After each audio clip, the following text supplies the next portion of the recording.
The Reading Lantern presents Mansfield Park, Volume III, Chapters 32-48, by Jane Austen. Chapter 32. Fanny had by no means forgotten Mr. Crawford when she awoke the next morning. But she remembered the purport of her note, and was not less sanguine as to its effect than she had been the night before.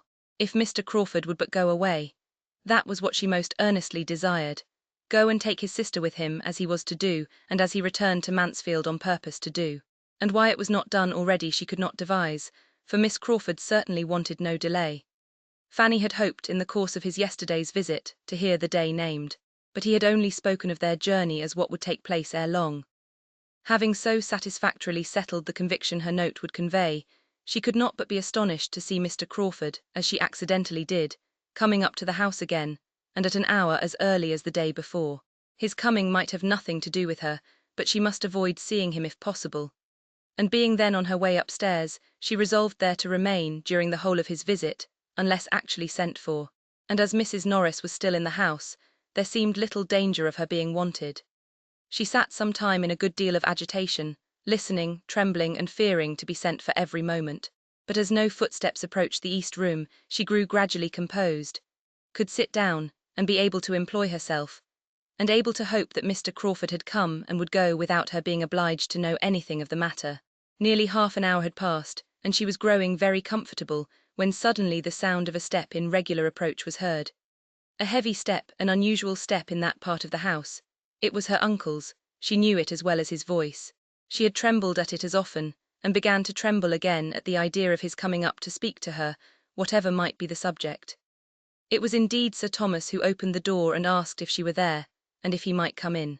The terror of his former occasional visits to that room seemed all renewed, and she felt as if he were going to examine her again in French and English. She was all attention, however, in placing a chair for him, and trying to appear honoured, and in her agitation had quite overlooked the deficiencies of her apartment, till he, stopping short as he entered, said with much surprise, "Why have you no fire today?" There was snow on the ground, and she was sitting in a shawl. She hesitated. "I am not cold, sir, I never sit here long at this time of year, but you have a fire in general." "No, sir." "How comes this about? Here must be some mistake. I understood that you had the use of this room by way of making you perfectly comfortable. In your bedchamber I know you cannot have a fire. Here is some great misapprehension which must be rectified. It is highly unfit for you to sit, be it only half an hour a day, without a fire. You are not strong. You are chilly. Your aunt cannot be aware of this." Fanny would rather have been silent, but being obliged to speak, she could not forbear, in justice to the aunt she loved best, from saying something in which the words "my Aunt Norris" were distinguishable. "I understand," cried her uncle, recollecting himself, and not wanting to hear more. "I understand. Your Aunt Norris has always been an advocate, and very judiciously, for young people's being brought up without unnecessary indulgences. But there should be moderation in everything. She is also very hardy herself, which of course will influence her in her opinion of the wants of others. And on another account, too, I can perfectly comprehend. I know what her sentiments have always been. The principle was good in itself, but it may have been, and I believe has been, carried too far in your case. I am aware that there has been sometimes, in some points, a misplaced distinction, but I think too well of you, Fanny, to suppose you will ever harbour resentment on that account. You have an understanding which will prevent you from receiving things only in part, and judging partially by the event. You will take in the whole of the past. You will consider times, persons, and probabilities, and you will feel that they were not least your friends who were educating and preparing you for that mediocrity of condition which seemed to be your lot. Though their caution may prove eventually unnecessary, it was kindly meant. And of this you may be assured, that every advantage of affluence will be doubled by the little privations and restrictions that may have been imposed. I am sure you will not disappoint my opinion of you, by failing at any time to treat your Aunt Norris with the respect and attention that are due to her. But enough of this. Sit down, my dear. I must speak to you for a few minutes, but I will not detain you long." Fanny obeyed, with eyes cast down and colour rising. After a moment's pause, Sir Thomas, trying to suppress a smile, went on. "You are not aware, perhaps, that I have had a visitor this morning. I had not been long in my own room after breakfast when Mr. Crawford was shewn in. His errand you may probably conjecture." Fanny's colour grew deeper and deeper, and her uncle, perceiving that she was embarrassed to a degree that made either speaking or looking up quite impossible, turned away his own eyes, and without any farther pause proceeded in his account of Mr. Crawford's visit. Mr. Crawford's business had been to declare himself the lover of Fanny, make decided proposals for her, and entreat the sanction of the uncle, who seemed to stand in the place of her parents. And he had done it all so well, so openly, so liberally, so properly, that Sir Thomas, feeling, moreover, his own replies and his own remarks to have been very much to the purpose, was exceedingly happy to give the particulars of their conversation, and little aware of what was passing in his niece's mind, conceived that by such details he must be gratifying her far more than himself. He talked, therefore, for several minutes without Fanny's daring to interrupt him. She had hardly even attained the wish to do it. Her mind was in too much confusion. She had changed her position, and with her eyes fixed intently on one of the windows, was listening to her uncle in the utmost perturbation and dismay.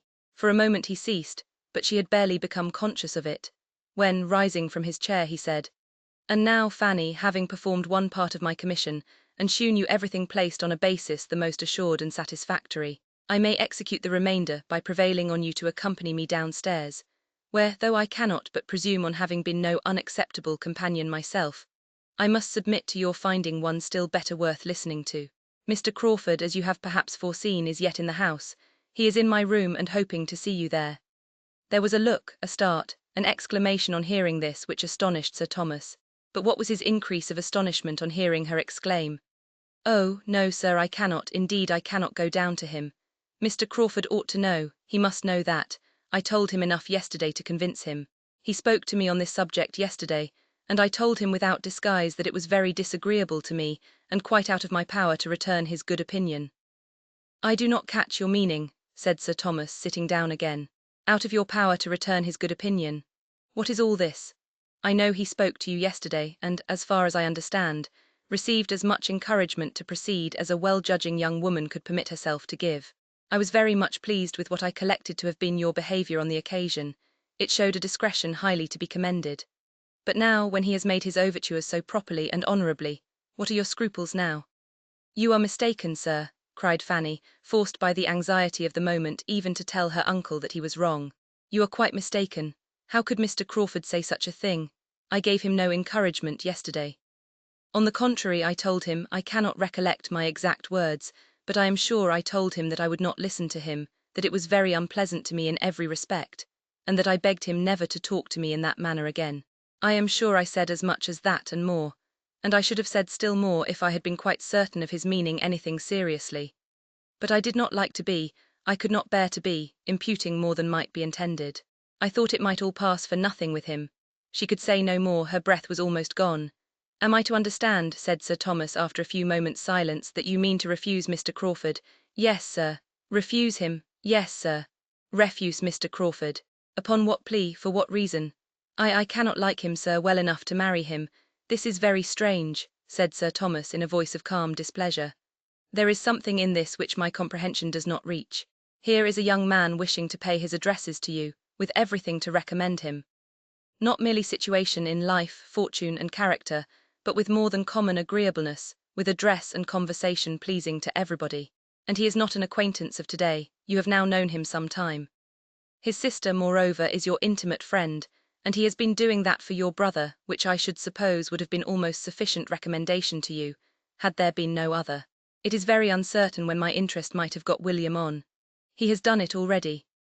"Yes," said Fanny in a faint voice and looking down with fresh shame, and she did feel almost ashamed of herself after such a picture as her uncle had drawn, for not liking Mr. Crawford. "You must have been aware," continued Sir Thomas presently, "you must have been some time aware of a particularity in Mr. Crawford's manners to you. This cannot have taken you by surprise, you must have observed his attentions, and though you always received them very properly, I have no accusation to make on that head, I never perceived them to be unpleasant to you. I am half inclined to think, Fanny, that you do not quite know your own feelings." "Oh yes, sir. Indeed I do, his attentions were always what I did not like." Sir Thomas looked at her with deeper surprise. "This is beyond me," said he, "this requires explanation. Young as you are, and having seen scarcely anyone, it is hardly possible that your affections—" He paused and eyed her fixedly. He saw her lips formed into a no, though the sound was inarticulate, but her face was like scarlet. That, however, in so modest a girl, might be very compatible with innocence. And choosing at least to appear satisfied, he quickly added, "No, no, I know that is quite out of the question, quite impossible. Well, there is nothing more to be said. And for a few minutes he did say nothing. He was deep in thought. His niece was deep in thought likewise, trying to harden and prepare herself against farther questioning. She would rather die than own the truth, and she hoped by a little reflection to fortify herself beyond betraying it. Independently of the interest which Mr. Crawford's choice seemed to justify, said Sir Thomas, beginning again, and very composedly, his wishing to marry at all so early is recommendatory to me. I am an advocate for early marriages, where there are means in proportion, and would have every young man with a sufficient income settle as soon after 24 as he can. This is so much my opinion, that I am sorry to think how little likely my own eldest son, your cousin Mr. Bertram, is to marry early. But at present, as far as I can judge, matrimony makes no part of his plans or thoughts. I wish he were more likely to fix. Here was a glance at Fanny. Edmund, I consider from his dispositions and habits as much more likely to marry early than his brother. He indeed, I have lately thought, has seen the woman he could love, which I am convinced my eldest son has not. Am I right? Do you agree with me, my dear? Yes, sir. It was gently, but it was calmly said, and Sir Thomas was easy on the score of the cousins. But the removal of his alarm did his niece no service. As her unaccountableness was confirmed, his displeasure increased. And getting up and walking about the room with a frown which Fanny could picture to herself, though she dared not lift up her eyes, he shortly afterwards, and in a voice of authority, said, "Have you any reason, child, to think ill of Mr. Crawford's temper?" "No, sir." She longed to add, "but of his principles I have." But her heart sunk under the appalling prospect of discussion, explanation, and probably non-conviction. Her ill opinion of him was founded chiefly on observations, which, for her cousin's sake, she could scarcely dare mention to their father. Maria and Julia, and especially Maria, were so closely implicated in Mr. Crawford's misconduct, that she could not give his character, such as she believed it, without betraying them. She had hoped that to a man like her uncle, so discerning, so honourable, so good, the simple acknowledgment of settled dislike on her side would have been sufficient. To her infinite grief, she found it was not. Sir Thomas came towards the table where she sat in trembling wretchedness, and with a good deal of cold sternness said, "It is of no use, I perceive, to talk to you. We had better put an end to this most mortifying conference. Mr. Crawford must not be kept longer waiting. I will, therefore, only add, as thinking it my duty to mark my opinion of your conduct, that you have disappointed every expectation I had formed, and proved yourself of a character the very reverse of what I had supposed. For I had, Fanny, as I think my behaviour must have shewn, formed a very favourable opinion of you from the period of my return to England. I had thought you peculiarly free from wilfulness of temper, self-conceit, and every tendency to that independence of spirit which prevails so much in modern days, even in young women, and which in young women is offensive and disgusting beyond all common offence. But you have now shewn me that you can be wilful and perverse, that you can and will decide for yourself, without any consideration or deference for those who have surely some right to guide you, without even asking their advice. You have shewn yourself very, very different from anything that I had imagined. The advantage or disadvantage of your family, of your parents, your brothers and sisters, never seems to have had a moment's share in your thoughts on this occasion. How they might be benefited, how they must rejoice in such an establishment for you, is nothing to you. You think only of yourself, and because you do not feel for Mr. Crawford exactly what a young heated fancy imagines to be necessary for happiness, you resolve to refuse him at once, without wishing even for a little time to consider of it, a little more time for cool consideration, and for really examining your own inclinations, and are, in a wild fit of folly, throwing away from you such an opportunity of being settled in life, eligibly, honourably, nobly settled, as will, probably, never occur to you again. Here is a young man of sense, of character, of temper, of manners, and of fortune, exceedingly attached to you, and seeking your hand in the most handsome and disinterested way. And let me tell you, Fanny, that you may live 18 years longer in the world, without being addressed by a man of half Mr. Crawford's estate, or a 10th part of his merits. Gladly would I have bestowed either of my own daughters on him. Maria is nobly married, but had Mr. Crawford sought Julia's hand, I should have given it to him with superior and more heartfelt satisfaction than I gave Maria's to Mr. Rushworth. After half a moment's pause, and I should have been very much surprised had either of my daughters, on receiving a proposal of marriage at any time which might carry with it only half the eligibility of this, immediately and peremptorily, and without paying my opinion or my regard the compliment of any consultation, put a decided negative on it. I should have been much surprised and much hurt by such a proceeding. I should have thought it a gross violation of duty and respect, You are not to be judged by the same rule.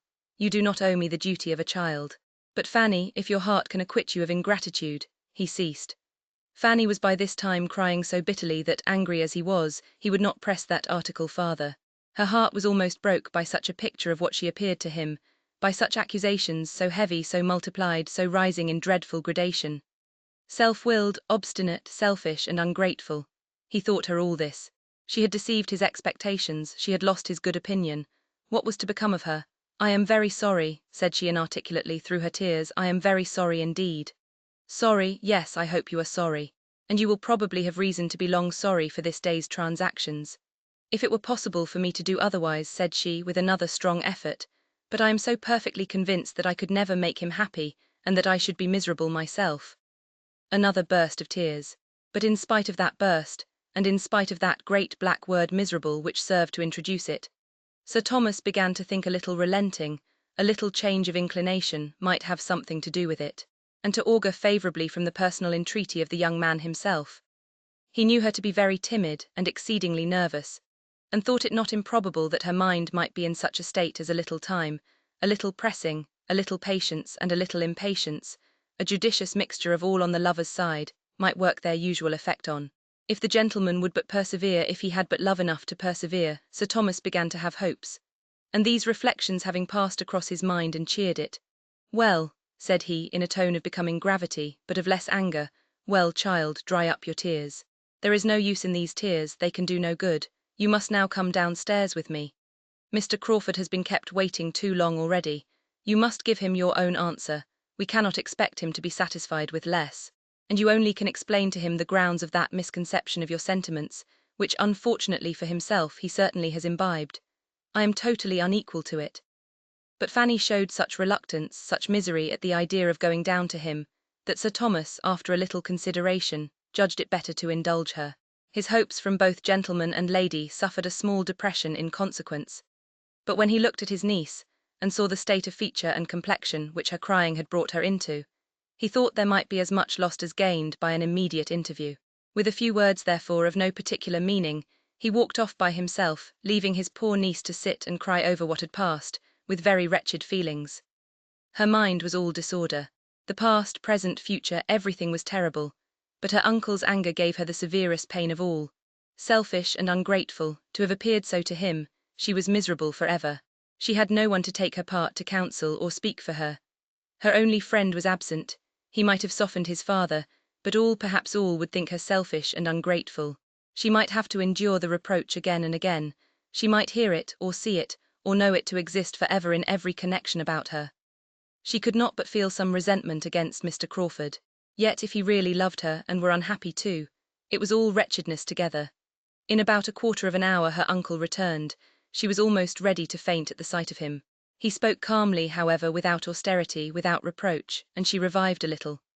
There was comfort, too, in his words as well as his manner, for he began with, "Mr. Crawford is gone, he has just left me. I need not repeat what has passed. I do not want to add to anything you may now be feeling, by an account of what he has felt. Suffice it, that he has behaved in the most gentlemanlike and generous manner, and has confirmed me in a most favourable opinion of his understanding, heart, and temper. Upon my representation of what you were suffering, he immediately, and with the greatest delicacy, ceased to urge to see you for the present." Here Fanny, who had looked up, looked down again. "Of course," continued her uncle, "it cannot be supposed but that he should request to speak with you alone, be it only for 5 minutes. A request too natural, a claim too just to be denied. But there is no time fixed.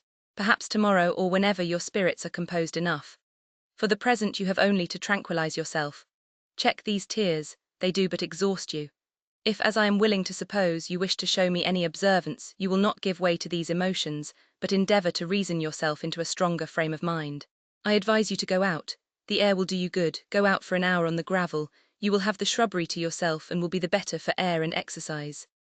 And Fanny, turning back again for a moment, I shall make no mention below of what has passed. I shall not even tell your Aunt Bertram. There is no occasion for spreading the disappointment. Say nothing about it yourself." This was an order to be most joyfully obeyed.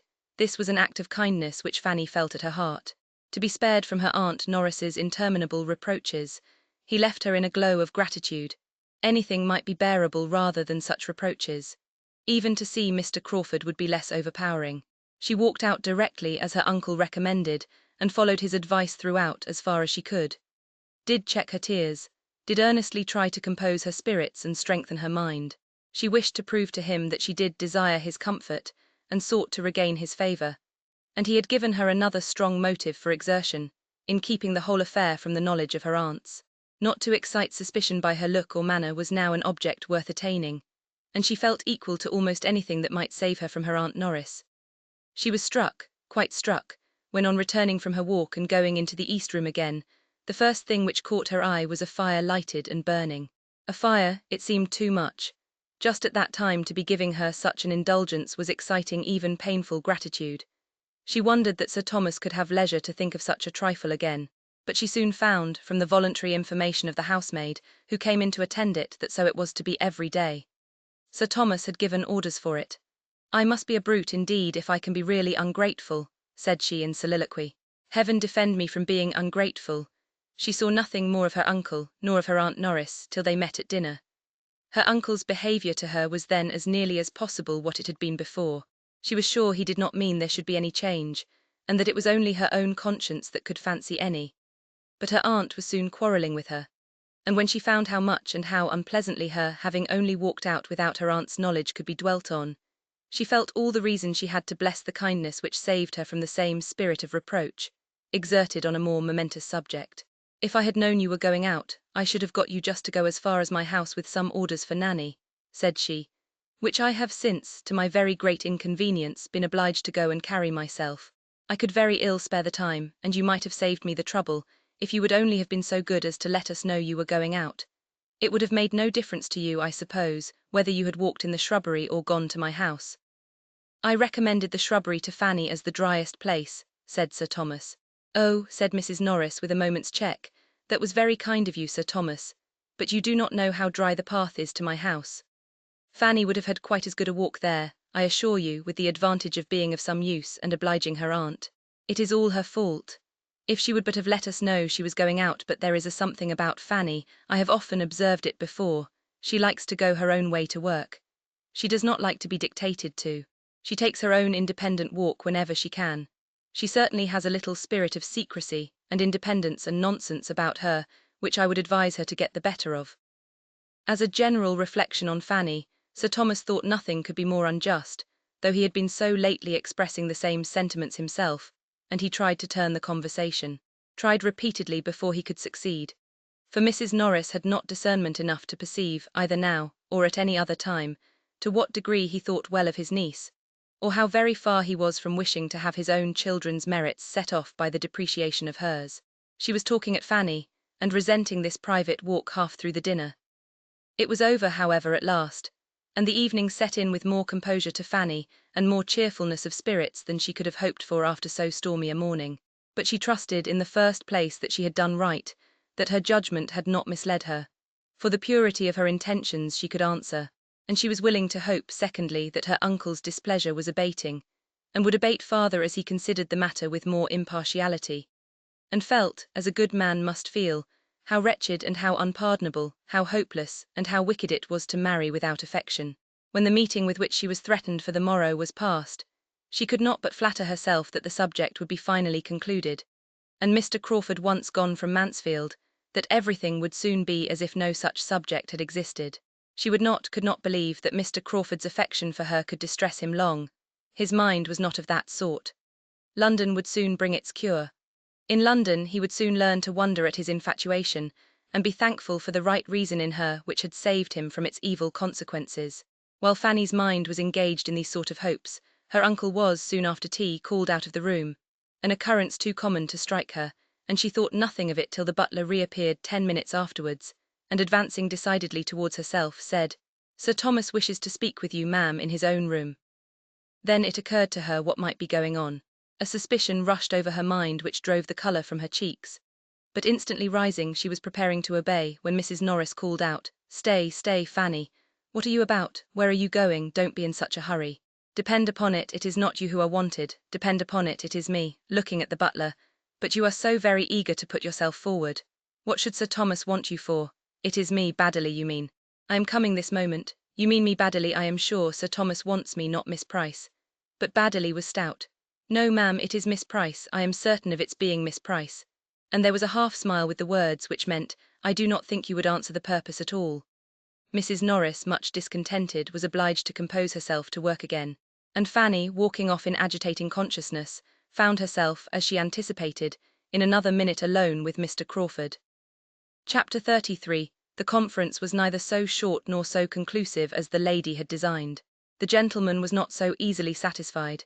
He had all the disposition to persevere that Sir Thomas could wish him. He had vanity, which strongly inclined him in the first place to think she did love him, though she might not know it herself, and which, secondly, when constrained at last to admit that she did know her own present feelings, convinced him that he should be able in time to make those feelings what he wished. He was in love, very much in love, and it was a love which, operating on an active, sanguine spirit, of more warmth than delicacy, made her affection appear of greater consequence because it was withheld, and determined him to have the glory as well as the felicity of forcing her to love him. He would not despair, he would not desist. He had every well-grounded reason for solid attachment. He knew her to have all the worth that could justify the warmest hopes of lasting happiness with her. Her conduct at this very time, by speaking the disinterestedness and delicacy of her character, qualities which he believed most rare indeed, was of a sort to heighten all his wishes and confirm all his resolutions. He knew not that he had a pre-engaged heart to attack. Of that he had no suspicion. He considered her rather as one who had never thought on the subject enough to be in danger, who had been guarded by youth, a youth of mind as lovely as of person, whose modesty had prevented her from understanding his attentions, and who was still overpowered by the suddenness of addresses so wholly unexpected, and the novelty of a situation which her fancy had never taken into account. Must it not follow, of course, that when he was understood he should succeed? He believed it fully. Love such as his in a man like himself must with perseverance secure a return, and at no great distance, and he had so much delight in the idea of obliging her to love him in a very short time, that her not loving him now was scarcely regretted. A little difficulty to be overcome was no evil to Henry Crawford. He rather derived spirits from it. He had been apt to gain hearts too easily. His situation was new and animating. To Fanny, however, who had known too much opposition all her life to find any charm in it, all this was unintelligible. She found that he did mean to persevere, but how he could, after such language from her as she felt herself obliged to use, was not to be understood. She told him that she did not love him, could not love him, was sure she never should love him, that such a change was quite impossible, that the subject was most painful to her, that she must entreat him never to mention it again, to allow her to leave him at once, and let it be considered as concluded forever, and when farther pressed, had added, that in her opinion their dispositions were so totally dissimilar as to make mutual affection incompatible, and that they were unfitted for each other by nature, education, and habit. All this she had said, and with the earnestness of sincerity. Yet this was not enough, for he immediately denied there being anything uncongenial in their characters, or anything unfriendly in their situations, and positively declared that he would still love and still hope. Fanny knew her own meaning, but was no judge of her own manner. Her manner was incurably gentle, and she was not aware how much it concealed the sternness of her purpose.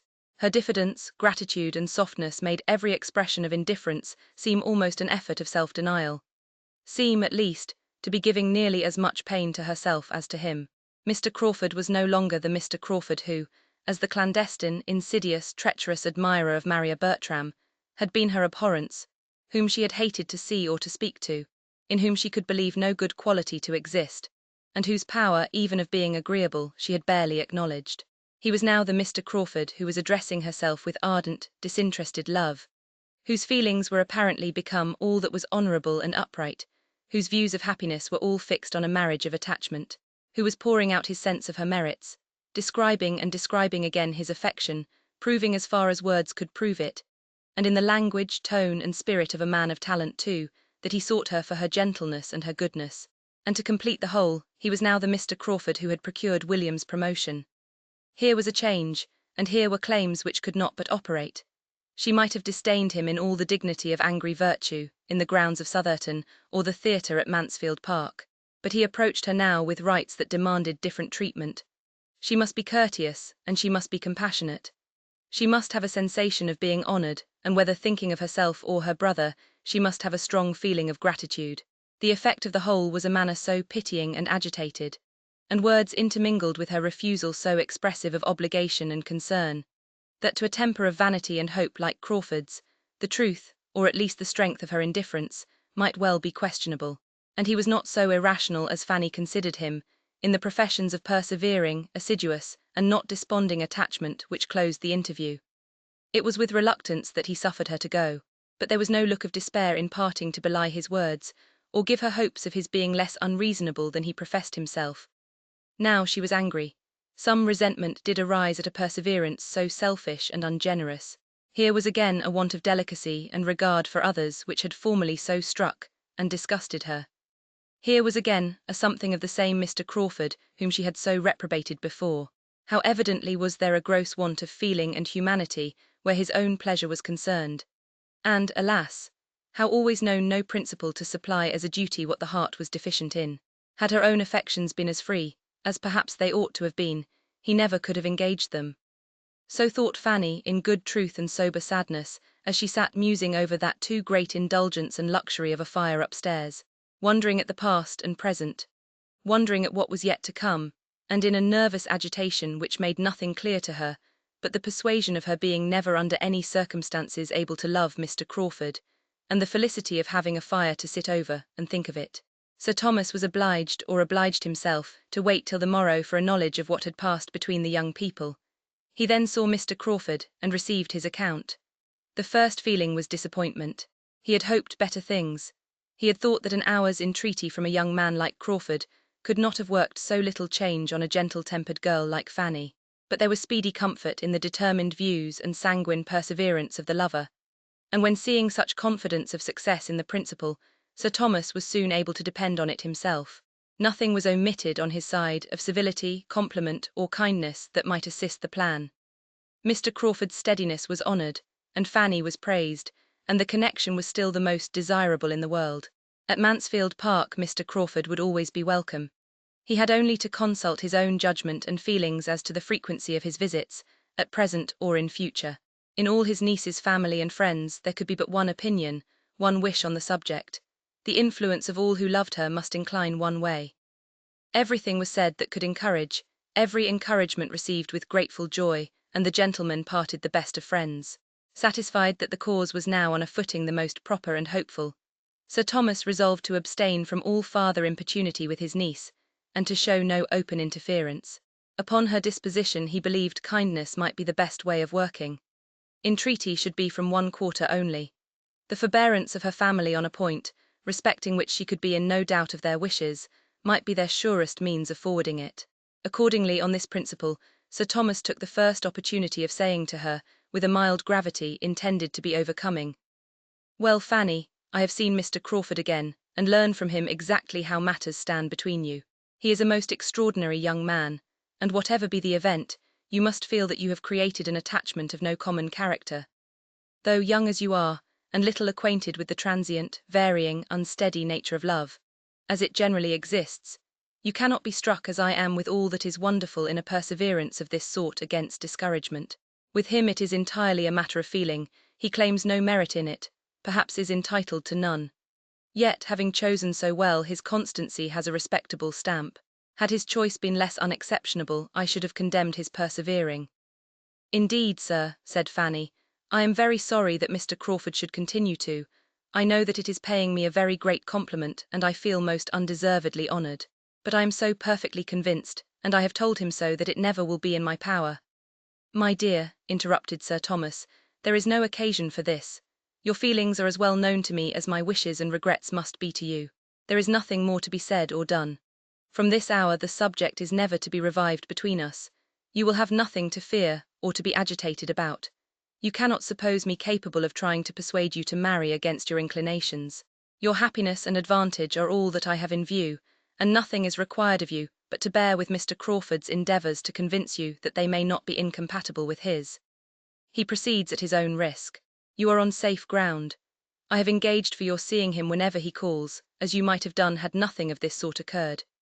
You will see him with the rest of us in the same manner, and as much as you can, dismissing the recollection of everything unpleasant. He leaves Northamptonshire so soon, that even this slight sacrifice cannot be often demanded. The future must be very uncertain.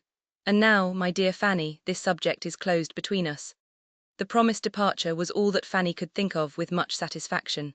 Her uncle's kind expressions, however, and forbearing manner, were sensibly felt. And when she considered how much of the truth was unknown to him, she believed she had no right to wonder at the line of conduct he pursued.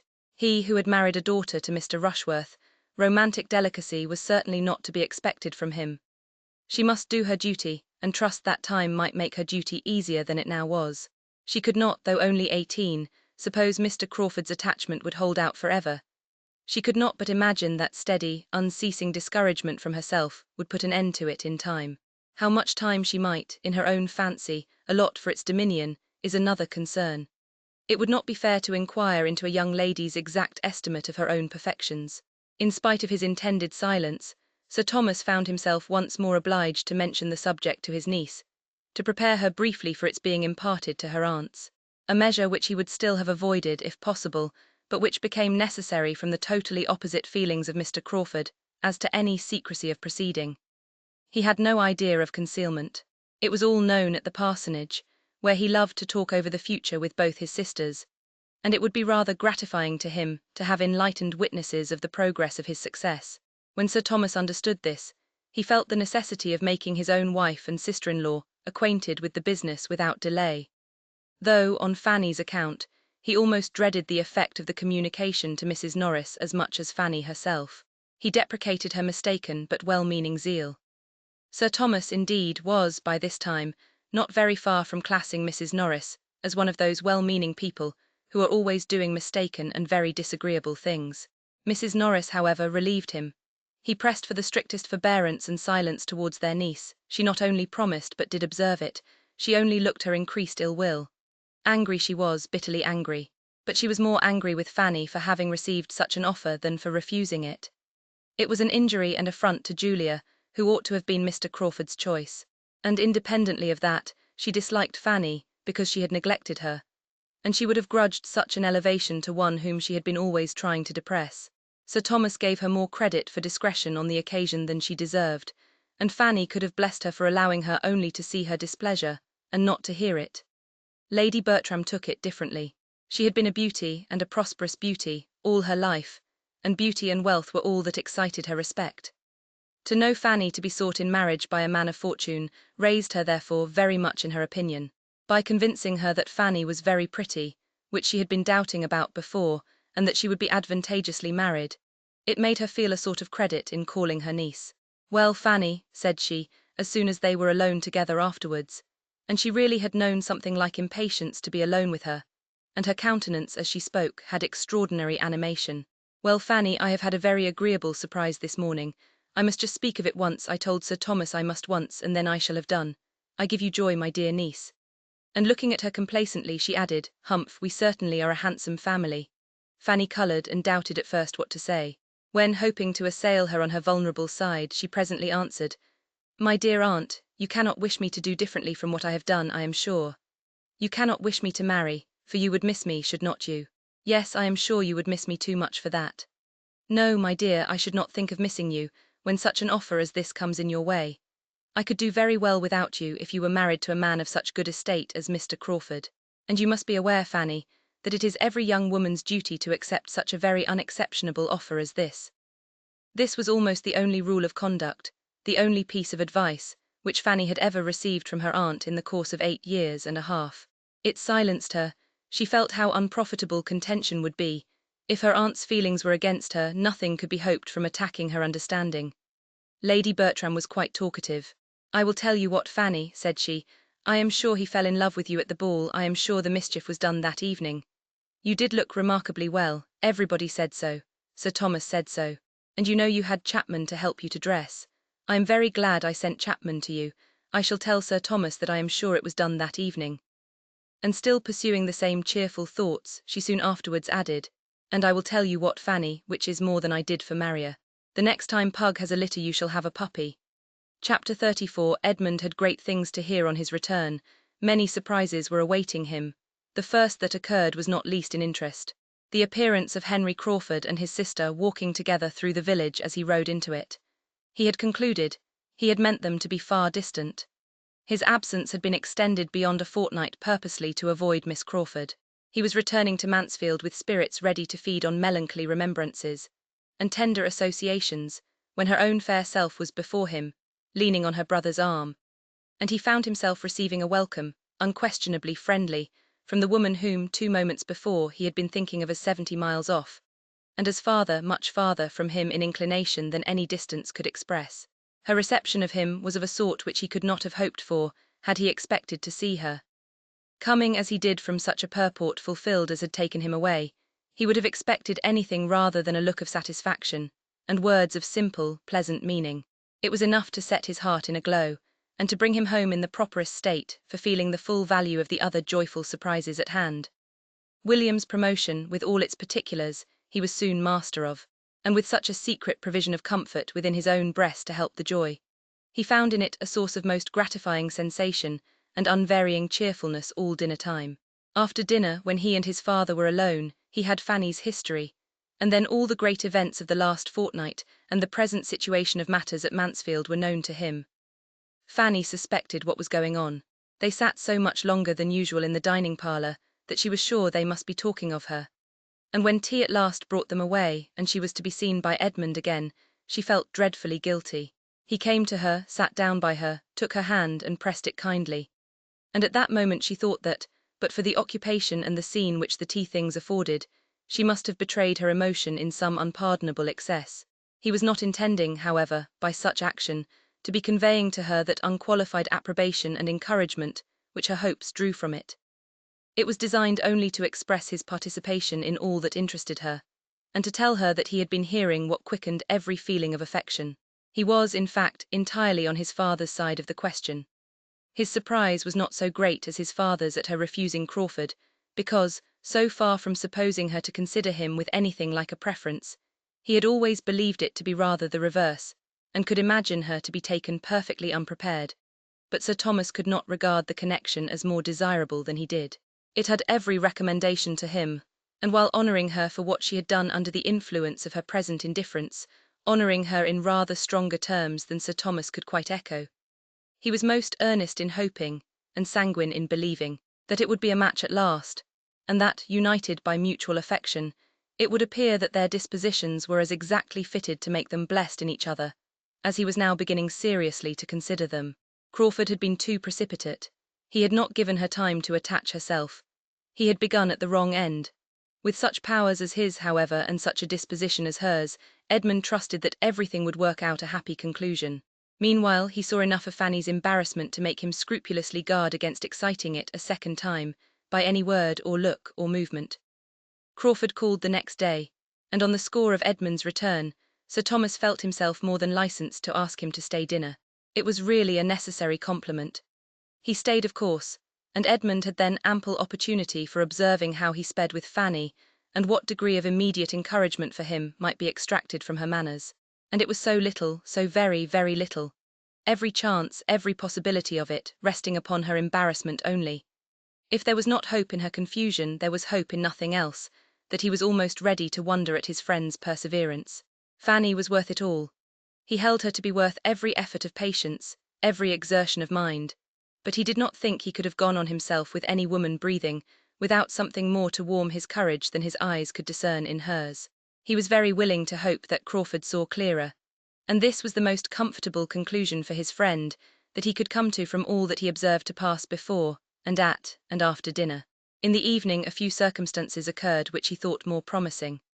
When he and Crawford walked into the drawing-room, his mother and Fanny were sitting as intently and silently at work as if there were nothing else to care for. Edmund could not help noticing their apparently deep tranquillity. "We have not been so silent all the time," replied his mother. "Fanny has been reading to me, and only put the book down upon hearing you coming." And sure enough there was a book on the table which had the air of being very recently closed. A volume of Shakespeare. She often reads to me out of those books, and she was in the middle of a very fine speech of that man's, what's his name, Fanny, when we heard your footsteps. Crawford took the volume. "Let me have the pleasure of finishing that speech to your ladyship," said he. "I shall find it immediately." And by carefully giving way to the inclination of the leaves, he did find it, or within a page or two, quite near enough to satisfy Lady Bertram, who assured him, as soon as he mentioned the name of Cardinal Wolsey, that he had got the very speech. Not a look or an offer of help had Fanny given, not a syllable for or against. All her attention was for her work. She seemed determined to be interested by nothing else. But taste was too strong in her. She could not abstract her mind 5 minutes. She was forced to listen. His reading was capital and her pleasure in good reading extreme. To good reading, however, she had been long used. Her uncle read well, her cousins all, Edmund very well, but in Mr. Crawford's reading there was a variety of excellence beyond what she had ever met with. The King, the Queen, Buckingham, Wolsey, Cromwell, all were given in turn. For with the happiest knack, the happiest power of jumping and guessing, he could always alight at will on the best scene or the best speeches of each. And whether it were dignity or pride or tenderness or remorse or whatever were to be expressed, he could do it with equal beauty. It was truly dramatic. His acting had first taught Fanny what pleasure a play might give, and his reading brought all his acting before her again. Nay, perhaps with greater enjoyment, for it came unexpectedly, and with no such drawback as she had been used to suffer in seeing him on the stage with Miss Bertram. Edmund watched the progress of her attention, and was amused and gratified by seeing how she gradually slackened in the needlework, which at the beginning seemed to occupy her totally, how it fell from her hand while she sat motionless over it, and at last, how the eyes which had appeared so studiously to avoid him throughout the day were turned and fixed on Crawford. Fixed on him for minutes, fixed on him, in short, till the attraction drew Crawford's upon her, and the book was closed and the charm was broken. Then she was shrinking again into herself, and blushing and working as hard as ever. But it had been enough to give Edmund encouragement for his friend, and as he cordially thanked him, he hoped to be expressing Fanny's secret feelings too. "That play must be a favourite with you," said he. "You read as if you knew it well." "It will be a favourite, I believe, from this hour," replied Crawford, "but I do not think I have had a volume of Shakespeare in my hand before since I was 15. I once saw Henry VIII acted, or I have heard of it from somebody who did, I am not certain which. But Shakespeare one gets acquainted with without knowing how. It is a part of an Englishman's constitution. His thoughts and beauties are so spread abroad that one touches them everywhere, one is intimate with him by instinct. No man of any brain can open at a good part of one of his plays without falling into the flow of his meaning immediately." "No doubt one is familiar with Shakespeare in a degree," said Edmund, "from one's earliest years. His celebrated passages are quoted by everybody. They are in half the books we open, and we all talk Shakespeare, use his similes, and describe with his descriptions. But this is totally distinct from giving his sense as you gave it. To know him in bits and scraps is common enough, to know him pretty thoroughly is, perhaps, not uncommon, but to read him well aloud is no everyday talent." "Sir, you do me honour," was Crawford's answer, with a bow of mock gravity. Both gentlemen had a glance at Fanny, to see if a word of accordant praise could be extorted from her, yet both feeling that it could not be. Her praise had been given in her attention, that must content them. Lady Bertram's admiration was expressed, and strongly too. "It was really like being at a play," said she. "I wish Sir Thomas had been here." Crawford was excessively pleased. If Lady Bertram, with all her incompetency and languor, could feel this, the inference of what her niece, alive and enlightened as she was, must feel, was elevating. "You have a great turn for acting, I am sure, Mr. Crawford," said her ladyship soon afterwards. "And I will tell you what, I think you will have a theatre some time or other at your house in Norfolk. I mean when you are settled there. I do indeed. I think you will fit up a theatre at your house in Norfolk." "Do you, ma'am?" cried he with quickness. "No, no, that will never be. Your ladyship is quite mistaken. No theatre at Everingham, oh no." And he looked at Fanny with an expressive smile which evidently meant that lady will never allow a theatre at Everingham. Edmund saw it all, and saw Fanny so determined not to see it, as to make it clear that the voice was enough to convey the full meaning of the protestation. And such a quick consciousness of compliment, such a ready comprehension of a hint, he thought, was rather favourable than not. The subject of reading aloud was farther discussed. The two young men were the only talkers, but they, standing by the fire, talked over the too common neglect of the qualification, the total inattention to it, in the ordinary school system for boys, the consequently natural, yet in some instances almost unnatural, degree of ignorance and uncouthness of men, of sensible and well-informed men, when suddenly called to the necessity of reading aloud, which had fallen within their notice, giving instances of blunders and failures with their secondary causes, the want of management of the voice, of proper modulation and emphasis, of foresight and judgment, all proceeding from the first cause, want of early attention and habit, and Fanny was listening again with great entertainment. "Even in my profession," said Edmund with a smile, how little the art of reading has been studied, how little a clear manner and good delivery have been attended to. I speak rather of the past, however, than the present. There is now a spirit of improvement abroad, but among those who were ordained 20, 30, 40 years ago, the larger number, to judge by their performance, must have thought reading was reading, and preaching was preaching. It is different now.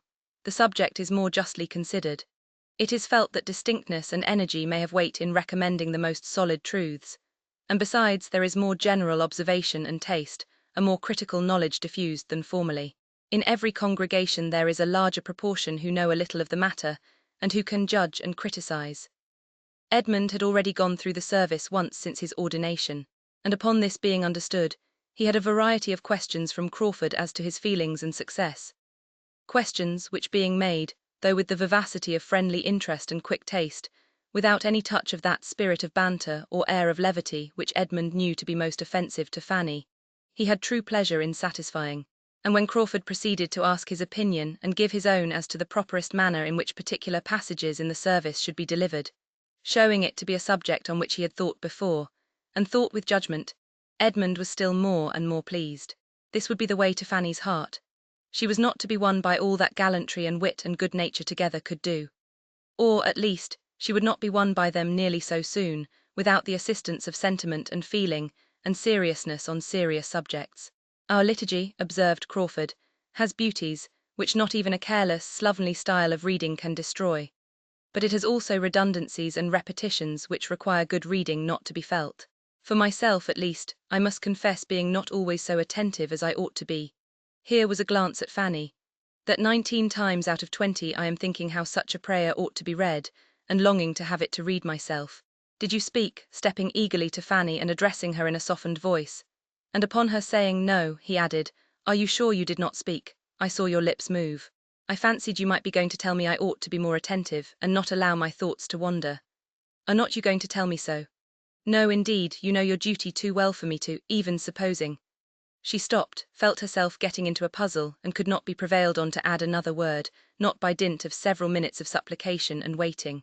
He then returned to his former station, and went on as if there had been no such tender interruption. A sermon well delivered is more uncommon even than prayers well read. A sermon, good in itself, is no rare thing. It is more difficult to speak well than to compose well. That is, the rules and trick of composition are oftener an object of study. A thoroughly good sermon, thoroughly well delivered, is a capital gratification. I can never hear such a one without the greatest admiration and respect, and more than half a mind to take orders and preach myself. There is something in the eloquence of the pulpit, when it is really eloquence, which is entitled to the highest praise and honour.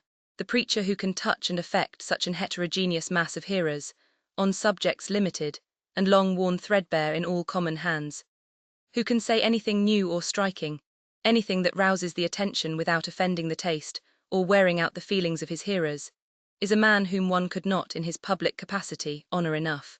I should like to be such a man. Edmund laughed. I should indeed. I never listened to a distinguished preacher in my life without a sort of envy. But then, I must have a London audience. I could not preach but to the educated, to those who were capable of estimating my composition. And I do not know that I should be fond of preaching often. Now and then, perhaps once or twice in the spring, after being anxiously expected for half a dozen Sundays together, but not for a constancy. It would not do for a constancy. Here Fanny, who could not but listen, involuntarily shook her head, and Crawford was instantly by her side again, entreating to know her meaning. And as Edmund perceived, by his drawing in a chair, and sitting down close by her, that it was to be a very thorough attack, that looks and undertones were to be well tried, he sank as quietly as possible into a corner, turned his back, and took up a newspaper, very sincerely wishing that dear little Fanny might be persuaded into explaining away that shake of the head to the satisfaction of her ardent lover, and as earnestly trying to bury every sound of the business from himself in murmurs of his own, over the various advertisements of a most desirable estate in South Wales, to parents and guardians, and a capital seasoned hunter. Fanny, meanwhile, vexed with herself for not having been as motionless as she was speechless, and grieved to the heart to see Edmund's arrangements, was trying by everything in the power of her modest, gentle nature to repulse Mr. Crawford, and avoid both his looks and inquiries. And he, unrepulsable, was persisting in both. What did that shake of the head mean? Said he. What was it meant to express? Disapprobation, I fear, but of what? What had I been saying to displease you? Did you think me speaking improperly, lightly, irreverently on the subject? Only tell me if I was. Only tell me if I was wrong. I want to be set right. Nay, nay, I entreat you, for one moment put down your work. What did that shake of the head mean? In vain was her pray, sir, don't, pray, Mr. Crawford, repeated twice over, and in vain did she try to move away. In the same low, eager voice and the same close neighbourhood, he went on, ruiging the same questions as before. She grew more agitated and displeased. How can you, sir? You quite astonish me. I wonder how you can. Do I astonish you? Said he. Do you wonder? Is there anything in my present entreaty that you do not understand? I will explain to you instantly all that makes me urge you in this manner, all that gives me an interest in what you look and do, and excites my present curiosity. I will not leave you to wonder long. In spite of herself, she could not help half a smile, but she said nothing. You shook your head at my acknowledging that I should not like to engage in the duties of a clergyman always for a constancy. Yes, that was the word. Constancy. I am not afraid of the word. I would spell it, read it, write it with anybody. I see nothing alarming in the word. Did you think I ought? Perhaps, sir, said Fanny, wearied at last into speaking. Perhaps, sir, I thought it was a pity you did not always know yourself as well as you seemed to do at that moment. Crawford, delighted to get her to speak at any rate, was determined to keep it up. And poor Fanny, who had hoped to silence him by such an extremity of reproof, found herself sadly mistaken, and that it was only a change from one object of curiosity and one set of words to another. He had always something to entreat the explanation of. The opportunity was too fair. None such had occurred since his seeing her in her uncle's room, none such might occur again before his leaving Mansfield. Lady Bertram's being just on the other side of the table was a trifle, for she might always be considered as only half awake, and Edmund's advertisements were still of the first utility. Well, said Crawford, after a course of rapid questions and reluctant answers, I am happier than I was, because I now understand more clearly your opinion of me. You think me unsteady, easily swayed by the whim of the moment, easily tempted, easily put aside. With such an opinion, no wonder that, but we shall see. It is not by protestations that I shall endeavour to convince you I am wronged. It is not by telling you that my affections are steady. My conduct shall speak for me. Absence, distance, time shall speak for me. They shall prove that, as far as you can be deserved by anybody, I do deserve you. You are infinitely my superior in merit, all that I know. You have qualities which I had not before supposed to exist in such a degree in any human creature. You have some touches of the angel in you beyond what, not merely beyond what one sees, because one never sees anything like it, but beyond what one fancies might be. But still I am not frightened. It is not by a quality of merit that you can be won. That is out of the question. It is he who sees and worships your merit the strongest, who loves you most devotedly, that has the best right to return. There I build my confidence. By that right I do and will deserve you, and when once convinced that my attachment is what I declare it, I know you too well not to entertain the warmest hopes. Yes, dearest, sweetest Fanny. Nay, seeing her draw back displeased, forgive me. Perhaps I have as yet no right, but by what other name can I call you? Do you suppose you are ever present to my imagination under any other? No, it is Fanny that I think of all day, and dream of all night. You have given the name such reality of sweetness, that nothing else can now be descriptive of you. Fanny could hardly have kept her seat any longer, or have refrained from at least trying to get away in spite of all the too public opposition she foresaw to it, had it not been for the sound of approaching relief, the very sound which she had been long watching for, and long thinking strangely delayed. The solemn procession, headed by Badelli, of tea-board, urn and cake-bearers, made its appearance, and delivered her from a grievous imprisonment of body and mind. Mr. Crawford was obliged to move. She was at liberty, she was busy, she was protected. Edmund was not sorry to be admitted again among the number of those who might speak and hear. But though the conference had seemed full long to him, and though on looking at Fanny he saw rather a flush of vexation, he inclined to hope that so much could not have been said and listened to without some profit to the speaker. Chapter 35. Edmund had determined that it belonged entirely to Fanny to choose whether her situation with regard to Crawford should be mentioned between them or not, and that if she did not lead the way, it should never be touched on by him. But after a day or two of mutual reserve, he was induced by his father to change his mind, and try what his influence might do for his friend. A day, and a very early day, was actually fixed for the Crawfords' departure, and Sir Thomas thought it might be as well to make one more effort for the young man before he left Mansfield, that all his professions and vows of unshaken attachment might have as much hope to sustain them as possible. Sir Thomas was most cordially anxious for the perfection of Mr. Crawford's character in that point. He wished him to be a model of constancy, and fancied the best means of effecting it would be by not trying him too long. Edmund was not unwilling to be persuaded to engage in the business. He wanted to know Fanny's feelings. She had been used to consult him in every difficulty, and he loved her too well to bear to be denied her confidence now. He hoped to be of service to her, he thought he must be of service to her. Whom else had she to open her heart to? If she did not need counsel, she must need the comfort of communication. Fanny, estranged from him, silent and reserved, was an unnatural state of things, a state which he must break through, and which he could easily learn to think she was wanting him to break through. "I will speak to her, sir. I will take the first opportunity of speaking to her alone," was the result of such thoughts as these. And upon Sir Thomas's information of her being at that very time walking alone in the shrubbery, he instantly joined her. "I am come to walk with you, Fanny," said he. "Shall I?" drawing her arm within his. "It is a long while since we have had a comfortable walk together." She assented to it all rather by look than word. Her spirits were low. "But Fanny," he presently added, "in order to have a comfortable walk, something more is necessary than merely pacing this gravel together. You must talk to me. I know you have something on your mind. I know what you are thinking of. You cannot suppose me uninformed. Am I to hear of it from everybody but Fanny herself?" Fanny, at once agitated and dejected, replied, "If you hear of it from everybody, cousin, there can be nothing for me to tell. Not of facts, perhaps, but of feelings, Fanny. No one but you can tell me them. I do not mean to press you, however. If it is not what you wish yourself, I have done. I had thought it might be a relief. I am afraid we think too differently for me to find any relief in talking of what I feel. Do you suppose that we think differently? I have no idea of it. I dare say that, on a comparison of our opinions, they would be found as much alike as they have been used to be. To the point, I consider Crawford's proposals as most advantageous and desirable if you could return his affection. I consider it as most natural that all your family should wish you could return it, but that, as you cannot, you have done exactly as you ought in refusing him. Can there be any disagreement between us here? Oh no. But I thought you blamed me, I thought you were against me. This is such a comfort. This comfort you might have had sooner, Fanny, had you sought it, but how could you possibly suppose me against you? How could you imagine me an advocate for marriage without love? Were I even careless in general on such matters, how could you imagine me so where your happiness was at stake? My uncle thought me wrong, and I knew he had been talking to you. As far as you have gone, Fanny, I think you perfectly right. I may be sorry, I may be surprised, though hardly that, for you had not had time to attach yourself, but I think you perfectly right. Can it admit of a question? It is disgraceful to us if it does. You did not love him. Nothing could have justified your accepting him. Fanny had not felt so comfortable for days and days. So far your conduct has been faultless, and they were quite mistaken who wished you to do otherwise. But the matter does not end here.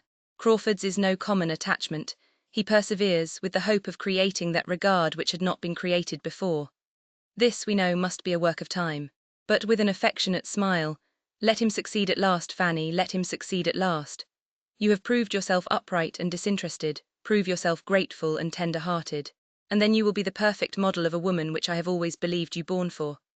"Oh, never, never, never, he never will succeed with me." And she spoke with a warmth which quite astonished Edmund, and which she blushed at the recollection of herself when she saw his look, and heard him reply, "Never." Fanny, so very determined and positive, this is not like yourself, your rational self. "I mean," she cried, sorrowfully correcting herself, "that I think I never shall, as far as the future can be answered for. I think I never shall return his regard. I must hope better things.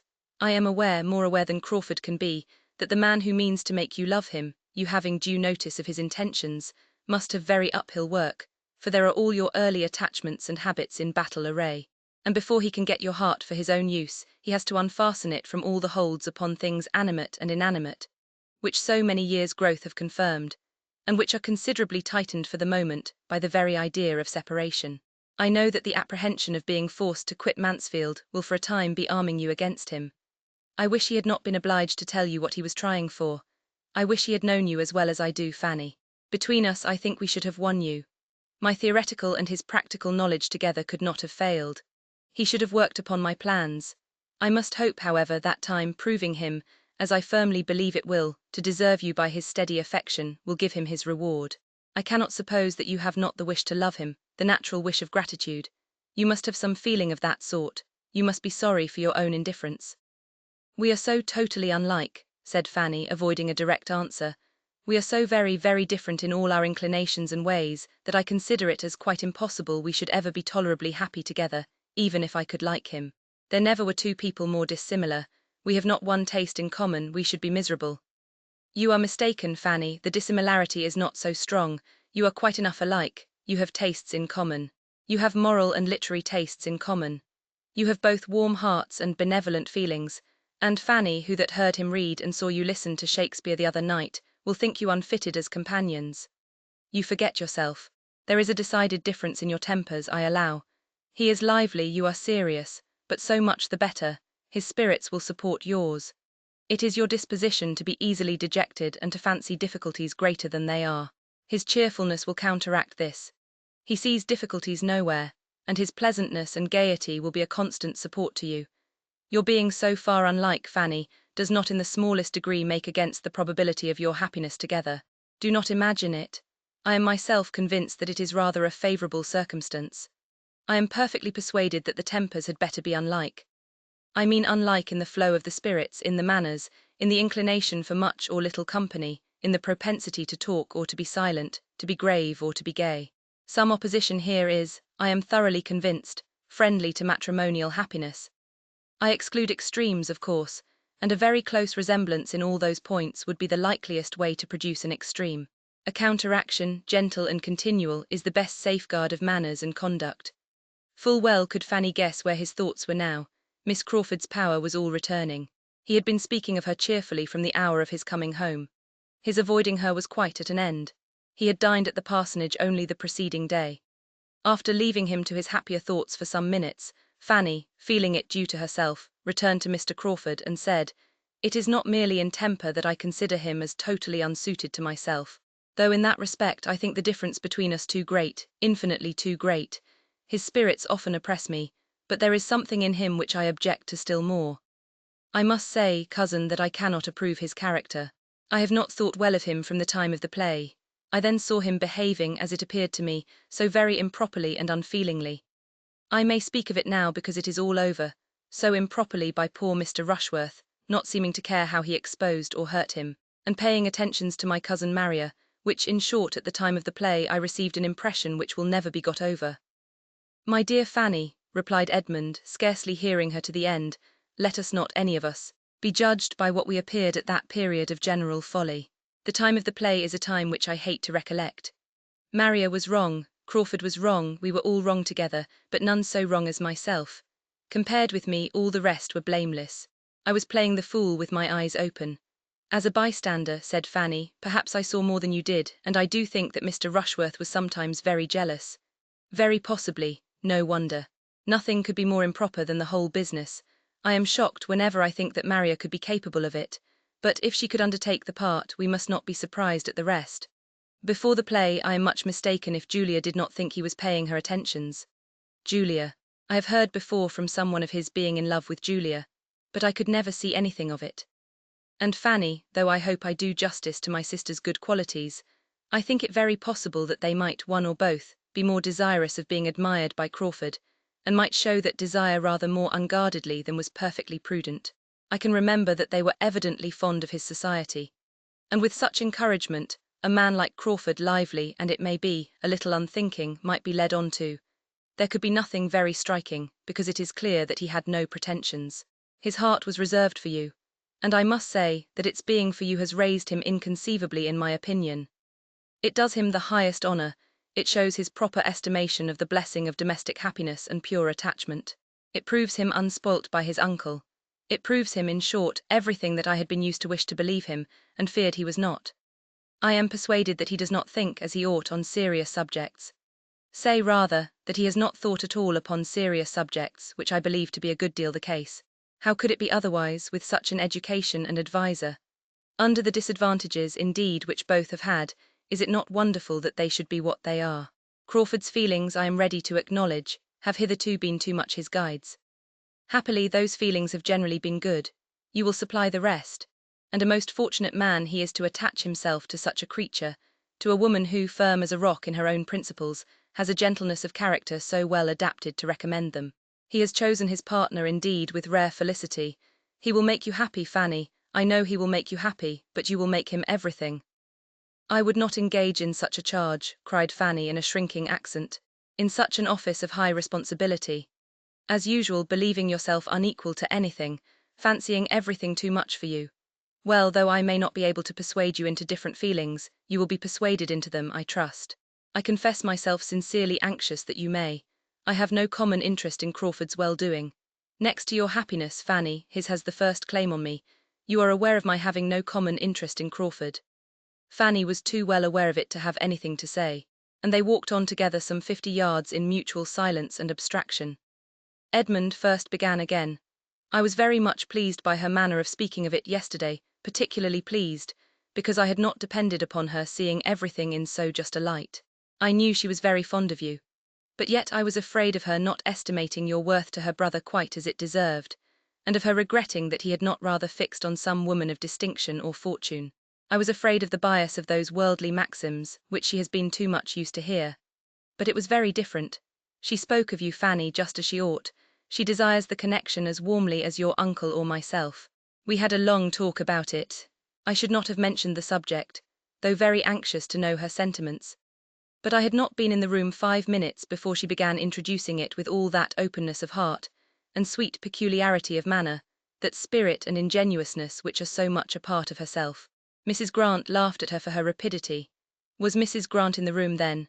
Yes, when I reached the house I found the two sisters together by themselves, and when once we had begun we had not done with you, Fanny, till Crawford and Dr. Grant came in. It is above a week since I saw Miss Crawford. Yes, she laments it, yet owns it may have been best. You will see her, however, before she goes. She is very angry with you, Fanny, you must be prepared for that. She calls herself very angry, but you can imagine her anger.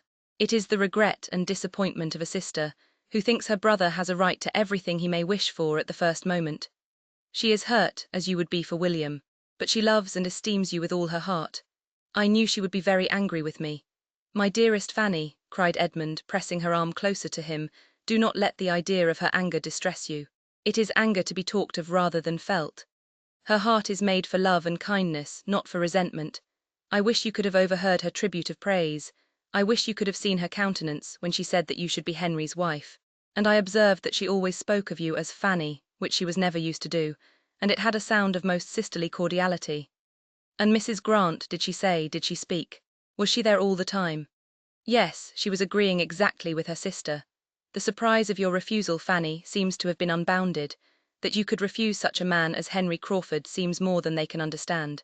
I said what I could for you, but in good truth, as they stated the case, you must prove yourself to be in your senses as soon as you can by a different conduct. Nothing else will satisfy them. But this is teasing you. I have done. Do not turn away from me. I should have thought, said Fanny, after a pause of recollection and exertion, that every woman must have felt the possibility of a man's not being approved, not being loved by someone of her sex at least, let him be ever so generally agreeable. Let him have all the perfections in the world. I think it ought not to be set down as certain that a man must be acceptable to every woman he may happen to like himself. But even supposing it is so, allowing Mr. Crawford to have all the claims which his sisters think he has, how was I to be prepared to meet him with any feeling answerable to his own? He took me wholly by surprise. I had not an idea that his behaviour to me before had any meaning. And surely I was not to be teaching myself to like him only because he was taking what seemed very idle notice of me. In my situation, it would have been the extreme of vanity to be forming expectations on Mr. Crawford. I am sure his sisters, rating him as they do, must have thought it so, supposing he had meant nothing. How then was I to be in love with him the moment he said he was with me? How was I to have an attachment at his service as soon as it was asked for? His sisters should consider me as well as him. The higher his deserts, the more improper for me ever to have thought of him. And we think very differently of the nature of women, if they can imagine a woman so very soon capable of returning an affection as this seems to imply. My dear, dear Fanny, now I have the truth. I know this to be the truth, and most worthy of you are such feelings. I had attributed them to you before. I thought I could understand you. You have now given exactly the explanation which I ventured to make for you to your friend and Mrs. Grant, and they were both better satisfied, though your warm-hearted friend was still run away with a little by the enthusiasm of her fondness for Henry.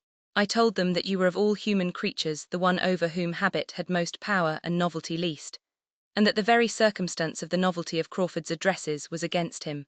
Their being so new and so recent was all in their disfavour, that you could tolerate nothing that you were not used to, and a great deal more to the same purpose, to give them a knowledge of your character. Miss Crawford made us laugh by her plans of encouragement for her brother. She meant to urge him to persevere in the hope of being loved in time, and of having his addresses most kindly received at the end of about 10 years' happy marriage. Fanny could with difficulty give the smile that was here asked for. Her feelings were all in revolt. She feared she had been doing wrong, saying too much, overacting the caution which she had been fancying necessary, in guarding against one evil laying herself open to another, and to have Miss Crawford's liveliness repeated to her at such a moment, and on such a subject, was a bitter aggravation. Edmund saw weariness and distress in her face, and immediately resolved to forbear all farther discussion, and not even to mention the name of Crawford again, except as it might be connected with what must be agreeable to her. On this principle he soon afterwards observed, "They go on Monday. You are sure, therefore, of seeing your friend either tomorrow or Sunday. They really go on Monday, and I was within a trifle of being persuaded to stay at Lessingby till that very day. I had almost promised it. What a difference it might have made! Those 5 or 6 days more at Lessingby might have been felt all my life. You were near staying there. Very. I was most kindly pressed and had nearly consented. Had I received any letter from Mansfield to tell me how you were all going on, I believe I should certainly have stayed. But I knew nothing that had happened here for a fortnight, and felt that I had been away long enough." "You spent your time pleasantly there." "Yes. That is, it was the fault of my own mind if I did not.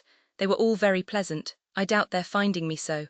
I took uneasiness with me, and there was no getting rid of it till I was in Mansfield again." "The Miss Owens, you liked them, did not you?" "Yes, very well. Pleasant, good-humoured, unaffected girls. But I am spoilt, Fanny, for common female society. Good-humoured, unaffected girls will not do for a man who has been used to sensible women. They are two distinct orders of being. You and Miss Crawford have made me too nice."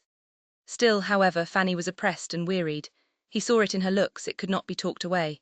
And attempting it no more, he led her directly, with the kind authority of a privileged guardian, into the house. Chapter 36. Edmund now believed himself perfectly acquainted with all that Fanny could tell, or could leave to be conjectured of her sentiments, and he was satisfied.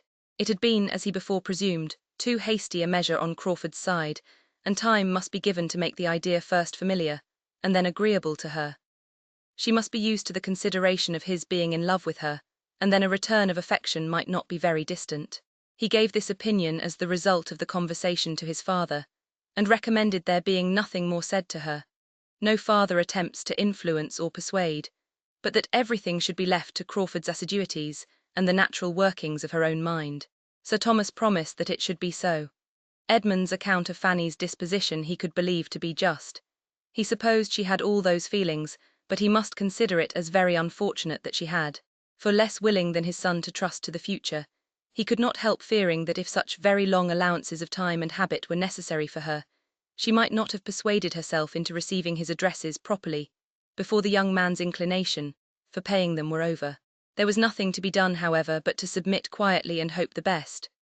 The promised visit from her friend, as Edmund called Miss Crawford, was a formidable threat to Fanny, and she lived in continual terror of it. As a sister, so partial and so angry, and so little scrupulous of what she said, and in another light so triumphant and secure, she was in every way an object of painful alarm. Her displeasure, her penetration, and her happiness were all fearful to encounter, and the dependence of having others present when they met was Fanny's only support in looking forward to it. She absented herself as little as possible from Lady Bertram, kept away from the East Room, and took no solitary walk in the shrubbery, in her caution to avoid any sudden attack. She succeeded.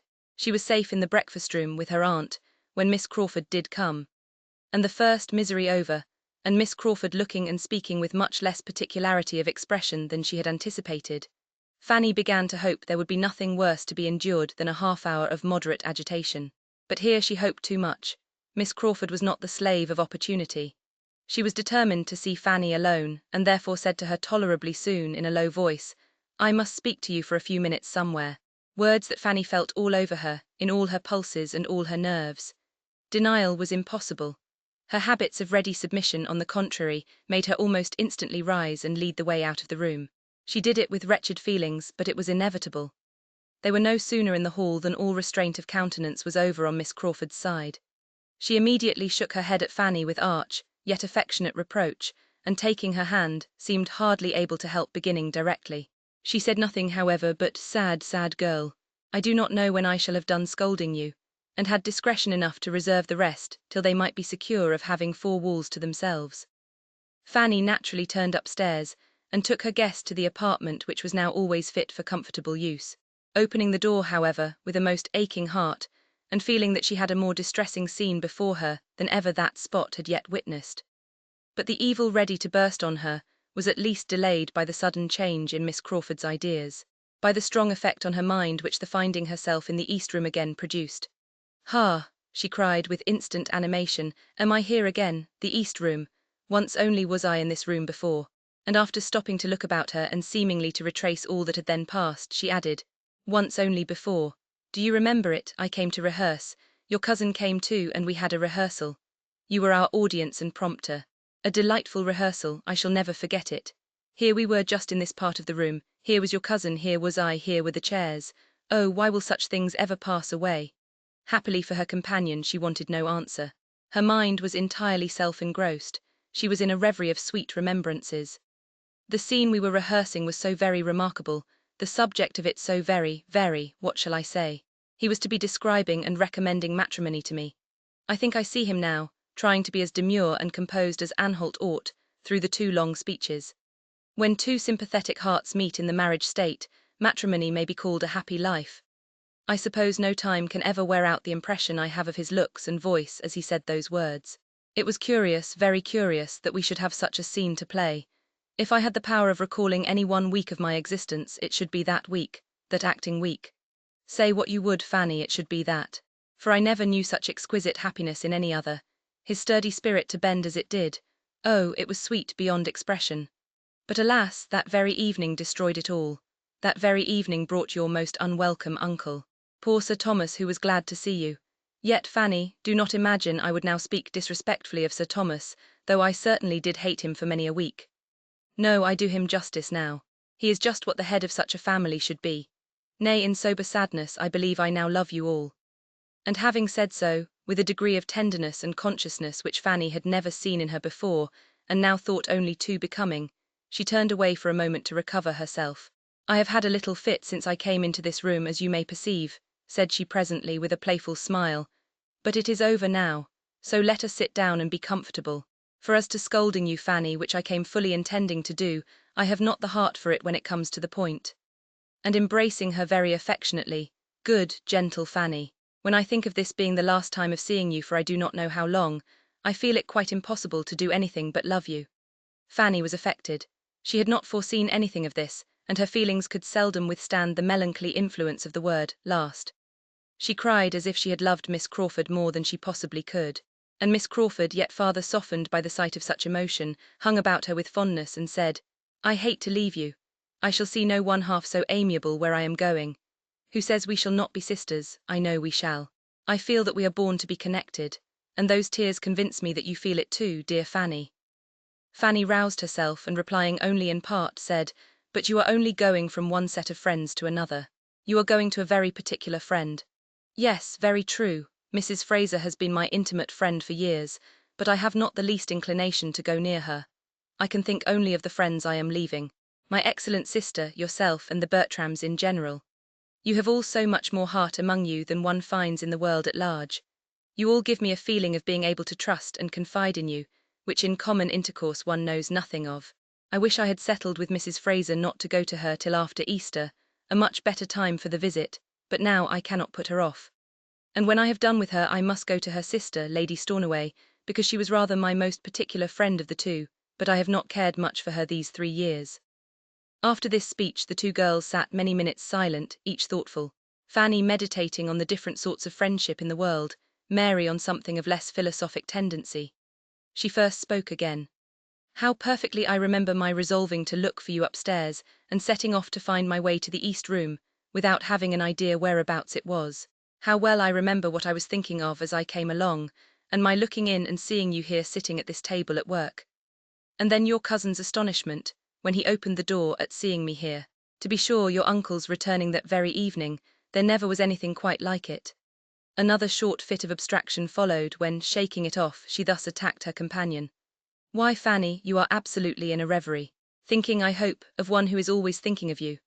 Oh, that I could transport you for a short time into our circle in town, that you might understand how your power over Henry is thought of there.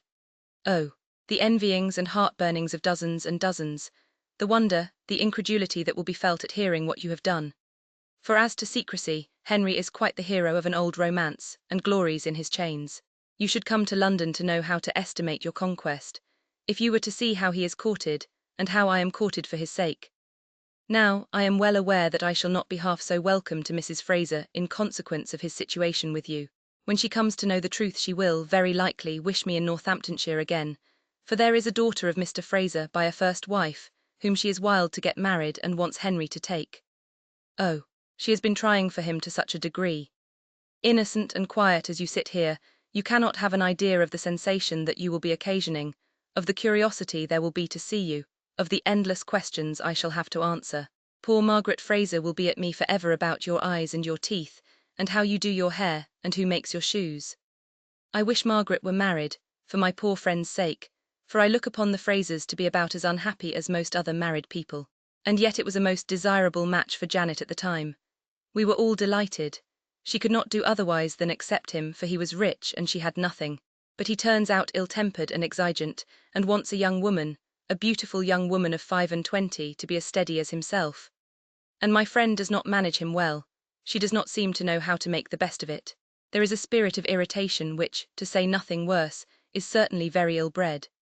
In their house I shall call to mind the conjugal manners of Mansfield Parsonage with respect. Even Dr. Grant does show a thorough confidence in my sister, and a certain consideration for her judgment, which makes one feel there is attachment. But of that I shall see nothing with the Frasers. I shall be at Mansfield for ever, Fanny. My own sister as a wife, Sir Thomas Bertram as a husband, are my standards of perfection. Poor Janet has been sadly taken in, and yet there was nothing improper on her side. She did not run into the match inconsiderately. There was no want of foresight. She took 3 days to consider of his proposals, and during those 3 days asked the advice of everybody connected with her whose opinion was worth having, and especially applied to my late dear aunt, whose knowledge of the world made her judgment very generally and deservedly looked up to by all the young people of her acquaintance, and she was decidedly in favour of Mr. Fraser. This seems as if nothing were a security for matrimonial comfort. I have not so much to say for my friend Flora, who jilted a very nice young man in the Blues for the sake of that horrid Lord Stornoway, who has about as much sense, Fanny, as Mr. Rushworth, but much worse looking, and with a blackguard character. I had my doubts at the time about her being right, for he has not even the air of a gentleman, and now I am sure she was wrong. By the by, Flora Ross was dying for Henry the first winter she came out. But were I to attempt to tell you of all the women whom I have known to be in love with him, I should never have done. It is you, only you, insensible Fanny, who can think of him with anything like indifference. But are you so insensible as you profess yourself? No, no, I see you are not. There was, indeed, so deep a blush over Fanny's face at that moment as might warrant strong suspicion in a predisposed mind. Excellent creature, I will not tease you, everything shall take its course. But, dear Fanny, you must allow that you were not so absolutely unprepared to have the question asked as your cousin fancies. It is not possible but that you must have had some thoughts on the subject, some surmises as to what might be. You must have seen that he was trying to please you by every attention in his power. Was not he devoted to you at the ball? And then before the ball the necklace. Oh, you received it just as it was meant. You were as conscious as heart could desire, I remember it perfectly. Do you mean then that your brother knew of the necklace beforehand? Oh, Miss Crawford, that was not fair, knew of it. It was his own doing entirely, his own thought. I am ashamed to say that it had never entered my head, but I was delighted to act on his proposal for both your sakes. I will not say, replied Fanny, that I was not half afraid at the time of its being so, for there was something in your look that frightened me, but not at first. I was as unsuspicious of it at first, indeed I was. It is as true as that I sit here, and had I had an idea of it, nothing should have induced me to accept the necklace.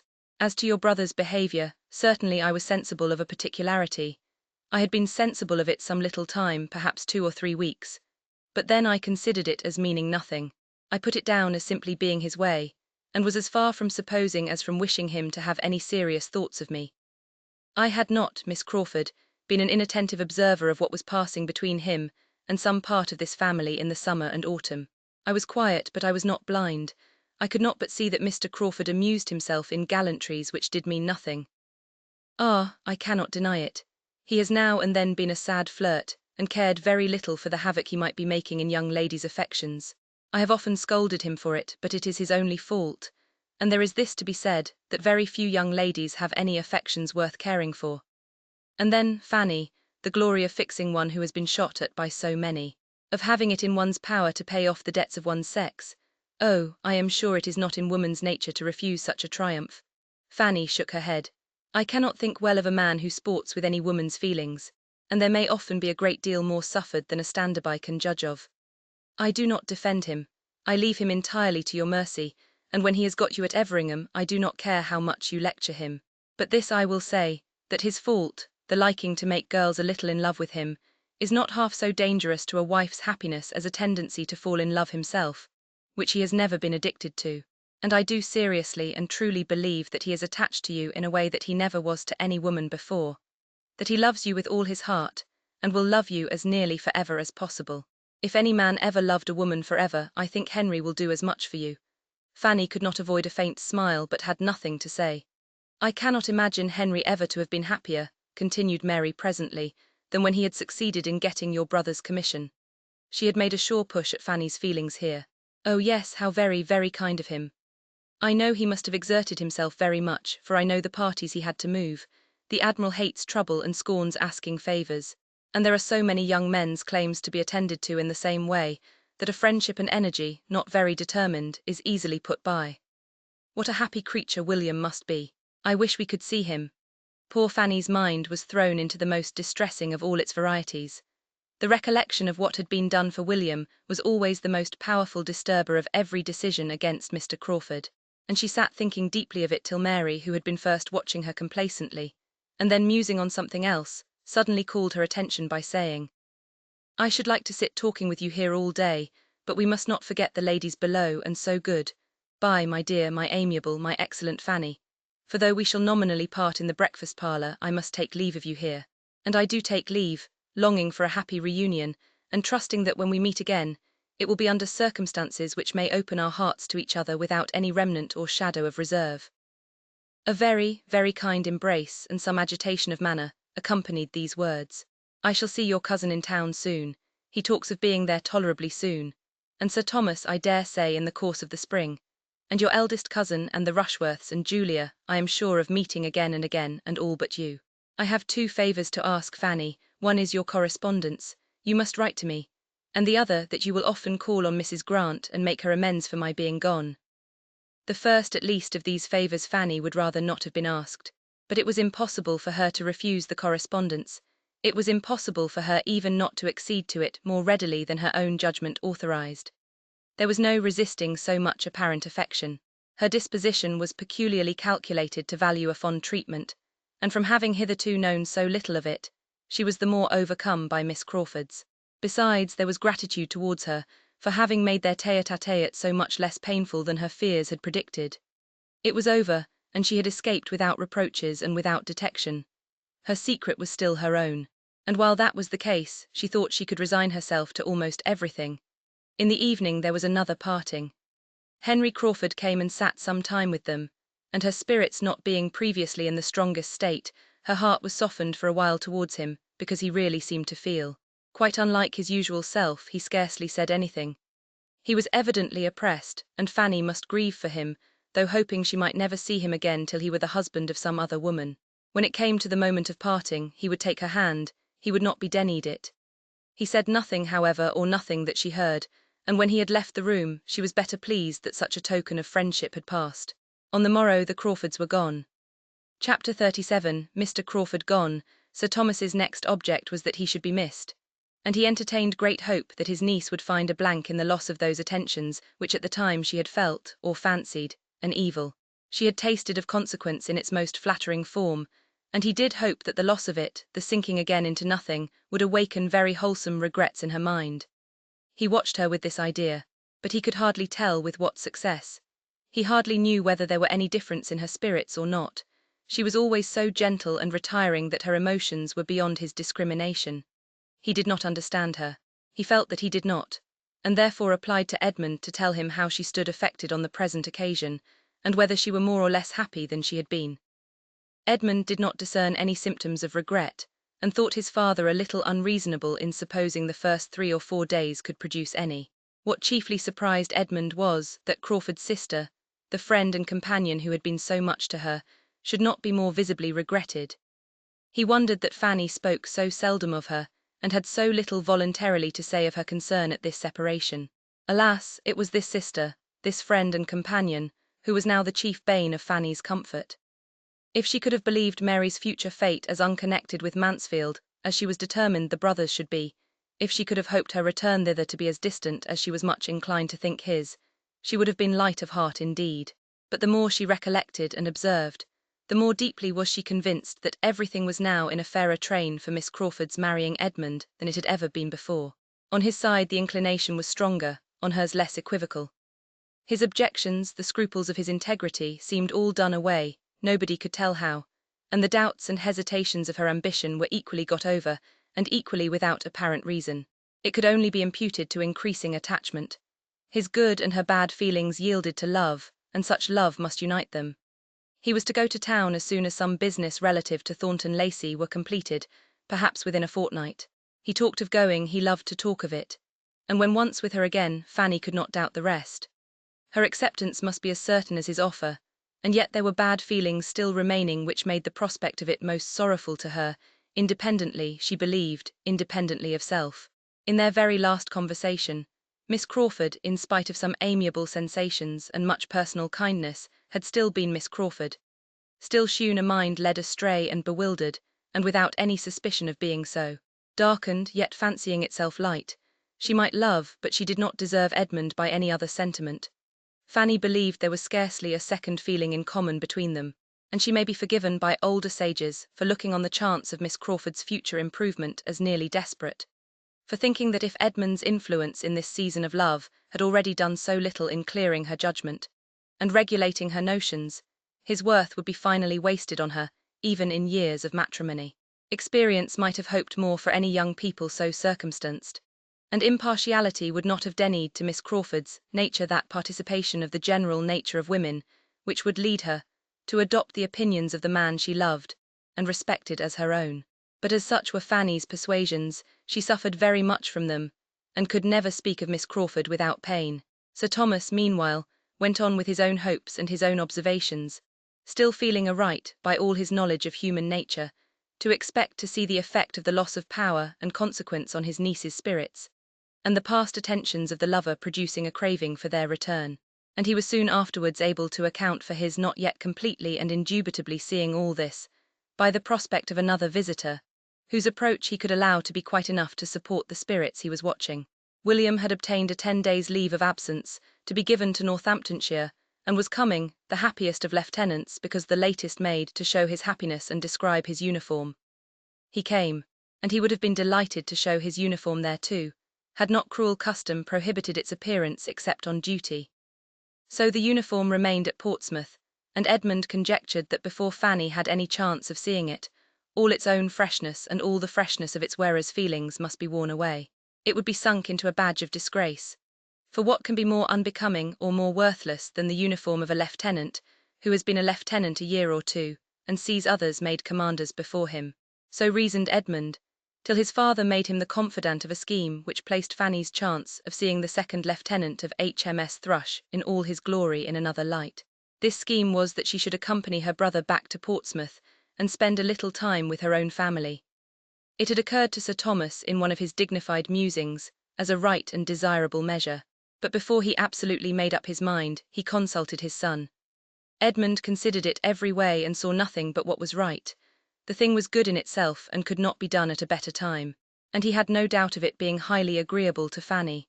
This was enough to determine Sir Thomas, and a decisive, then so it shall be, closed that stage of the business, Sir Thomas retiring from it with some feelings of satisfaction, and views of good over and above what he had communicated to his son. For his prime motive in sending her away had very little to do with the propriety of her seeing her parents again, and nothing at all with any idea of making her happy. He certainly wished her to go willingly, but he as certainly wished her to be heartily sick of home before her visit ended. and that a little abstinence from the elegancies and luxuries of Mansfield Park would bring her mind into a sober state, and incline her to a juster estimate of the value of that home of greater permanence and equal comfort, of which she had the offer. It was a medicinal project upon his niece's understanding, which he must consider as at present diseased. A residence of 8 or 9 years in the abode of wealth and plenty had a little disordered her powers of comparing and judging. Her father's house would, in all probability, teach her the value of a good income, and he trusted that she would be the wiser and happier woman all her life for the experiment he had devised. Had Fanny been at all addicted to raptures, she must have had a strong attack of them when she first understood what was intended, when her uncle first made her the offer of visiting the parents and brothers and sisters, from whom she had been divided almost half her life, of returning for a couple of months to the scenes of her infancy, with William for the protector and companion of her journey, and the certainty of continuing to see William to the last hour of his remaining on land. Had she ever given way to bursts of delight, it must have been then, for she was delighted, but her happiness was of a quiet, deep, heart-swelling sort, and though never a great talker, she was always more inclined to silence when feeling most strongly. At the moment she could only thank and accept. Afterwards, when familiarized with the visions of enjoyment so suddenly opened, she could speak more largely to William and Edmund of what she felt, but still there were emotions of tenderness that could not be clothed in words. The remembrance of all her earliest pleasures, and of what she had suffered in being torn from them, came over her with renewed strength, and it seemed as if to be at home again would heal every pain that had since grown out of the separation.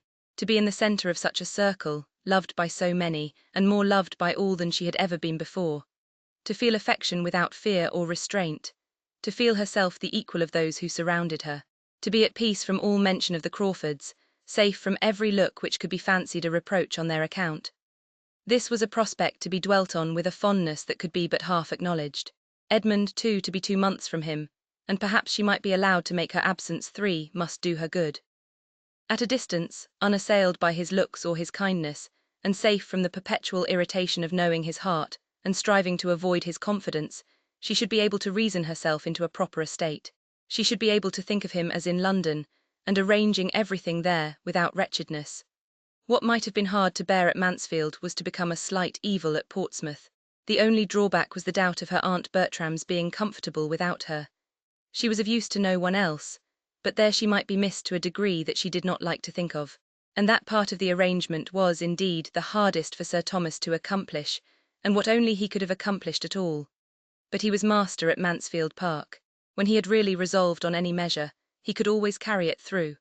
And now, by dint of long talking on the subject, explaining and dwelling on the duty of Fanny's sometimes seeing her family, he did induce his wife to let her go, obtaining it rather from submission, however, than conviction, for Lady Bertram was convinced of very little more than that Sir Thomas thought Fanny ought to go, and therefore that she must. In the calmness of her own dressing-room, in the impartial flow of her own meditations, unbiased by his bewildering statements, she could not acknowledge any necessity for Fanny's ever going near a father and mother who had done without her so long, while she was so useful to herself. And as to the not missing her, which under Mrs. Norris's discussion was the point attempted to be proved, she set herself very steadily against admitting any such thing. Sir Thomas had appealed to her reason, conscience, and dignity. He called it a sacrifice, and demanded it of her goodness and self-command as such. But Mrs. Norris wanted to persuade her that Fanny could be very well spared, she being ready to give up all her own time to her as requested, and in short, could not really be wanted or missed. "That may be, sister," was all Lady Bertram's reply. "I dare say you are very right, but I am sure I shall miss her very much." The next step was to communicate with Portsmouth. Fanny wrote to offer herself, and her mother's answer, though short, was so kind. A few simple lines expressed so natural and motherly a joy in the prospect of seeing her child again, as to confirm all the daughter's views of happiness in being with her, convincing her that she should now find a warm and affectionate friend in the mamma, who had certainly shewn no remarkable fondness for her formerly. But this she could easily suppose to have been her own fault or her own fancy. She had probably alienated love by the helplessness and fretfulness of a fearful temper, or been unreasonable in wanting a larger share than anyone among so many could deserve. Now, when she knew better how to be useful, and how to forbear, and when her mother could be no longer occupied by the incessant demands of a house full of little children, there would be leisure and inclination for every comfort, and they should soon be what mother and daughter ought to be to each other. William was almost as happy in the plan as his sister. It would be the greatest pleasure to him to have her there to the last moment before he sailed, and perhaps find her there still when he came in from his first cruise. And besides, he wanted her so very much to see the Thrush before she went out of harbour. The Thrush was certainly the finest sloop in the service, and there were several improvements in the dockyard too, which he quite longed to show her. He did not scruple to add that her being at home for a while would be a great advantage to everybody. "I do not know how it is," said he, "but we seem to want some of your nice ways and orderliness at my father's. The house is always in confusion. You will set things going in a better way, I am sure. You will tell my mother how it all ought to be, and you will be so useful to Susan, and you will teach Betsy, and make the boys love and mind you. How right and comfortable it will all be." By the time Mrs. Price's answer arrived, there remained but a very few days more to be spent at Mansfield, and for part of one of those days the young travellers were in a good deal of alarm on the subject of their journey, for when the mode of it came to be talked of, and Mrs. Norris found that all her anxiety to save her brother-in-law's money was vain, and that in spite of her wishes and hints for a less expensive conveyance of Fanny, they were to travel post. When she saw Sir Thomas actually give William notes for the purpose, she was struck with the idea of there being room for a third in the carriage, and suddenly seized with a strong inclination to go with them, to go and see her poor dear sister Price. She proclaimed her thoughts. She must say that she had more than half a mind to go with the young people. It would be such an indulgence to her. She had not seen her poor dear sister Price for more than 20 years, and it would be a help to the young people in their journey to have her older head to manage for them. And she could not help thinking her poor dear sister Price would feel it very unkind of her not to come by such an opportunity. William and Fanny were horror-struck at the idea. All the comfort of their comfortable journey would be destroyed at once. With woeful countenances they looked at each other. Their suspense lasted an hour or two. No one interfered to encourage or dissuade. Mrs. Norris was left to settle the matter by herself, and it ended, to the infinite joy of her nephew and niece, in the recollection that she could not possibly be spared from Mansfield Park at present, that she was a great deal too necessary to Sir Thomas and Lady Bertram for her to be able to answer it to herself to leave them even for a week, and therefore must certainly sacrifice every other pleasure to that of being useful to them.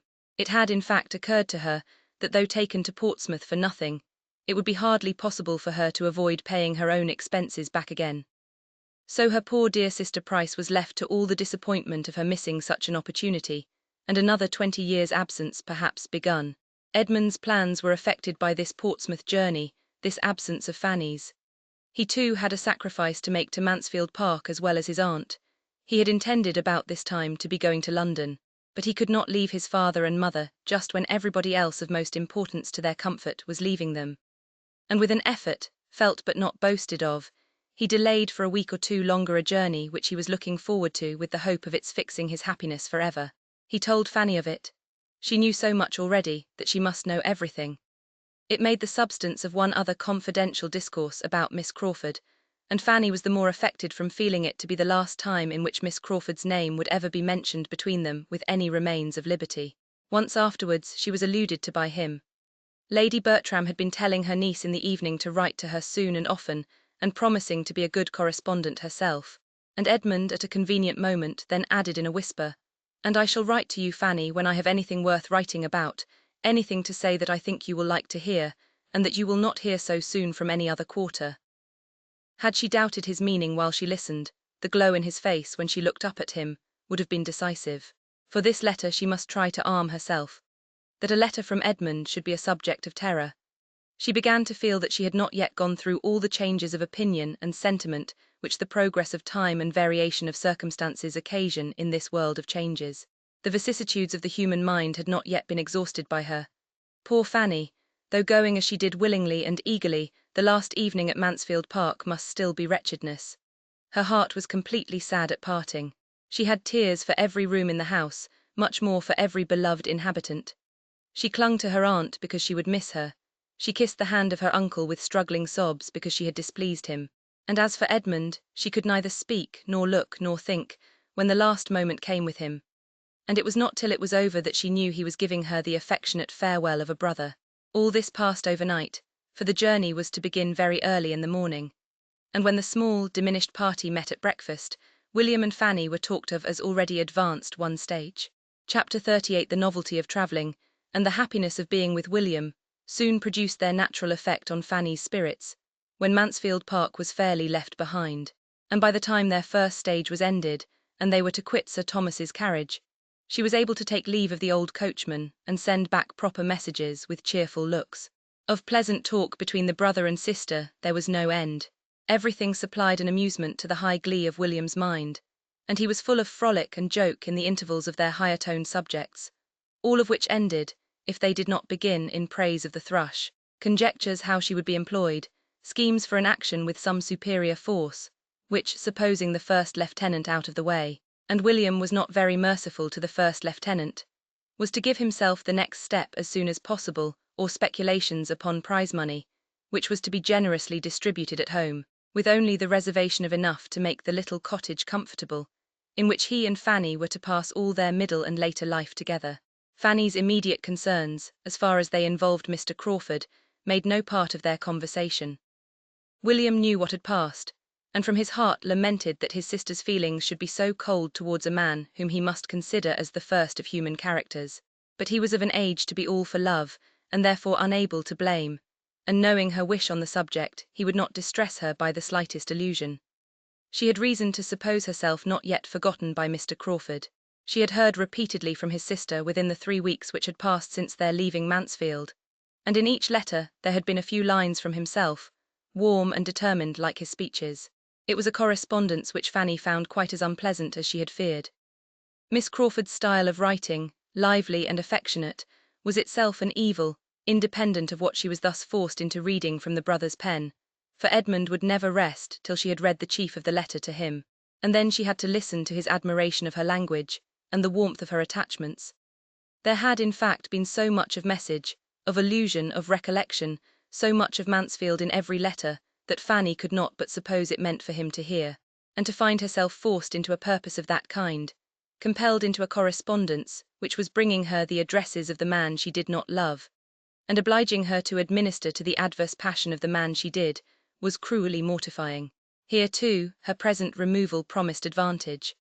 When no longer under the same roof with Edmund, she trusted that Miss Crawford would have no motive for writing strong enough to overcome the trouble, and that at Portsmouth their correspondence would dwindle into nothing. With such thoughts as these, among 100 others, Fanny proceeded in her journey safely and cheerfully, and as expeditiously as could rationally be hoped in the dirty month of February. They entered Oxford, but she could take only a hasty glimpse of Edmund's College as they passed along, and made no stop anywhere till they reached Newbury, where a comfortable meal, uniting dinner and supper, wound up the enjoyments and fatigues of the day. The next morning saw them off again at an early hour, and with no events and no delays, they regularly advanced, and were in the environs of Portsmouth while there was yet daylight for Fanny to look around her, and wonder at the new buildings. They passed the drawbridge and entered the town, and the light was only beginning to fail as, guided by William's powerful voice, they were rattled into a narrow street, leading from the High Street, and drawn up before the door of a small house now inhabited by Mr. Price. Fanny was all agitation and flutter, all hope and apprehension.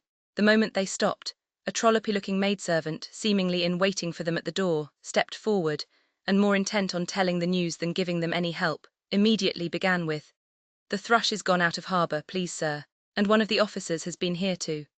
She was interrupted by a fine tall boy of 11 years old, who, rushing out of the house, pushed the maid aside, and while William was opening the chaise door himself, called out, "You are just in time. We have been looking for you this half-hour. The thrush went out of harbour this morning. I saw her. It was a beautiful sight, and they think she will have her orders in a day or two. And Mr. Campbell was here at 4 o'clock to ask for you. He has got one of the thrush's boats, and is going off to her at 6, and hoped you would be here in time to go with him." A stare or two at Fanny, as William helped her out of the carriage, was all the voluntary notice which this brother bestowed, but he made no objection to her kissing him, though still entirely engaged in detailing farther particulars of the thrush's going out of harbour, in which he had a strong right of interest, being to commence his career of seamanship in her at this very time. Another moment and Fanny was in the narrow entrance passage of the house, and in her mother's arms, who met her there with looks of true kindness, and with features which Fanny loved the more because they brought her Aunt Bertram's before her, and there were her 2 sisters. Susan, a well-grown fine girl of 14, and Betsy, the youngest of the family, about 5, both glad to see her in their way, though with no advantage of manner in receiving her. But manner Fanny did not want. Would they but love her, she should be satisfied.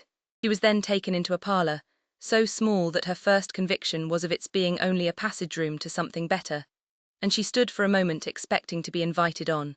But when she saw there was no other door, and that there were signs of habitation before her, she called back her thoughts, reproved herself, and grieved lest they should have been suspected. Her mother, however, could not stay long enough to suspect anything. She was gone again to the street door to welcome William. "Oh, my dear William, how glad I am to see you, but have you heard about the thrush? She is gone out of harbour already, 3 days before we had any thought of it, and I do not know what I am to do about Sam's things. They will never be ready in time, for she may have her orders tomorrow, perhaps. It takes me quite unawares. And now you must be off for Spithead too.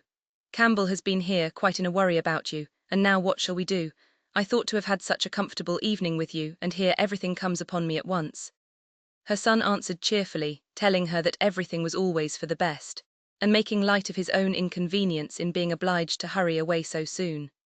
"To be sure, I had much rather she had stayed in harbour, that I might have sat a few hours with you in comfort. But as there is a boat ashore, I had better go off at once, and there is no help for it. Whereabouts does the thrush lay at Spithead? Near the Canopus, but no matter. Here's Fanny in the parlour, and why should we stay in the passage? Come, mother, you have hardly looked at your own dear Fanny yet." In they both came, and Mrs. Price, having kindly kissed her daughter again, and commented a little on her growth, began with very natural solicitude to feel for their fatigues and wants as travellers. "Poor dears, how tired you must both be, and now what will you have? I began to think you would never come. Betsy and I have been watching for you this half-hour, and when did you get anything to eat, and what would you like to have now? I could not tell whether you would be for some meat, or only a dish of tea after your journey, or else I would have got something ready. And now I am afraid Campbell will be here before there is time to dress a steak, and we have no butcher at hand.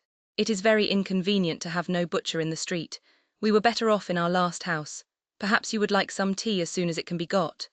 They both declared they should prefer it to anything. "Then, Betsy, my dear, run into the kitchen and see if Rebecca has put the water on, and tell her to bring in the tea things as soon as she can. I wish we could get the bell mended, but Betsy is a very handy little messenger." Betsy went with alacrity, proud to show her abilities before her fine new sister.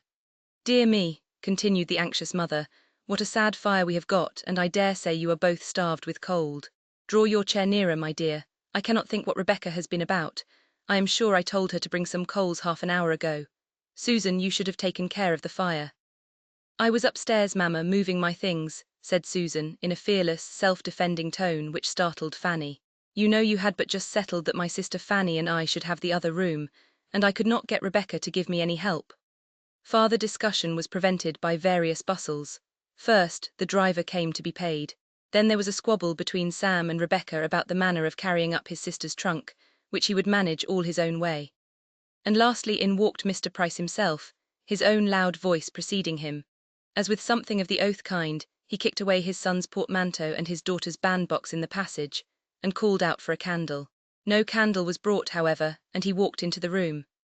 Fanny, with doubting feelings, had risen to meet him, but sank down again on finding herself undistinguished in the dusk, and unthought of. With a friendly shake of his son's hand and an eager voice, he instantly began. Welcome back, my boy, glad to see you. Have you heard the news?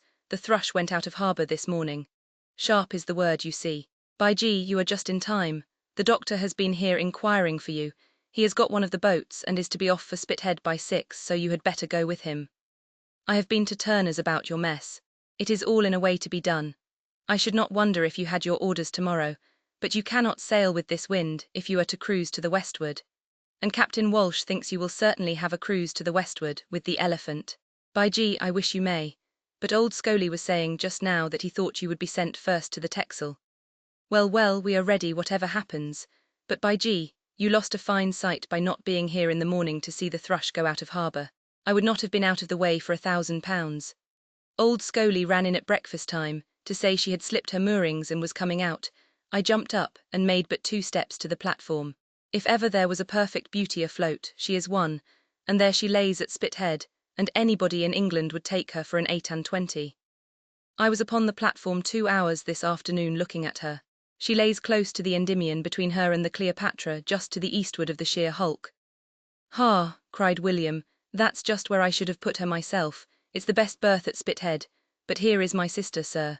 Here is Fanny, turning and leading her forward. It is so dark you do not see her. With an acknowledgement that he had quite forgot her, Mr. Price now received his daughter, and having given her a cordial hug, and observed that she was grown into a woman, and he supposed would be wanting a husband soon, seemed very much inclined to forget her again. Fanny shrunk back to her seat, with feelings sadly pained by his language and his smell of spirits.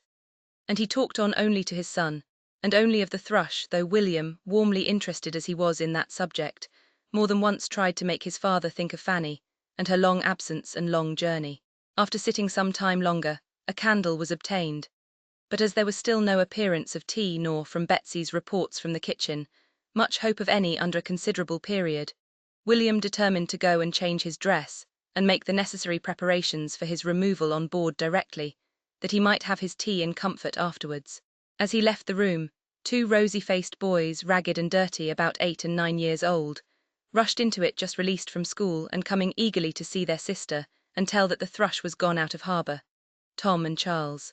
Charles had been born since Fanny's going away, but Tom she had often helped to nurse, and now felt a particular pleasure in seeing again. Both were kissed very tenderly, but Tom she wanted to keep by her, to try to trace the features of the baby she had loved, and talk too of his infant preference of herself. Tom, however, had no mind for such treatment. He came home not to stand and be talked to, but to run about and make a noise. And both boys had soon burst from her, and slammed the parlour door till her temples ached. She had now seen all that were at home. There remained only 2 brothers between herself and Susan, one of whom was a clerk in a public office in London, and the other midshipman on board an Indiaman. But though she had seen all the members of the family, she had not yet heard all the noise they could make. Another quarter of an hour brought her a great deal more. William was soon calling out from the landing place of the 2nd story for his mother, and for Rebecca. He was in distress for something that he had left there, and did not find again. A key was mislaid, Betsy accused of having got at his new hat and some slight but essential alteration of his uniform waistcoat, which he had been promised to have done for him, entirely neglected. Mrs. Price, Rebecca and Betsy all went up to defend themselves, all talking together, but Rebecca loudest. And the job was to be done as well as it could in a great hurry, William trying in vain to send Betsy down again, or keep her from being troublesome where she was. The whole of which, as almost every door in the house was open, could be plainly distinguished in the parlour, except when drowned at intervals by the superior noise of Sam, Tom, and Charles chasing each other up and down stairs, and tumbling about and hallooing. Fanny was almost stunned.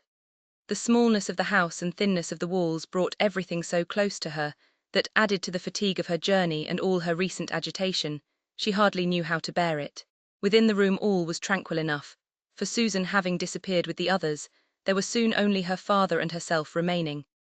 And he, taking out a newspaper, the customary loan of a neighbour, applied himself to studying it, without seeming to recollect her existence. The solitary candle was held between himself and the paper, without any reference to her possible convenience. But she had nothing to do, and was glad to have the light screened from her aching head, as she sat in bewildered, broken, sorrowful contemplation.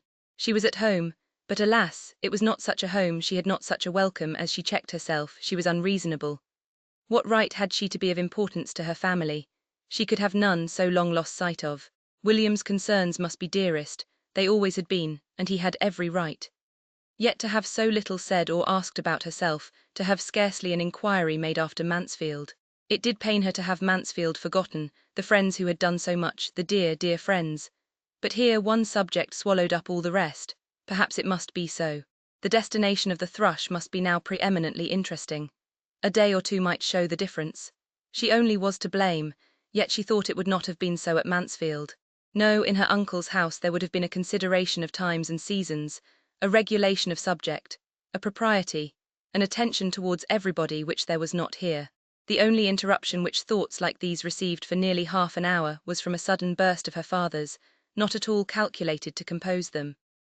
At a more than ordinary pitch of thumping and hallooing in the passage, he exclaimed, "Devil take those young dogs! How they are singing out! Sam's voice louder than all the rest. That boy is fit for a boatswain. Holla you there. Sam, stop your confounded pipe, or I shall be after you." This threat was so palpably disregarded, that though within 5 minutes afterwards, the 3 boys all burst into the room together and sat down, Fanny could not consider it as a proof of anything more than their being for the time thoroughly fagged, which their hot faces and panting breath seemed to prove. especially as they were still kicking each other's shins, and hallooing out at sudden starts immediately under their father's eye. The next opening of the door brought something more welcome. It was for the tea things, which she had begun almost to despair of seeing that evening. Susan and an attendant girl, whose inferior appearance informed Fanny, to her great surprise, that she had previously seen the upper servant, brought in everything necessary for the meal. Susan looking, as she put the kettle on the fire and glanced at her sister, as if divided between the agreeable triumph of showing her activity and usefulness, and the dread of being thought to demean herself by such an office. She had been into the kitchen, she said, to hurry Sally and help make the toast and spread the bread and butter, or she did not know when they should have got tea, and she was sure her sister must want something after her journey. Fanny was very thankful. She could not but own that she should be very glad of a little tea, and Susan immediately set about making it, as if pleased to have the employment all to herself. And with only a little unnecessary bustle, and some few injudicious attempts at keeping her brothers in better order than she could, acquitted herself very well. Fanny's spirit was as much refreshed as her body. Her head and heart were soon the better for such well-timed kindness. Susan had an open, sensible countenance. She was like William, and Fanny hoped to find her like him in disposition and goodwill towards herself. In this more placid state of things William re-entered, followed not far behind by his mother and Betsy. He, complete in his lieutenant's uniform, looking and moving all the taller, firmer, and more graceful for it, and with the happiest smile over his face, walked up directly to Fanny, who, rising from her seat, looked at him for a moment in speechless admiration, and then threw her arms round his neck to sob out her various emotions of pain and pleasure. Anxious not to appear unhappy, she soon recovered herself, and wiping away her tears, was able to notice and admire all the striking parts of his dress, listening with reviving spirits to his cheerful hopes of being on shore some part of every day before they sailed, and even of getting her to Spithead to see the sloop.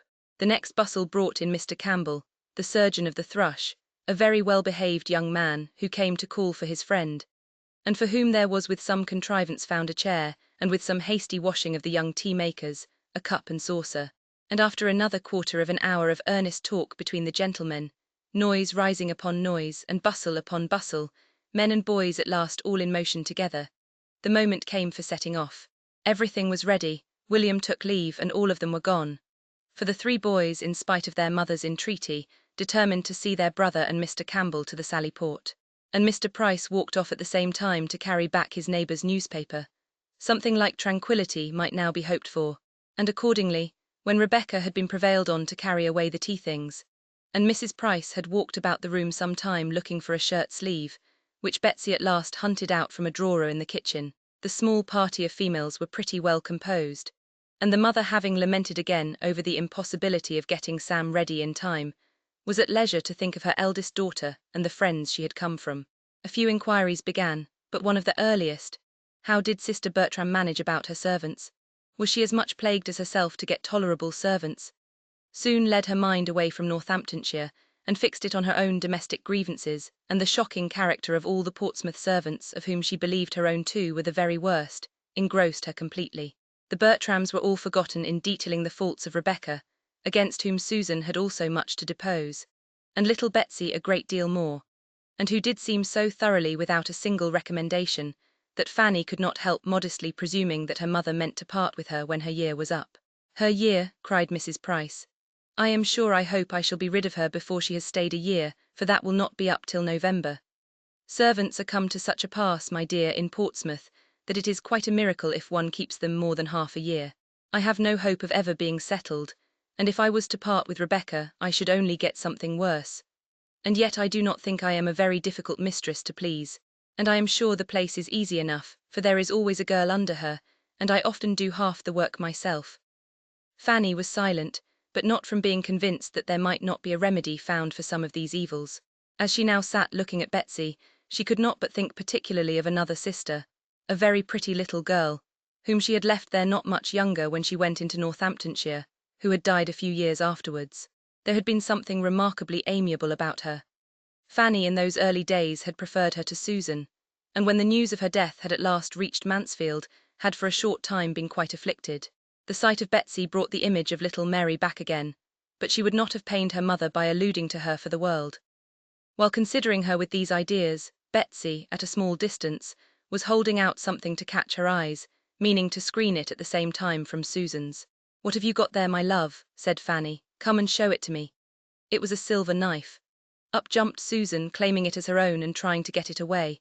But the child ran to her mother's protection, and Susan could only reproach, which she did very warmly and evidently hoping to interest Fanny on her side. It was very hard that she was not to have her own knife. It was her own knife. Little sister Mary had left it to her upon her deathbed, and she ought to have had it to keep herself long ago. But Mamma kept it from her, and was always letting Betsy get hold of it. And the end of it would be that Betsy would spoil it and get it for her own, though Mamma had promised her that Betsy should not have it in her own hands. Fanny was quite shocked. Every feeling of duty, honour, and tenderness was wounded by her sister's speech and her mother's reply. "Now, Susan," cried Mrs. Price in a complaining voice, "now how can you be so cross? You are always quarrelling about that knife. I wish you would not be so quarrelsome. Poor little Betsy, how cross Susan is to you. But you should not have taken it out, my dear, when I sent you to the drawer. You know I told you not to touch it because Susan is so cross about it. I must hide it another time, Betsy. Poor Mary little thought it would be such a bone of contention when she gave it me to keep, only 2 hours before she died. Poor little soul. She could but just speak to be heard, and she said so prettily, 'Let Sister Susan have my knife, Mamma, when I am dead and buried.' Poor little dear. She was so fond of it, Fanny, that she would have it lay by her in bed, all through her illness. It was the gift of her good godmother, old Mrs. Admiral Maxwell, only 6 weeks before she was taken for death. Poor little sweet creature. Well, she was taken away from evil to come.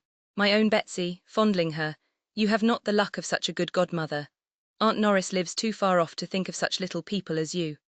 Fanny had indeed nothing to convey from Aunt Norris, but a message to say she hoped that her goddaughter was a good girl and learnt her book. There had been at one moment a slight murmur in the drawing-room at Mansfield Park about sending her a prayer book, but no second sound had been heard of such a purpose.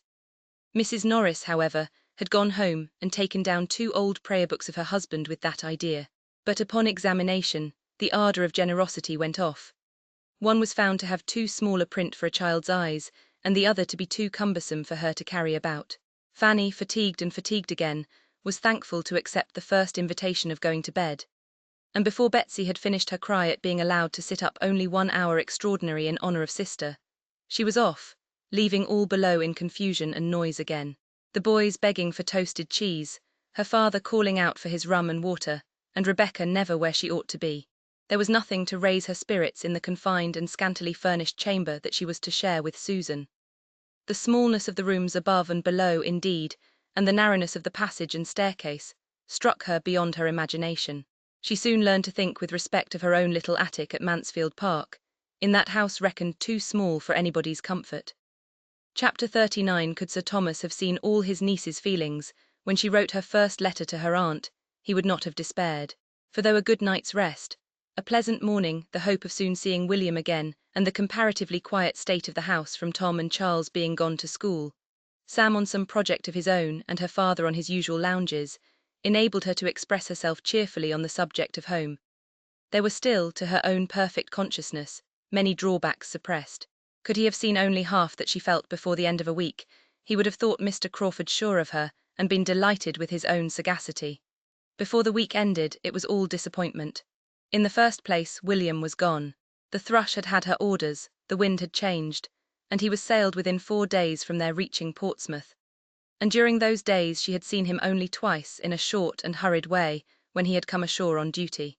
There had been no free conversation, no walk on the ramparts, no visit to the dockyard, no acquaintance with the Thrush, nothing of all that they had planned and depended on. Everything in that quarter failed her, except William's affection. His last thought on leaving home was for her. He stepped back again to the door to say, "Take care of Fanny, mother. She is tender and not used to rough it like the rest of us. I charge you take care of Fanny." William was gone, and the home he had left her in was, Fanny could not conceal it from herself, in almost every respect the very reverse of what she could have wished. It was the abode of noise, disorder, and impropriety. Nobody was in their right place, nothing was done as it ought to be. She could not respect her parents as she had hoped.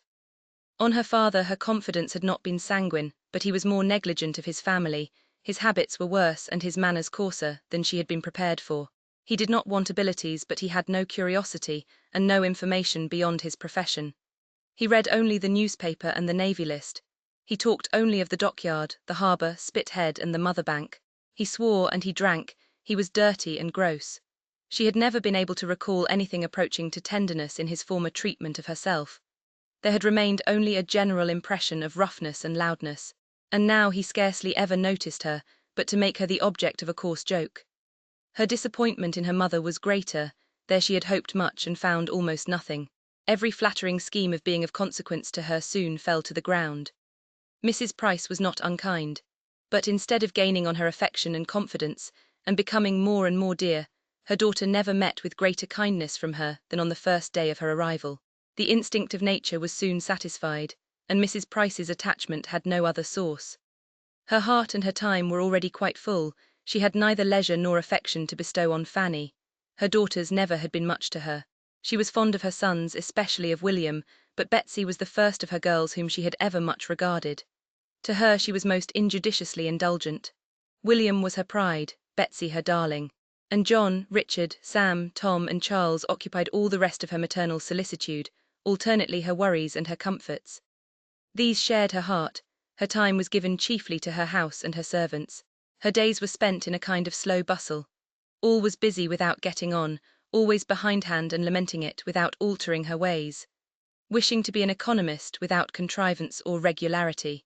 Dissatisfied with her servants, without skill to make them better, and whether helping or reprimanding or indulging them, without any power of engaging their respect. Of her two sisters, Mrs. Price very much more resembled Lady Bertram than Mrs. Norris. She was a manager by necessity, without any of Mrs. Norris's inclination for it, or any of her activity. Her disposition was naturally easy and indolent, like Lady Bertram's, and a situation of similar affluence and do-nothingness would have been much more suited to her capacity than the exertions and self-denials of the one which her imprudent marriage had placed her in. She might have made just as good a woman of consequence as Lady Bertram, but Mrs. Norris would have been a more respectable mother of 9 children on a small income. Much of all this Fanny could not but be sensible of. She might scruple to make use of the words, but she must and did feel that her mother was a partial, ill-judging parent, a dawdle, a slattern, who neither taught nor restrained her children, whose house was the scene of mismanagement and discomfort from beginning to end, and who had no talent, no conversation, no affection towards herself, no curiosity to know her better, no desire of her friendship, and no inclination for her company that could lessen her sense of such feelings. Fanny was very anxious to be useful, and not to appear above her home, or in any way disqualified or disinclined, by her foreign education, from contributing her help to its comforts, and therefore set about working for Sam immediately, and by working early and late with perseverance and great dispatch, did so much that the boy was shipped off at last, with more than half his linen ready. She had great pleasure in feeling her usefulness, but could not conceive how they would have managed without her. Sam, loud and overbearing as he was, she rather regretted when he went, for he was clever and intelligent, and glad to be employed in any errand in the town. And though spurning the remonstrances of Susan, given as they were, though very reasonable in themselves, with ill-timed and powerless warmth, was beginning to be influenced by Fanny's services and gentle persuasions, and she found that the best of the 3 younger ones was gone in him. Tom and Charles being at least as many years as they were his juniors distant from that age of feeling and reason, which might suggest the expediency of making friends, and of endeavouring to be less disagreeable. Their sister soon despaired of making the smallest impression on them. They were quite untamable by any means of address which she had spirits or time to attempt. Every afternoon brought a return of their riotous games all over the house, and she very early learned to sigh at the approach of Saturday's constant half-holiday. Betsy, too, a spoiled child, trained up to think the alphabet her greatest enemy, left to be with the servants at her pleasure, and then encouraged to report any evil of them. She was almost as ready to despair of being able to love or assist, and of Susan's temper she had many doubts. Her continual disagreements with her mother, her rash squabbles with Tom and Charles, and petulance with Betsy, were at least so distressing to Fanny that, though admitting they were by no means without provocation, she feared the disposition that could push them to such length must be far from amiable, and from affording any repose to herself. Such was the home which was to put Mansfield out of her head, and teach her to think of her cousin Edmund with moderated feelings. On the contrary, she could think of nothing but Mansfield, its beloved inmates, its happy ways, everything where she now was in full contrast to it. The elegance, propriety, regularity, harmony, and perhaps, above all, the peace and tranquillity of Mansfield were brought to her remembrance every hour of the day, by the prevalence of everything opposite to them here. The living in incessant noise was, to a frame and temper delicate and nervous like Fanny's, an evil which no superadded elegance or harmony could have entirely atoned for. It was the greatest misery of all. At Mansfield, no sounds of contention, no raised voice, no abrupt bursts, no tread of violence was ever heard. All proceeded in a regular course of cheerful orderliness. Everybody had their due importance. Everybody's feelings were consulted. If tenderness could be ever supposed wanting, good sense and good breeding supplied its place. And as to the little irritations sometimes introduced by Aunt Norris, they were short, they were trifling, they were as a drop of water to the ocean, compared with the ceaseless tumult of her present abode. Here everybody was noisy, every voice was loud, excepting, perhaps, her mother's, which resembled the soft monotony of Lady Bertram's, only worn into fretfulness. Whatever was wanted was hallooed for, and the servants hallooed out their excuses from the kitchen. The doors were in constant banging, the stairs were never at rest, nothing was done without a clatter, nobody sat still, and nobody could command attention when they spoke. In a review of the two houses, as they appeared to her before the end of a week, Fanny was tempted to apply to them Dr. Johnson's celebrated judgment as to matrimony and celibacy, and say that though Mansfield Park might have some pains, Portsmouth could have no pleasures.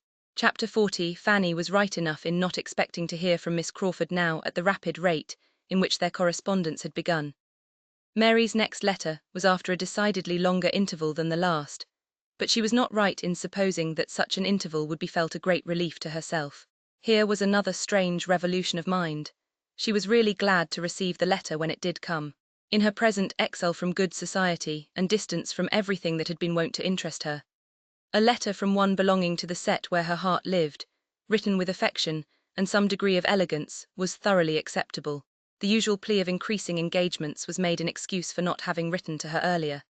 "And now that I have begun," she continued, "my letter will not be worth your reading, for there will be no little offering of love at the end, no 3 or 4 lines passionés from the most devoted see in the world, for Henry is in Norfolk. Business called him to Everingham 10 days ago, or perhaps he only pretended the call, for the sake of being travelling at the same time that you were. But there he is, and by the by, his absence may sufficiently account for any remissness of his sisters in writing, for there has been no, well, Mary, when do you write to Fanny? Is not it time for you to write to Fanny, to spur me on?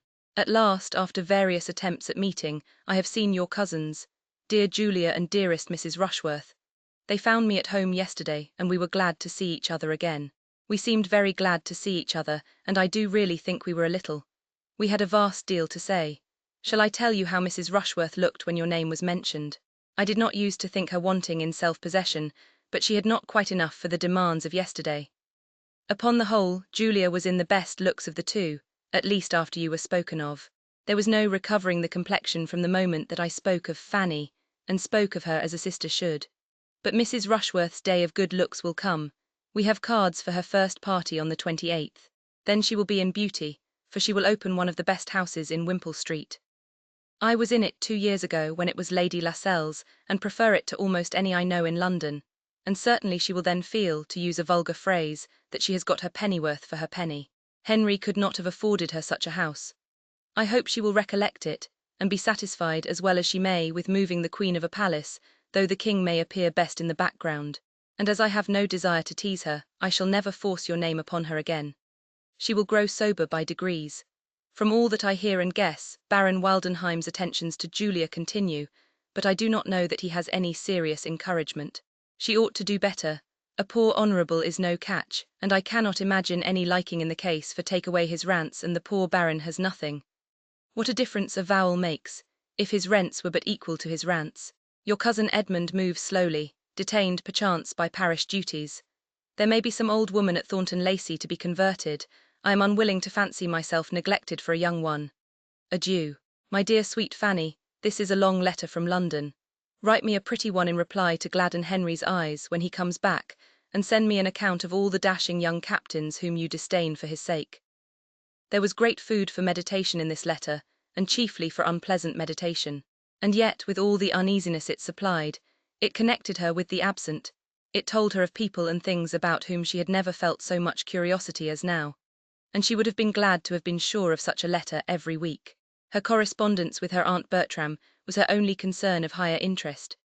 As for any society in Portsmouth that could at all make amends for deficiencies at home, There were none within the circle of her father's and mother's acquaintance to afford her the smallest satisfaction. She saw nobody in whose favour she could wish to overcome her own shyness and reserve. The men appeared to her all coarse, the women all pert, everybody underbred, and she gave as little contentment as she received from introductions either to old or new acquaintance. The young ladies who approached her at first with some respect, in consideration of her coming from a baronet's family, were soon offended by what they termed airs. For, as she neither played on the pianoforte nor wore fine pelisses, they could, on farther observation, admit no right of superiority. The first solid consolation which Fanny received for the evils of home, the first which her judgment could entirely approve, and which gave any promise of durability, was in a better knowledge of Susan, and a hope of being of service to her. Susan had always behaved pleasantly to herself, but the determined character of her general manners had astonished and alarmed her, and it was at least a fortnight before she began to understand a disposition so totally different from her own. Susan saw that much was wrong at home, and wanted to set it right. That a girl of 14, acting only on her own unassisted reason, should err in the method of reform was not wonderful, and Fanny soon became more disposed to admire the natural light of the mind, which could so early distinguish justly, than to censure severely the faults of conduct to which it led. Susan was only acting on the same truths, and pursuing the same system, which her own judgment acknowledged, but which her more supine and yielding temper would have shrunk from asserting. Susan tried to be useful, where she could only have gone away and cried. And that Susan was useful she could perceive. That things, bad as they were, would have been worse but for such interposition, and that both her mother and Betsy were restrained from some excesses of very offensive indulgence and vulgarity. In every argument with her mother, Susan had in point of reason the advantage, and never was there any maternal tenderness to buy her off. The blind fondness which was for ever producing evil around her she had never known. There was no gratitude for affection past or present to make her better bear with its excesses to the others. All this became gradually evident, and gradually placed Susan before her sister as an object of mingled compassion and respect. That her manner was wrong, however, at times very wrong, her measures often ill-chosen and ill-timed, and her looks and language very often indefensible, Fanny could not cease to feel, but she began to hope they might be rectified. Susan, she found, looked up to her and wished for her good opinion, and knew as anything like an office of authority was to Fanny, knew as it was to imagine herself capable of guiding or informing anyone. She did resolve to give occasional hints to Susan, and endeavour to exercise for her advantage the juster notions of what was due to everybody, and what would be wisest for herself, which her own more favoured education had fixed in her. Her influence, or at least the consciousness and use of it, originated in an act of kindness by Susan, which, after many hesitations of delicacy, she at last worked herself up to. It had very early occurred to her that a small sum of money might, perhaps, restore peace for ever on the sore subject of the silver knife, canvassed as it now was continually, and the riches which she was in possession of herself, her uncle having given her £10 at parting, made her as able as she was willing to be generous. But she was so wholly unused to confer favours, except on the very poor, so unpractised in removing evils or bestowing kindnesses among her equals, and so fearful of appearing to elevate herself as a great lady at home, that it took some time to determine that it would not be unbecoming in her to make such a present. It was made, however, at last. A silver knife was bought for Betsy, and accepted with great delight, its newness giving it every advantage over the other that could be desired. Susan was established in the full possession of her own, Betsy handsomely declaring that now she had got one so much prettier herself, she should never want that again, and no reproach seemed conveyed to the equally satisfied mother, which Fanny had almost feared to be impossible. The deed thoroughly answered, a source of domestic altercation was entirely done away, and it was the means of opening Susan's heart to her, and giving her something more to love and be interested in. Susan showed that she had delicacy. Pleased as she was to be mistress of property which she had been struggling for at least 2 years, she yet feared that her sister's judgment had been against her, and that a reproof was designed her for having so struggled as to make the purchase necessary for the tranquillity of the house. Her temper was open. She acknowledged her fears, blamed herself for having contended so warmly, and from that hour Fanny, understanding the worth of her disposition, and perceiving how fully she was inclined to seek her good opinion and refer to her judgment, began to feel again the blessing of affection, and to entertain the hope of being useful to a mind so much in need of help, and so much deserving it. She gave advice too sound to be resisted by a good understanding, and given so mildly and considerately as not to irritate an imperfect temper, and she had the happiness of observing its good effects not unfrequently. More was not expected by one who, while seeing all the obligation and expediency of submission and forbearance, saw also with sympathetic acuteness a feeling all that must be hourly grating to a girl like Susan. Her greatest wonder on the subject soon became, not that Susan should have been provoked into disrespect and impatience against her better knowledge, but that so much better knowledge, so many good notions should have been hers at all, and that, brought up in the midst of negligence and error, she should have formed such proper opinions of what ought to be. She, who had had no cousin Edmund to direct her thoughts or fix her principles. The intimacy thus begun between them was a material advantage to each. By sitting together upstairs, they avoided a great deal of the disturbance of the house. Fanny had peace, and Susan learned to think it no misfortune to be quietly employed. They sat without a fire, but that was a privation familiar even to Fanny, and she suffered the less because reminded by it of the East Room. It was the only point of resemblance. In space, light, furniture, and prospect, there was nothing alike in the two apartments, and she often heaved a sigh at the remembrance of all her books and boxes, and various comforts there. By degrees the girls came to spend the chief of the morning upstairs, at first only in working and talking. But after a few days, the remembrance of the said books grew so potent and stimulative, that Fanny found it impossible not to try for books again. There were none in her father's house, but wealth is luxurious and daring, and some of hers found its way to a circulating library. She became a subscriber, amazed at being anything in propria persona, amazed at her own doings in every way to be a renter, a chooser of books, and to be having anyone's improvement in view in her choice. But so it was. Susan had read nothing, and Fanny longed to give her a share in her own first pleasures, and inspire a taste for the biography and poetry which she delighted in herself. In this occupation she hoped, moreover, to bury some of the recollections of Mansfield, which were too apt to seize her mind if her fingers only were busy, and, especially at this time, hoped it might be useful in diverting her thoughts from pursuing Edmund to London, whither, on the authority of her aunt's last letter, she knew he was gone. She had no doubt of what would ensue. The promised notification was hanging over her head. The postman's knock within the neighbourhood was beginning to bring its daily terrors, and if reading could banish the idea for even half an hour, it was something gained. Chapter 41. A week was gone since Edmund might be supposed in town, and Fanny had heard nothing of him. There were 3 different conclusions to be drawn from his silence, between which her mind was in fluctuation, each of them at times being held the most probable. Either his going had been again delayed, or he had yet procured no opportunity of seeing Miss Crawford alone, or he was too happy for letter-writing.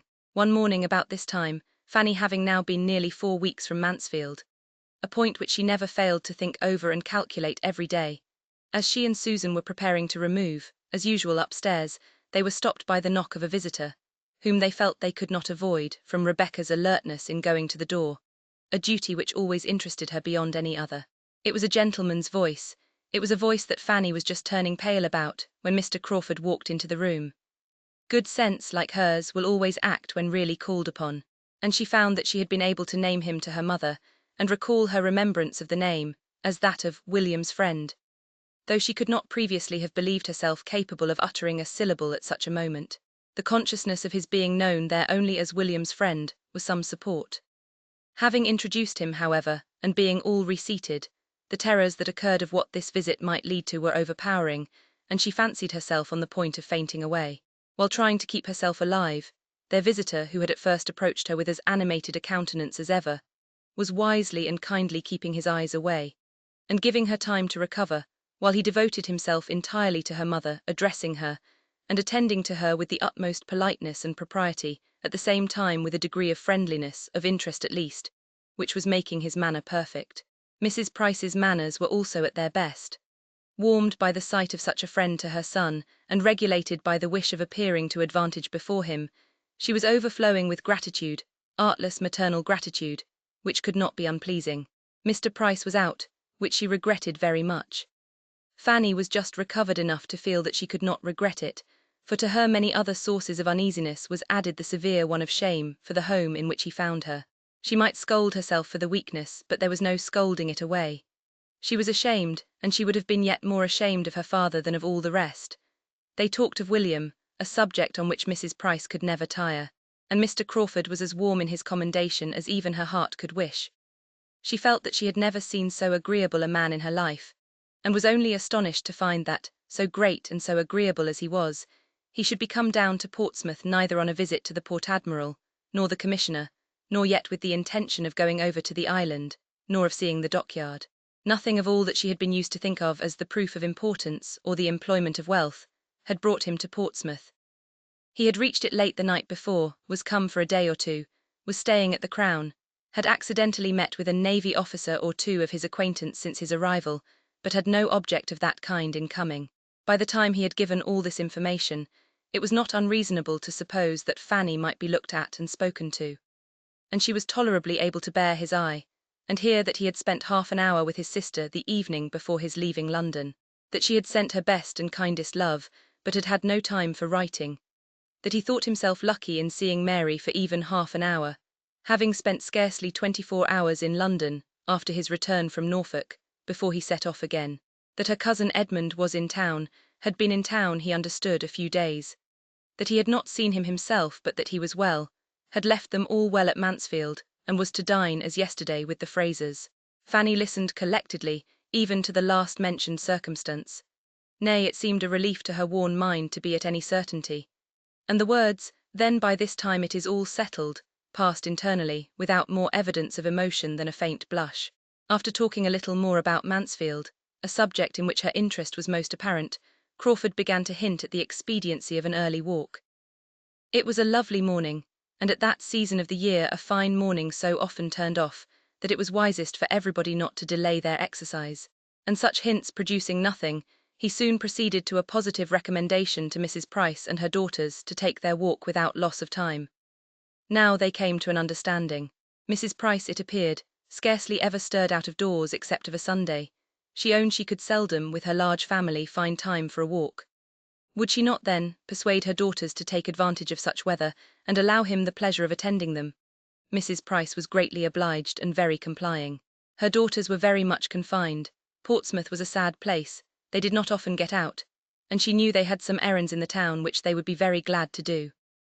And the consequence was that Fanny, strange as it was, strange, awkward and distressing, found herself and Susan within 10 minutes walking towards the High Street with Mr. Crawford.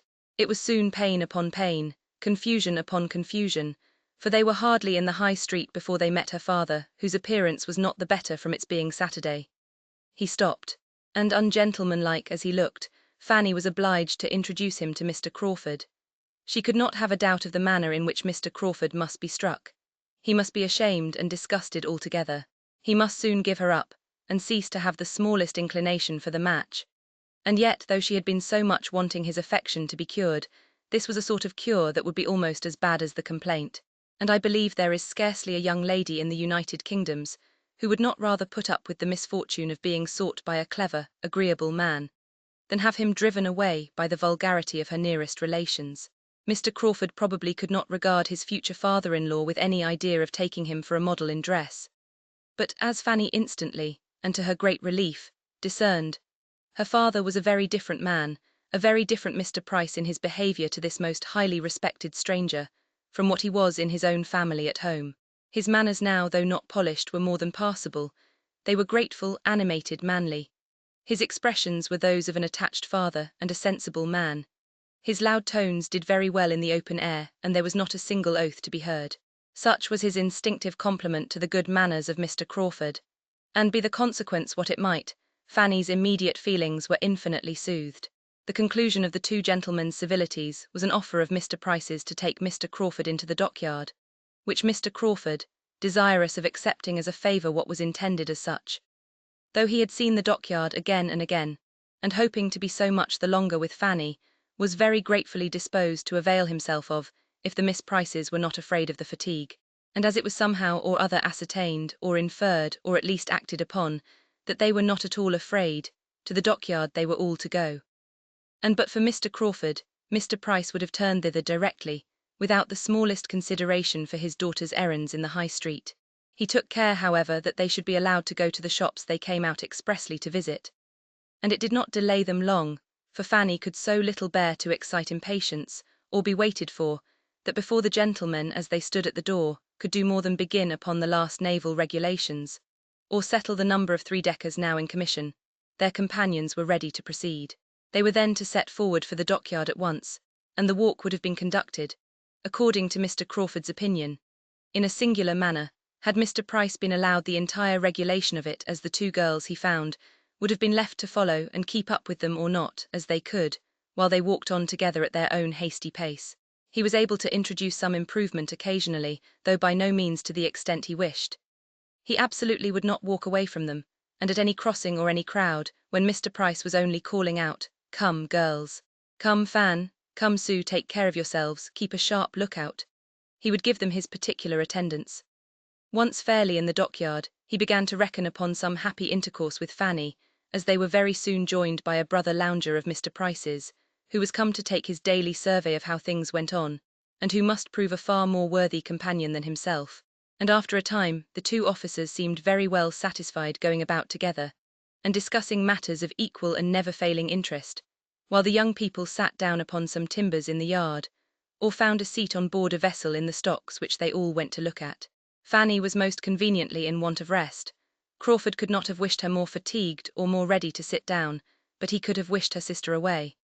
A quick-looking girl of Susan's age was the very worst third in the world, totally different from Lady Bertram, all eyes and ears, and there was no introducing the main point before her. He must content himself with being only generally agreeable, and letting Susan have her share of entertainment, with the indulgence, now and then, of a look or hint for the better-informed and conscious Fanny.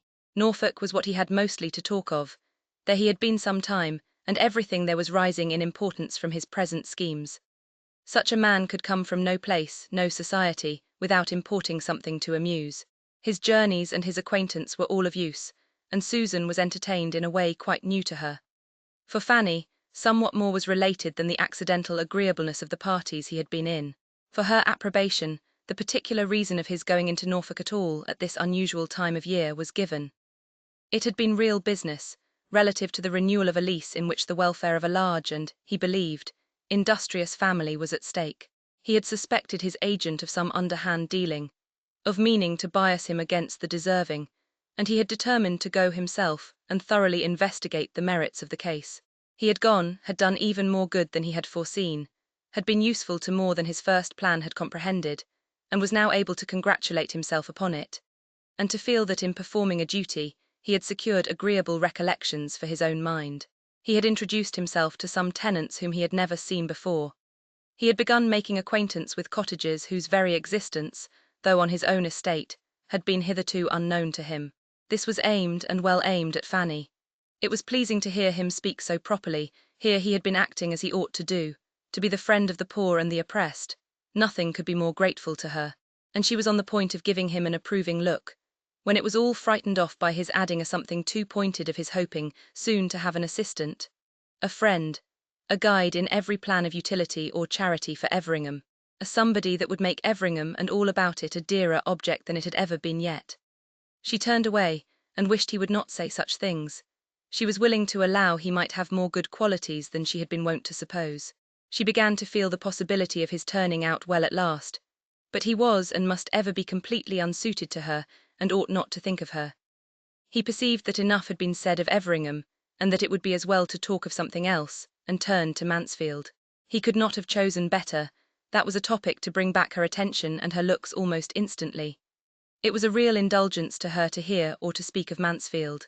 Now so long divided from everybody who knew the place, she felt it quite the voice of a friend when he mentioned it, and led the way to her fond exclamations in praise of its beauties and comforts, and by his honourable tribute to its inhabitants, allowed her to gratify her own heart in the warmest eulogium, in speaking of her uncle as all that was clever and good, and her aunt as having the sweetest of all sweet tempers. He had a great attachment to Mansfield himself, he said so. He looked forward with the hope of spending much, very much of his time there, always there or in the neighbourhood. He particularly built upon a very happy summer and autumn there this year. He felt that it would be so, he depended upon it, a summer and autumn infinitely superior to the last, as animated, as diversified, as social, but with circumstances of superiority undescribable. Mansfield, Southerton, Thornton Lacey, he continued, what a society will be comprised in those houses, and at Michaelmas perhaps a fourth may be added. Some small hunting box in the vicinity of everything so dear. For as to any partnership in Thornton Lacey, as Edmund Bertram once good-humouredly proposed, I hope I foresee two objections. Two fair, excellent, irresistible objections to that plan. Fanny was doubly silenced here, though when the moment was past, could regret that she had not forced herself into the acknowledged comprehension of one half of his meaning, and encouraged him to say something more of his sister and Edmund. It was a subject which she must learn to speak of, and the weakness that shrunk from it would soon be quite unpardonable. When Mr. Price and his friend had seen all that they wished, or had time for, the others were ready to return, and in the course of their walk back, Mr. Crawford contrived a minute's privacy for telling Fanny that his only business in Portsmouth was to see her, that he was come down for a couple of days on her account, and hers only, and because he could not endure a longer total separation. She was sorry, really sorry, and yet in spite of this and the 2 or 3 other things which she wished he had not said, she thought him altogether improved since she had seen him. He was much more gentle, obliging and attentive to other people's feelings than he had ever been at Mansfield. She had never seen him so agreeable, so near being agreeable. His behaviour to her father could not offend, and there was something particularly kind and proper in the notice he took of Susan. He was decidedly improved. She wished the next day over, she wished he had come only for one day. But it was not so very bad as she would have expected. The pleasure of talking of Mansfield was so very great. Before they parted, she had to thank him for another pleasure, and one of no trivial kind. Her father asked him to do them the honour of taking his mutton with them, and Fanny had time for only one thrill of horror before he declared himself prevented by a prior engagement. He was engaged to dinner already both for that day and the next. He had met with some acquaintance at the Crown who would not be denied. He should have the honour, however, of waiting on them again on the morrow, etc., and so they parted. Fanny in a state of actual felicity from escaping so horrible an evil. To have had him join their family dinner party and see all their deficiencies would have been dreadful. Rebecca's cookery and Rebecca's waiting, and Betsy's eating at table without restraint, and pulling everything about as she chose, were what Fanny herself was not yet enough inured to for her often to make a tolerable meal.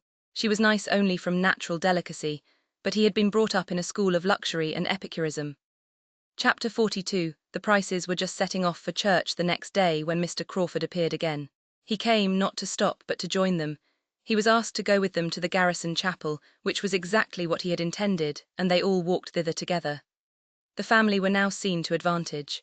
Nature had given them no inconsiderable share of beauty, and every Sunday dressed them in their cleanest skins and best attire. Sunday always brought this comfort to Fanny, and on this Sunday she felt it more than ever. Her poor mother now did not look so very unworthy of being Lady Bertram's sister, as she was but too apt to look. It often grieved her to the heart to think of the contrast between them, to think that where nature had made so little difference, circumstances should have made so much, and that her mother, as handsome as Lady Bertram and some years her junior, should have an appearance so much more worn and faded, so comfortless, so slatternly, so shabby. But Sunday made her a very creditable and tolerably cheerful-looking Mrs. Price, coming abroad with a fine family of children, feeling a little respite of her weekly cares, and only discomposed if she saw her boys run into danger, or Rebecca pass by with a flower in her hat. In chapel they were obliged to divide, but Mr. Crawford took care not to be divided from the female branch, and after chapel he still continued with them, and made one in the family party on the ramparts. Mrs. Price took her weekly walk on the ramparts every fine Sunday throughout the year, always going directly after morning service and staying till dinner time. It was her public place. There she met her acquaintance, heard a little news, talked over the badness of the Portsmouth servants, and wound up her spirits for the 6 days ensuing. Thither they now went, Mr. Crawford most happy to consider the Miss Prices as his peculiar charge. And before they had been there long, somehow or other, there was no saying how, Fanny could not have believed it, but he was walking between them with an arm of each under his, and she did not know how to prevent or put an end to it. It made her uncomfortable for a time, but yet there were enjoyments in the day and in the view which would be felt. The day was uncommonly lovely. It was really March, but it was April in its mild air, brisk soft wind and bright sun, occasionally clouded for a minute, and everything looked so beautiful under the influence of such a sky. The effects of the shadows pursuing each other on the ships at Spithead and the island beyond, with the ever-varying hues of the sea, now at high water, dancing in its glee and dashing against the ramparts with so fine a sound, produced altogether such a combination of charms for Fanny, as made her gradually almost careless of the circumstances under which she felt them. Nay, had she been without his arm, she would soon have known that she needed it, for she wanted strength for a 2 hours saunter of this kind, coming, as it generally did, upon a week's previous inactivity. Fanny was beginning to feel the effect of being debarred from her usual regular exercise. She had lost ground as to health since her being in Portsmouth, and but for Mr. Crawford and the beauty of the weather, would soon have been knocked up now. The loveliness of the day, and of the view, he felt like herself. They often stopped with the same sentiment and taste, leaning against the wall some minutes to look and admire. And considering he was not Edmund, Fanny could not but allow that he was sufficiently open to the charms of nature, and very well able to express his admiration.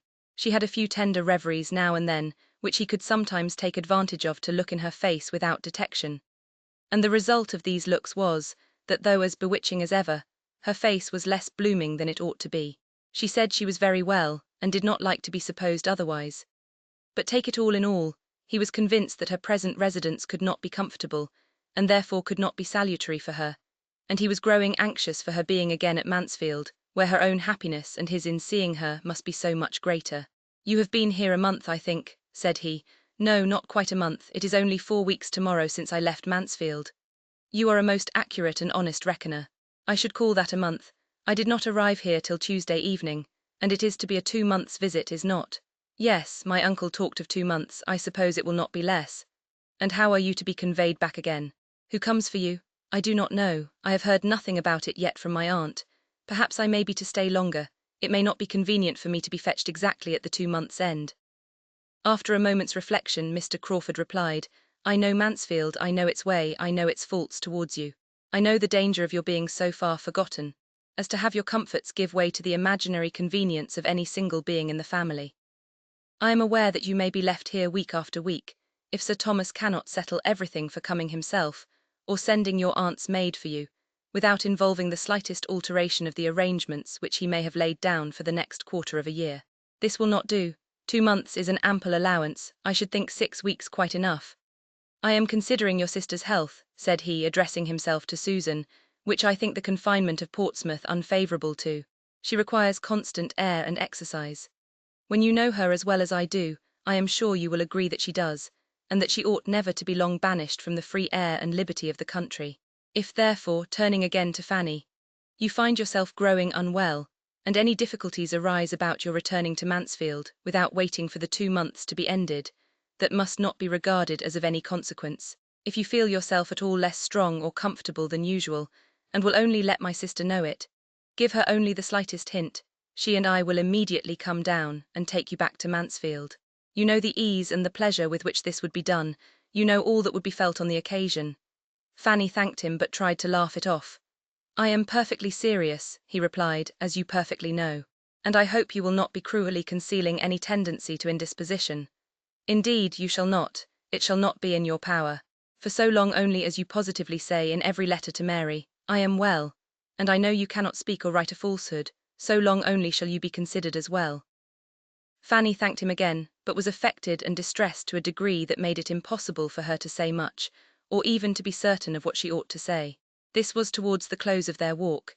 He attended them to the last, and left them only at the door of their own house, when he knew them to be going to dinner, and therefore pretended to be waited for elsewhere. "I wish you were not so tired," said he, still detaining Fanny after all the others were in the house. "I wish I left you in stronger health. Is there anything I can do for you in town? I have half an idea of going into Norfolk again soon. I am not satisfied about Madison. I am sure he still means to impose on me if possible, and get a cousin of his own into a certain mill, which I design for somebody else. I must come to an understanding with him. I must make him know that I will not be tricked on the south side of Everingham, any more than on the north, that I will be master of my own property. I was not explicit enough with him before. The mischief such a man does on an estate, both as to the credit of his employer and the welfare of the poor, is inconceivable. I have a great mind to go back into Norfolk directly, and put everything at once on such a footing as cannot be afterwards swerved from. Madison is a clever fellow. I do not wish to displace him, provided he does not try to displace me. But it would be simple to be duped by a man who has no right of creditor to dupe me, and worse than simple to let him give me a hard-hearted, griping fellow for a tenant, instead of an honest man, to whom I have given half a promise already. Would it not be worse than simple? Shall I go? Do you advise it? I advise, you know very well what is right." "Yes, when you give me your opinion I always know what is right. Your judgment is my rule of right." Oh no. Do not say so, we have all a better guide in ourselves if we would attend to it than any other person can be. Goodbye, I wish you a pleasant journey tomorrow. Is there nothing I can do for you in town? Nothing. I am much obliged to you. Have you no message for anybody? My love to your sister, if you please, and when you see my cousin Edmund, I wish you would be so good as to say that I suppose I shall soon hear from him. Certainly. And if he is lazy or negligent, I will write his excuses myself. He could say no more, for Fanny would be no longer detained. He pressed her hand, looked at her, and was gone. He went to while away the next 3 hours as he could with his other acquaintance, till the best dinner that a capital inn afforded was ready for their enjoyment, and she turned in to her more simple one immediately. Their general fare bore a very different character, and could he have suspected how many privations, besides that of exercise, she endured in her father's house, he would have wondered that her looks were not much more affected than he found them. She was so little equal to Rebecca's puddings and Rebecca's hashes, brought to table as they all were, with such accompaniments of half-cleaned plates, and not half-cleaned knives and forks, that she was very often constrained to defer her heartiest meal till she could send her brothers in the evening for biscuits and buns. After being nursed up at Mansfield, it was too late in the day to be hardened at Portsmouth, and though Sir Thomas, had he known all, might have thought his niece in the most promising way of being starved, both mind and body, into a much juster value for Mr. Crawford's good company and good fortune, he would probably have feared to push his experiment farther, lest she might die under the cure. Fanny was out of spirits all the rest of the day. Though tolerably secure of not seeing Mr. Crawford again, she could not help being low. It was parting with somebody of the nature of a friend, and though in one light, glad to have him gone, it seemed as if she was now deserted by everybody.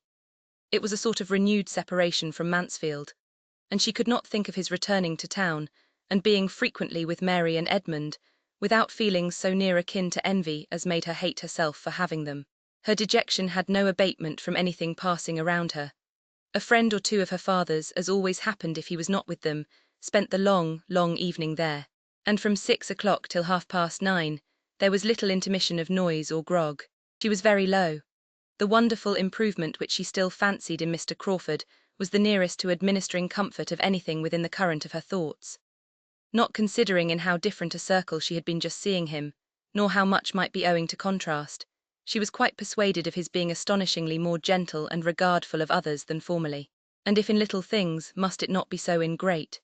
So anxious for her health and comfort, so very feeling as he now expressed himself, and really seemed, might not it be fairly supposed that he would not much longer persevere in a suit so distressing to her? Chapter 43. It was presumed that Mr. Crawford was travelling back to London on the morrow, for nothing more was seen of him at Mr. Price's. And 2 days afterwards, it was a fact ascertained to Fanny by the following letter from his sister, opened and read by her, on another account, with the most anxious curiosity. I have to inform you, my dearest Fanny, that Henry has been down to Portsmouth to see you, that he had a delightful walk with you to the dockyard last Saturday, and one still more to be dwelt on the next day, on the ramparts, when the balmy air, the sparkling sea, and your sweet looks and conversation were altogether in the most delicious harmony, and afforded sensations which are to raise ecstasy even in retrospect. This, as well as I understand, is to be the substance of my information. He makes me write, but I do not know what else is to be communicated, except this said visit to Portsmouth, and these 2 said walks, and his introduction to your family, especially to a fair sister of yours, a fine girl of 15, who was of the party on the ramparts, taking her first lesson, I presume, in love. I have not time for writing much, but it would be out of place if I had, for this is to be a mere letter of business, pennied for the purpose of conveying necessary information, which could not be delayed without risk of evil. My dear, dear Fanny, if I had you here, how I would talk to you. You should listen to me till you were tired, and advise me till you were still tired more. But it is impossible to put 100th part of my great mind on paper, so I will abstain altogether, and leave you to guess what you like. I have no news for you. You have politics, of course, and it would be too bad to plague you with the names of people and parties that fill up my time. I ought to have sent you an account of your cousin's first party, but I was lazy, and now it is too long ago. Suffice it that everything was just as it ought to be, in a style that any of her connections must have been gratified to witness, and that her own dress and manners did her the greatest credit. My friend Mrs. Fraser is mad for such a house, and it would not make me miserable. I go to Lady Stornoway after Easter. She seems in high spirits and very happy. I fancy Lord S. is very good-humoured and pleasant in his own family, and I do not think him so very ill-looking as I did, At least one sees many worse. He will not do by the side of your cousin Edmund. Of the last mentioned hero, what shall I say? If I avoided his name entirely, it would look suspicious. I will say, then, that we have seen him 2 or 3 times, and that my friends here are very much struck with his gentlemanlike appearance. Mrs. Fraser, no bad judge, declares she knows but 3 men in town who have so good a person, height, and air. And I must confess, when he dined here the other day, there were none to compare with him, and we were a party of 16. Luckily there is no distinction of dress nowadays to tell tales, but yours affectionately. I had almost forgot it was Edmund's fault. He gets into my head more than does me good. One very material thing I had to say from Henry and myself, I mean about our taking you back into Northamptonshire. My dear little creature, do not stay at Portsmouth to lose your pretty looks. Those vile sea breezes are the ruin of beauty and health. My poor aunt always felt affected if within 10 miles of the sea, which the Admiral of course never believed, but I know it was so. I am at your service and Henry's at an hour's notice. I should like the scheme, and we would make a little circuit and show you Everingham in our way, and perhaps you would not mind passing through London and seeing the inside of St. George's, Hanover Square. Only keep your cousin Edmund from me at such a time, I should not like to be tempted. What a long letter, 1 word more. Henry, I find, has some idea of going into Norfolk again upon some business that you approve. But this cannot possibly be permitted before the middle of next week. That is, he cannot anyhow be spared till after the 14th, for we have a party that evening. The value of a man like Henry, on such an occasion, is what you can have no conception of. So you must take it upon my word to be inestimable. He will see the Rushworths, which I own I am not sorry for having a little curiosity, and so I think has he, though he will not acknowledge it. This was a letter to be run through eagerly, to be read deliberately, to supply matter for much reflection, and to leave everything in greater suspense than ever. The only certainty to be drawn from it was that nothing decisive had yet taken place. Edmund had not yet spoken. How Miss Crawford really felt, how she meant to act, or might act without or against her meaning, whether his importance to her were quite what it had been before the last separation, whether, if lessened, it were likely to lessen more, or to recover itself, were subjects for endless conjecture, and to be thought of on that day and many days to come, without producing any conclusion. The idea that returned the oftenest was that Miss Crawford, after proving herself cooled and staggered by a return to London habits, would yet prove herself in the end too much attached to him to give him up. She would try to be more ambitious than her heart would allow. She would hesitate, she would tease, she would condition, she would require a great deal, but she would finally accept. This was Fanny's most frequent expectation. A house in town that she thought must be impossible, yet there was no saying what Miss Crawford might not ask. The prospect for her cousin grew worse and worse. The woman who could speak of him and speak only of his appearance. What an unworthy attachment, to be deriving support from the commendations of Mrs. Fraser, she who had known him intimately half a year. Fanny was ashamed of her. Those parts of the letter which related only to Mr. Crawford and herself touched her in comparison slightly. Whether Mr. Crawford went into Norfolk before or after the 14th was certainly no concern of hers, though, everything considered, she thought he would go without delay. That Miss Crawford should endeavour to secure a meeting between him and Mrs. Rushworth was all in her worst line of conduct, and grossly unkind and ill-judged. But she hoped he would not be actuated by any such degrading curiosity. He acknowledged no such inducement, and his sister ought to have given him credit for better feelings than her own. She was yet more impatient for another letter from town after receiving this than she had been before, and for a few days was so unsettled by it altogether, by what had come, and what might come, that her usual readings and conversation with Susan were much suspended. She could not command her attention as she wished. If Mr. Crawford remembered her message to her cousin, she thought it very likely, most likely, that he would write to her at all events. It would be most consistent with his usual kindness. Until she got rid of this idea, till it gradually wore off by no letters appearing in the course of 3 or 4 days more, she was in a most restless, anxious state. At length a something like composure succeeded. Suspense must be submitted to, and must not be allowed to wear her out and make her useless. Time did something, her own exertions something more, and she resumed her attentions to Susan, and again awakened the same interest in them. Susan was growing very fond of her, and though without any of the early delight in books which had been so strong in Fanny, with a disposition much less inclined to sedentary pursuits, or to information for information's sake, she had so strong a desire of not appearing ignorant, as, with a good clear understanding, made her a most attentive, profitable, thankful pupil. Fanny was her oracle. Fanny's explanations and remarks were a most important addition to every essay or every chapter of history. What Fanny told her of former times dwelt more on her mind than the pages of Goldsmith, and she paid her sister the compliment of preferring her style to that of any printed author. The early habit of reading was wanting. Their conversations, however, were not always on subjects so high as history or morals. Others had their hour, and of lesser matters none returned so often or remained so long between them as Mansfield Park, a description of the people, the manners, the amusements, the ways of Mansfield Park. Susan, who had an innate taste for the genteel and well-appointed, was eager to hear, and Fanny could not but indulge herself in dwelling on so beloved a theme. She hoped it was not wrong, though after a time, Susan's very great admiration of everything said or done in her uncle's house, and earnest longing to go into Northamptonshire, seemed almost to blame her for exciting feelings which could not be gratified. Poor Susan was very little better fitted for home than her elder sister, and as Fanny grew thoroughly to understand this, she began to feel that when her own release from Portsmouth came, her happiness would have a material drawback in leaving Susan behind. That a girl so capable of being made everything good should be left in such hands distressed her more and more. Were she likely to have a home to invite her to, what a blessing it would be. And had it been possible for her to return Mr. Crawford's regard, the probability of his being very far from objecting to such a measure would have been the greatest increase of all her own comforts. She thought he was really good-tempered, and could fancy his entering into a plan of that sort most pleasantly. Chapter 44. 7 weeks of the 2 months were very nearly gone, when the one letter, the letter from Edmund, so long expected, was put into Fanny's hands. As she opened and saw its length, she prepared herself for a minute detail of happiness, and a profusion of love and praise towards the fortunate creature who was now mistress of his fate. These were the contents: "My dear Fanny, excuse me that I have not written before. Crawford told me that you were wishing to hear from me, but I found it impossible to write from London, and persuaded myself that you would understand my silence.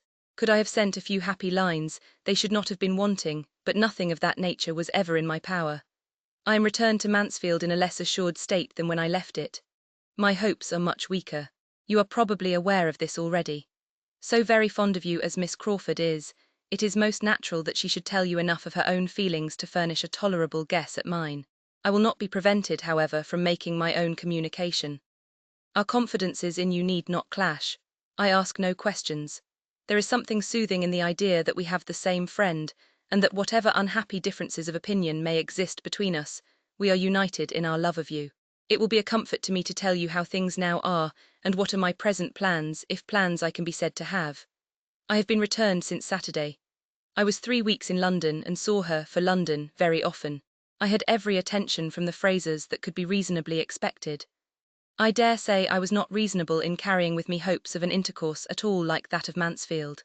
It was her manner, however, rather than any unfrequency of meeting. Had she been different when I did see her, I should have made no complaint, but from the very first she was altered. My first reception was so unlike what I had hoped, that I had almost resolved on leaving London again directly. I need not particularize. You know the weak side of her character, and may imagine the sentiments and expressions which were torturing me. She was in high spirits, and surrounded by those who were giving all the support of their own bad sense to her too lively mind. I do not like Mrs. Fraser. She is a cold-hearted, vain woman, who has married entirely from convenience, and though evidently unhappy in her marriage, places her disappointment not to faults of judgment or temper or disproportion of age, but to her being, after all, less affluent than many of her acquaintance, especially than her sister, Lady Stornoway, and is the determined supporter of everything mercenary and ambitious, provided it be only mercenary and ambitious enough. I look upon her intimacy with those 2 sisters as the greatest misfortune of her life and mine. They have been leading her astray for years. Could she be detached from them? And sometimes I do not despair of it, for the affection appears to me principally on their side. They are very fond of her, but I am sure she does not love them as she loves you. When I think of her great attachment to you indeed, and the whole of her judicious, upright conduct as a sister, she appears a very different creature, capable of everything noble, and I am ready to blame myself for a too harsh construction of a playful manner. I cannot give her up, Fanny. She is the only woman in the world whom I could ever think of as a wife. If I did not believe that she had some regard for me, of course I should not say this, but I do believe it. I am convinced that she is not without a decided preference. I have no jealousy of any individual. It is the influence of the fashionable world altogether that I am jealous of. It is the habits of wealth that I fear. Her ideas are not higher than her own fortune may warrant, but they are beyond what our incomes united could authorize. There is comfort, however, even here. I could better bear to lose her because not rich enough than because of my profession. That would only prove her affection not equal to sacrifices, which in fact I am scarcely justified in asking. And if I am refused, that I think will be the honest motive. Her prejudices, I trust, are not so strong as they were. You have my thoughts exactly as they arise, my dear Fanny. Perhaps they are sometimes contradictory, but it will not be a less faithful picture of my mind. Having once begun, it is a pleasure to me to tell you all I feel. I cannot give her up. Connected as we already are, and I hope are to be, to give up Mary Crawford would be to give up the society of some of those most dear to me, to banish myself from the very houses and friends whom, under any other distress, I should turn to for consolation. The loss of Mary I must consider as comprehending the loss of Crawford and of Fanny. Were it a decided thing, an actual refusal, I hope I should know how to bear it, and how to endeavour to weaken her hold on my heart, and in the course of a few years. But I am writing nonsense. Were I refused, I must bear it. Until I am, I can never cease to try for her. This is the truth. The only question is how, what may be the likeliest means. I have sometimes thought of going to London again after Easter, and sometimes resolved on doing nothing till she returns to Mansfield. Even now, she speaks with pleasure of being in Mansfield in June, but June is at a great distance, and I believe I shall write to her. I have nearly determined on explaining myself by letter. To be at an early certainty is a material object. My present state is miserably irksome.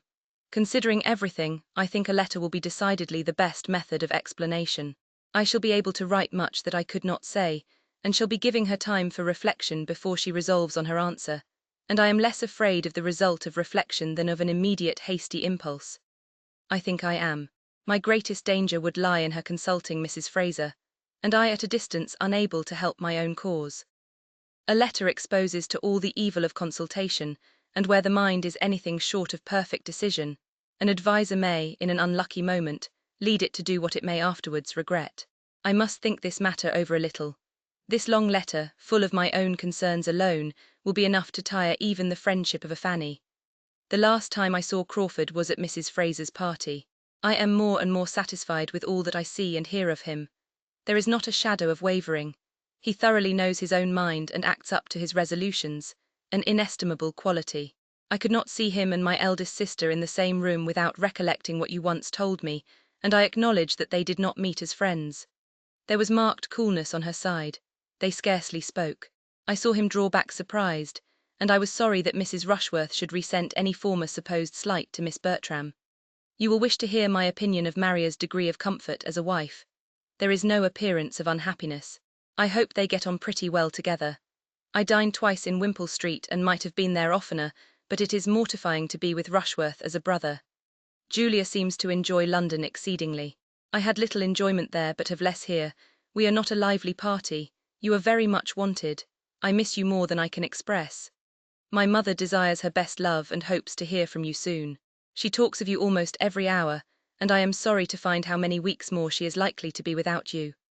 My father means to fetch you himself, but it will not be till after Easter, when he has business in town. You are happy at Portsmouth, I hope, but this must not be a yearly visit. I want you at home, that I may have your opinion about Thornton Lacey. I have little heart for extensive improvements till I know that it will ever have a mistress. I think I shall certainly write. It is quite settled that the Grants go to Bath. They leave Mansfield on Monday. I am glad of it. I am not comfortable enough to be fit for anybody, but your aunt seems to feel out of luck that such an article of Mansfield news should fall to my pen instead of hers. Yours ever, my dearest Fanny. I never will, no, I certainly never will wish for a letter again, was Fanny's secret declaration as she finished this. What do they bring but disappointment and sorrow? Not till after Easter. How shall I bear it? And my poor aunt talking of me every hour. Fanny checked the tendency of these thoughts as well as she could, but she was within half a minute of starting the idea that Sir Thomas was quite unkind, both to her aunt and to herself. As for the main subject of the letter, there was nothing in that to soothe irritation. She was almost vexed into displeasure and anger against Edmund. There is no good in this delay, said she. Why is not it settled? He is blinded, and nothing will open his eyes, nothing can after having had truths before him so long in vain. He will marry her and be poor and miserable. God grant that her influence do not make him cease to be respectable. She looked over the letter again. So very fond of me. Tease nonsense all. She loves nobody but herself and her brother, her friends leading her astray for years. She is quite as likely to have led them astray. They have all perhaps been corrupting one another, but if they are so much fonder of her than she is of them, she is the less likely to have been hurt, except by their flattery. The only woman in the world whom he could ever think of as a wife. I firmly believe it. It is an attachment to govern his whole life. Accepted or refused, his heart is wedded to her forever. The loss of Mary I must consider as comprehending the loss of Crawford and Fanny. Edmund, you do not know me. The families would never be connected if you did not connect them. Oh, right, finish it at once. Let there be an end of this suspense. Fix, commit, condemn yourself. Such sensations, however, were too near akin to resentment to be long guiding Fanny's soliloquies. She was soon more softened and sorrowful. His warm regard, his kind expressions, his confidential treatment touched her strongly. He was only too good to everybody. It was a letter, in short, which she would not but have had for the world, and which could never be valued enough. This was the end of it.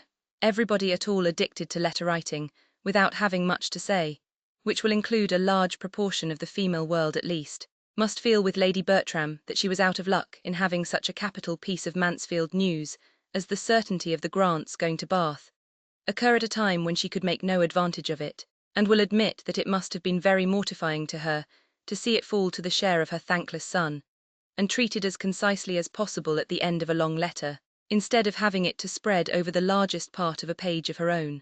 For though Lady Bertram rather shone in the epistolary line, having early in her marriage, from the want of other employment, and the circumstance of Sir Thomas's being in Parliament, got into the way of making and keeping correspondence, and formed for herself a very creditable, commonplace, amplifying style, so that a very little matter was enough for her.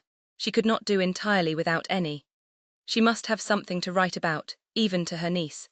And being so soon to lose all the benefit of Dr. Grant's gouty symptoms and Mrs. Grant's morning calls, it was very hard upon her to be deprived of one of the last epistolary uses she could put them to.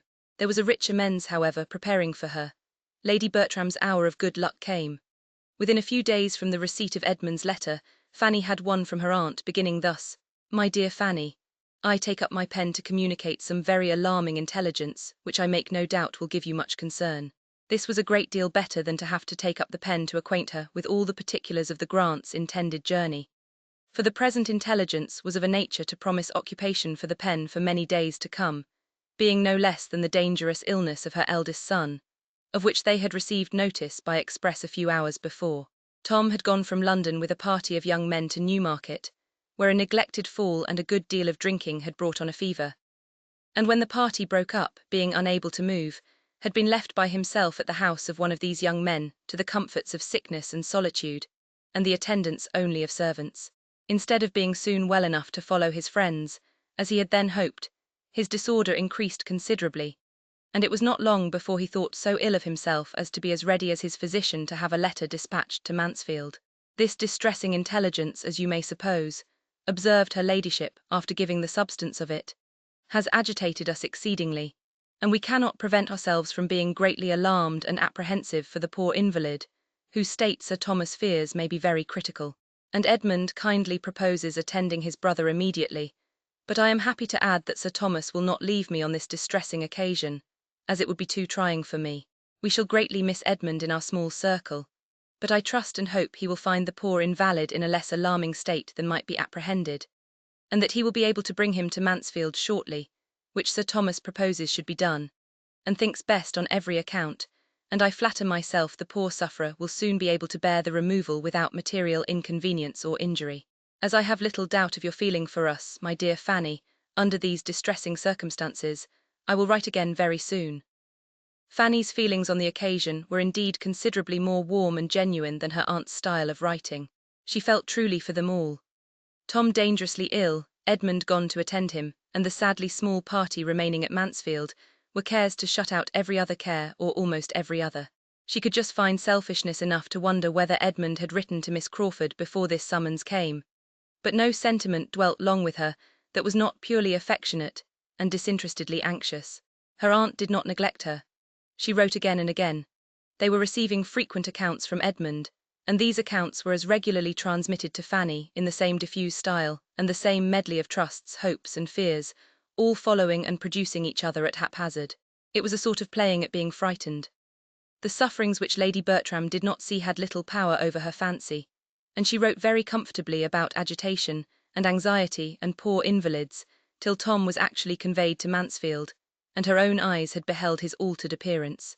Then a letter which she had been previously preparing for Fanny was finished in a different style, in the language of real feeling and alarm. Then she wrote as she might have spoken. "He is just come, my dear Fanny, and is taken upstairs. And I am so shocked to see him that I do not know what to do. I am sure he has been very ill. Poor Tom, I am quite grieved for him and very much frightened, and so is Sir Thomas. And how glad I should be if you were here to comfort me. But Sir Thomas hopes he will be better tomorrow, and says we must consider his journey." The real solicitude now awakened in the maternal bosom was not soon over. Tom's extreme impatience to be removed to Mansfield, and experience those comforts of home and family which had been little thought of in uninterrupted health, had probably induced his being conveyed thither too early, as a return of fever came on, and for a week he was in a more alarming state than ever. They were all very seriously frightened.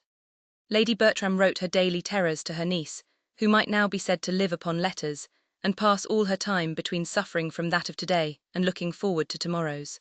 Without any particular affection for her eldest cousin, her tenderness of heart made her feel that she could not spare him, and the purity of her principles added yet a keener solicitude, when she considered how little useful, how little self-denying his life had apparently been.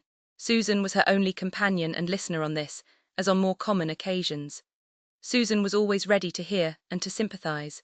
Nobody else could be interested in so remote an evil as illness in a family above 100 miles off. Not even Mrs. Price, beyond a brief question or two if she saw her daughter with a letter in her hand, and now and then the quiet observation of, "My poor sister Bertram must be in a great deal of trouble." So long divided and so differently situated, the ties of blood were little more than nothing. An attachment, originally as tranquil as their tempers, was now become a mere name. Mrs. Price did quite as much for Lady Bertram as Lady Bertram would have done for Mrs. Price. 3 or 4 Prices might have been swept away, any or all except Fanny and William, and Lady Bertram would have thought little about it.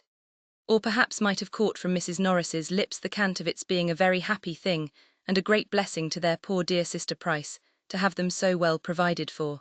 Chapter 45. At about the week's end from his return to Mansfield, Tom's immediate danger was over, and he was so far pronounced safe as to make his mother perfectly easy, for being now used to the sight of him in his suffering, helpless state, and hearing only the best, and never thinking beyond what she heard, with no disposition for alarm and no aptitude at a hint, Lady Bertram was the happiest subject in the world for a little medical imposition.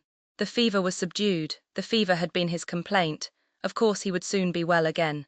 Lady Bertram could think nothing less, and Fanny shared her aunt's security, till she received a few lines from Edmund, written purposely to give her a clearer idea of his brother's situation, and acquaint her with the apprehensions which he and his father had imbibed from the physician with respect to some strong hectic symptoms, which seemed to seize the frame on the departure of the fever.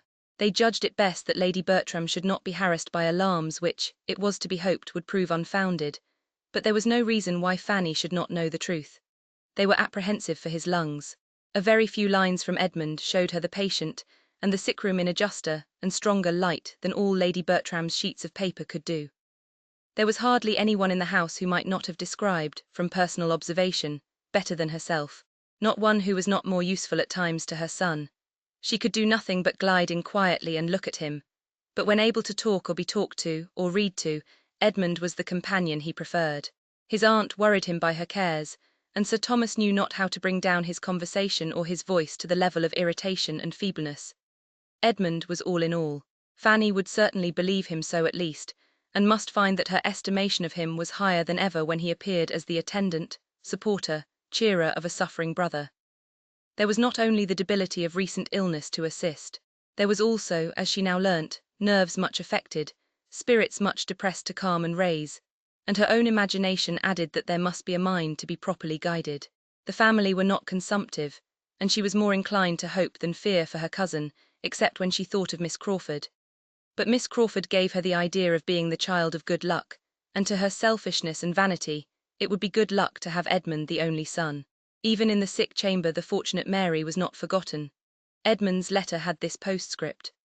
On the subject of my last, I had actually begun a letter when called away by Tom's illness, but I have now changed my mind, and fear to trust the influence of friends. When Tom is better, I shall go.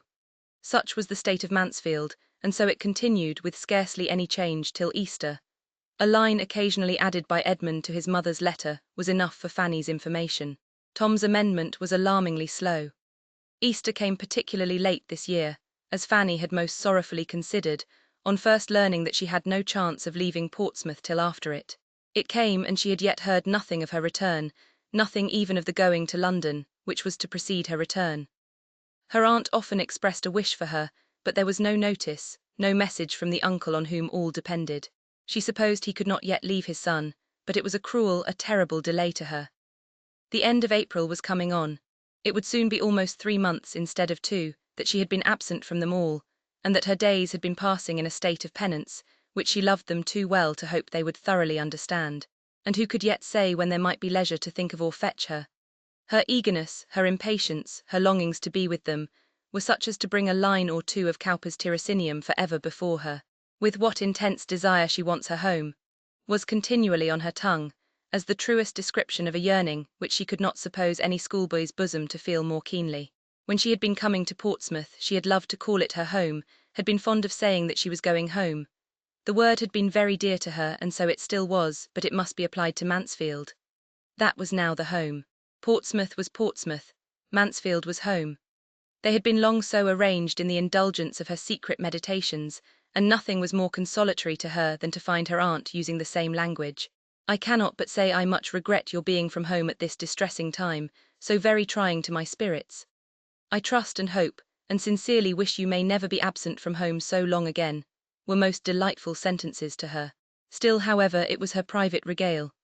Delicacy to her parents made her careful not to betray such a preference of her uncle's house. It was always, when I go back into Northamptonshire, or when I return to Mansfield, I shall do so and so. For a great while it was so, but at last the longing grew stronger, it overthrew caution, and she found herself talking of what she should do when she went home before she was aware. She reproached herself, coloured, and looked fearfully towards her father and mother. She need not have been uneasy. There was no sign of displeasure, or even of hearing her. They were perfectly free from any jealousy of Mansfield. She was as welcome to wish herself there as to be there. It was sad to Fanny to lose all the pleasures of spring. She had not known before what pleasures she had to lose in passing March and April in a town. She had not known before how much the beginnings and progress of vegetation had delighted her. What animation, both of body and mind, she had derived from watching the advance of that season which cannot, in spite of its capriciousness, be unlovely, and seeing its increasing beauties from the earliest flowers in the warmest divisions of her aunt's garden, to the opening of leaves of her uncle's plantations, and the glory of his woods. To be losing such pleasures was no trifle. To be losing them because she was in the midst of closeness and noise, to have confinement, bad air, bad smells, substituted for liberty, freshness, fragrance, and verdure, was infinitely worse. But even these incitements to regret were feeble, compared with what arose from the conviction of being missed by her best friends, and the longing to be useful to those who were wanting her. Could she have been at home, she might have been of service to every creature in the house.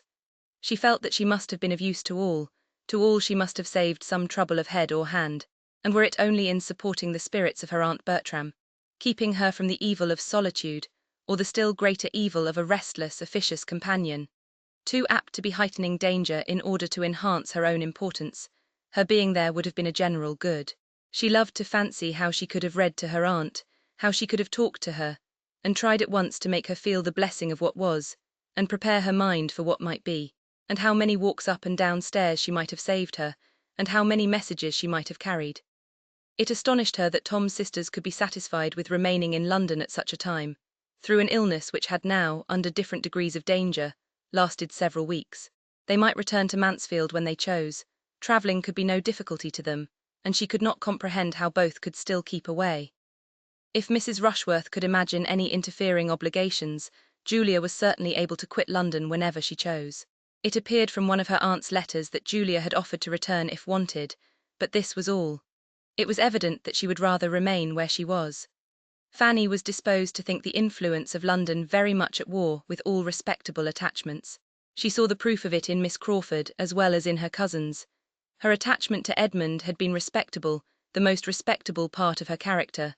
Her friendship for herself had at least been blameless. Where was either sentiment now? It was so long since Fanny had had any letter from her that she had some reason to think lightly of the friendship which had been so dwelt on. It was weeks since she had heard anything of Miss Crawford or of her other connections in town, except through Mansfield, and she was beginning to suppose that she might never know whether Mr. Crawford had gone into Norfolk again or not till they met, and might never hear from his sister any more this spring, when the following letter was received to revive old and create some new sensations. Forgive me, my dear Fanny, as soon as you can, for my long silence, and behave as if you could forgive me directly. This is my modest request and expectation, for you are so good that I depend upon being treated better than I deserve, and I write now to beg an immediate answer. I want to know the state of things at Mansfield Park, and you, no doubt, are perfectly able to give it. One should be a brute not to feel for the distress they are in, and from what I hear, poor Mr. Bertram has a bad chance of ultimate recovery. I thought little of his illness at first. I looked upon him as the sort of person to be made a fuss with, and to make a fuss himself in any trifling disorder, and was chiefly concerned for those who had to nurse him. But now it is confidently asserted that he is really in a decline, that the symptoms are most alarming, and that part of the family, at least, are aware of it. If it be so, I am sure you must be included in that part, that discerning part, and therefore entreat you to let me know how far I have been rightly informed. I need not say how rejoiced I shall be to hear there has been any mistake, but the report is so prevalent that I confess I cannot help trembling. To have such a fine young man cut off in the flower of his days is most melancholy. Poor Sir Thomas will feel it dreadfully. I really am quite agitated on the subject. Fanny, Fanny, I see you smile and look cunning, but upon my honour I never bribed a physician in my life. Poor young man. If he is to die, there will be 2 poor young men less in the world. And with a fearless face and bold voice would I say to anyone that wealth and consequence could fall into no hands more deserving of them. It was a foolish precipitation last Christmas, but the evil of a few days may be blotted out in part. Varnish and gilding hide many stains. It will be but the loss of the esquire after his name. With real affection, Fanny, like mine, more might be overlooked. Write to me by return of post, judge of my anxiety, and do not trifle with it. Tell me the real truth, as you have it from the fountainhead. And now do not trouble yourself to be ashamed of either my feelings or your own. Believe me, they are not only natural, they are philanthropic and virtuous. I put it to your conscience, whether Sir Edmund would not do more good with all the Bertram property than any other possible sir. Had the Grants been at home I would not have troubled you, but you are now the only one I can apply to for the truth, his sisters not being within my reach.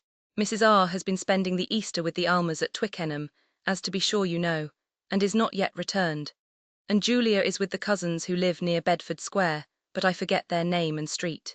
Could I immediately apply to either, however, I should still prefer you, because it strikes me that they have all along been so unwilling to have their own amusements cut up, as to shut their eyes to the truth. I suppose Mrs. R.'s Easter holidays will not last much longer. No doubt they are thorough holidays to her. The Aylmers are pleasant people, and her husband away she can have nothing but enjoyment. I give her credit for promoting his going dutifully down to Bath to fetch his mother, but how will she and the dowager agree in one house? Henry is not at hand, so I have nothing to say from him. Do not you think Edmund would have been in town again long ago but for this illness? Yours ever, Mary. I had actually begun folding my letter when Henry walked in, but he brings no intelligence to prevent my sending it. Mrs. R. knows a decline is apprehended. He saw her this morning. She returns to Wimpole Street today. The old lady is come. Now do not make yourself uneasy with any queer fancies, because he has been spending a few days at Richmond. He does it every spring. Be assured he cares for nobody but you. At this very moment he is wild to see you, and occupied only in contriving the means for doing so, and for making his pleasure conduce to yours. In proof, he repeats and more eagerly what he said at Portsmouth about our conveying you home, and I join him in it with all my soul. Dear Fanny, write directly and tell us to come. It will do us all good. He and I can go to the parsonage, you know, and be no trouble to our friends at Mansfield Park. It would really be gratifying to see them all again, and a little addition of society might be of infinite use to them. And as to yourself, you must feel yourself to be so wanted there that you cannot in conscience, conscientious as you are, keep away, when you have the means of returning. I have not time or patience to give half Henry's messages. Be satisfied that the spirit of each and every one is unalterable affection. Fanny's disgust at the greater part of this letter, with her extreme reluctance to bring the writer of it and her cousin Edmund together, would have made her, as she felt, incapable of judging impartially whether the concluding offer might be accepted or not. To herself individually it was most tempting. To be finding herself, perhaps within 3 days, transporting to Mansfield, was an image of the greatest felicity. But it would have been a material drawback to be owing such felicity to persons in whose feelings and conduct, at the present moment, she saw so much to condemn. The sister's feelings, the brother's conduct, her cold-hearted ambition, his thoughtless vanity. To have him still the acquaintance, the flirt perhaps, of Mrs. Rushworth, she was mortified. She had thought better of him. Happily, however, she was not left to weigh and decide between opposite inclinations and doubtful notions of right. There was no occasion to determine whether she ought to keep Edmund and Mary asunder or not. She had a rule to apply to which settled everything. Her awe of her uncle and her dread of taking a liberty with him made it instantly plain to her what she had to do. She must absolutely decline the proposal.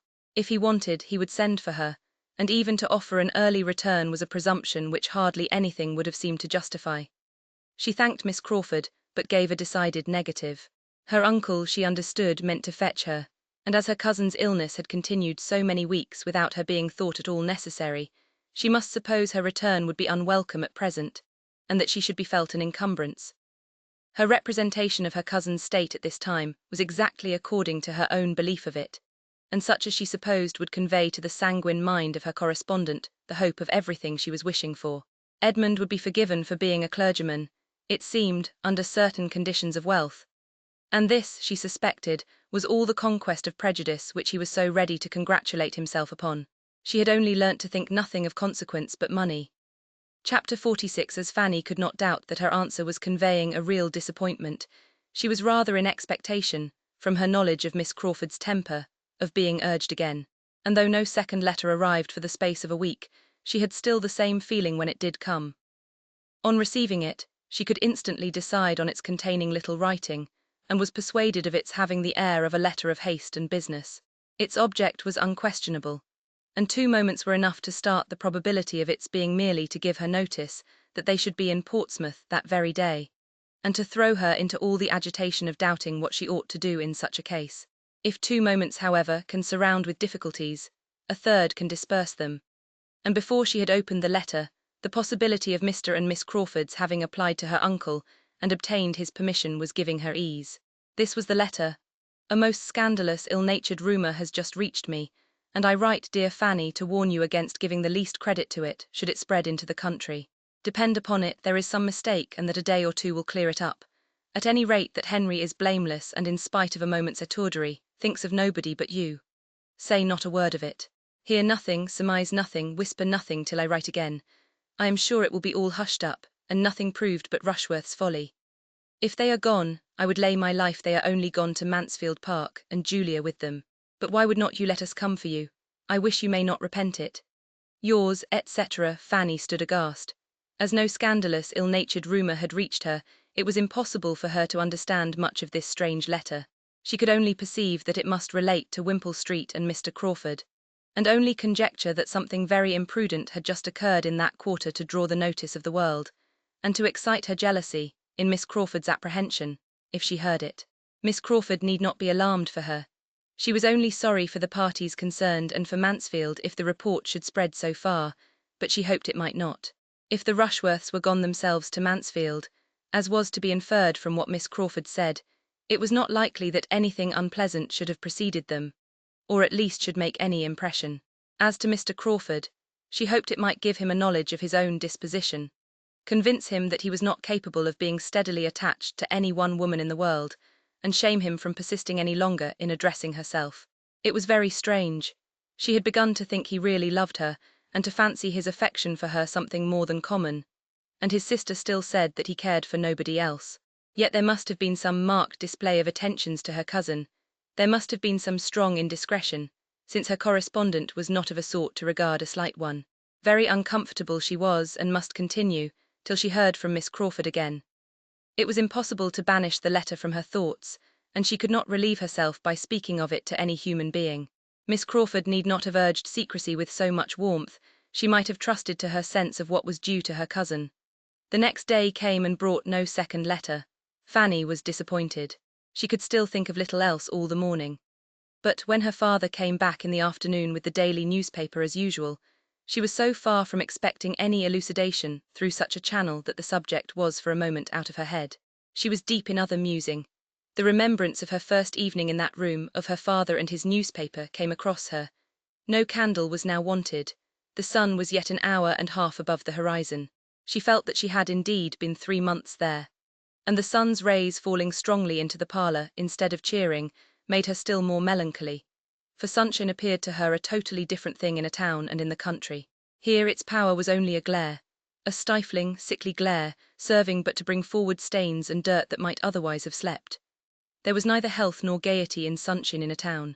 She sat in a blaze of oppressive heat, in a cloud of moving dust, and her eyes could only wander from the walls, marked by her father's head, to the table cut and notched by her brother's, where stood the tea-board never thoroughly cleaned, the cups and saucers wiped in streaks, the milk a mixture of motes floating in thin blue, and the bread and butter growing every minute more greasy than even Rebecca's hands had first produced it.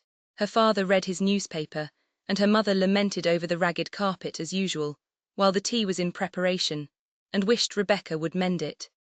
And Fanny was first roused by his calling out to her, after humphing and considering over a particular paragraph. "What's the name of your great cousins in town, Fan?"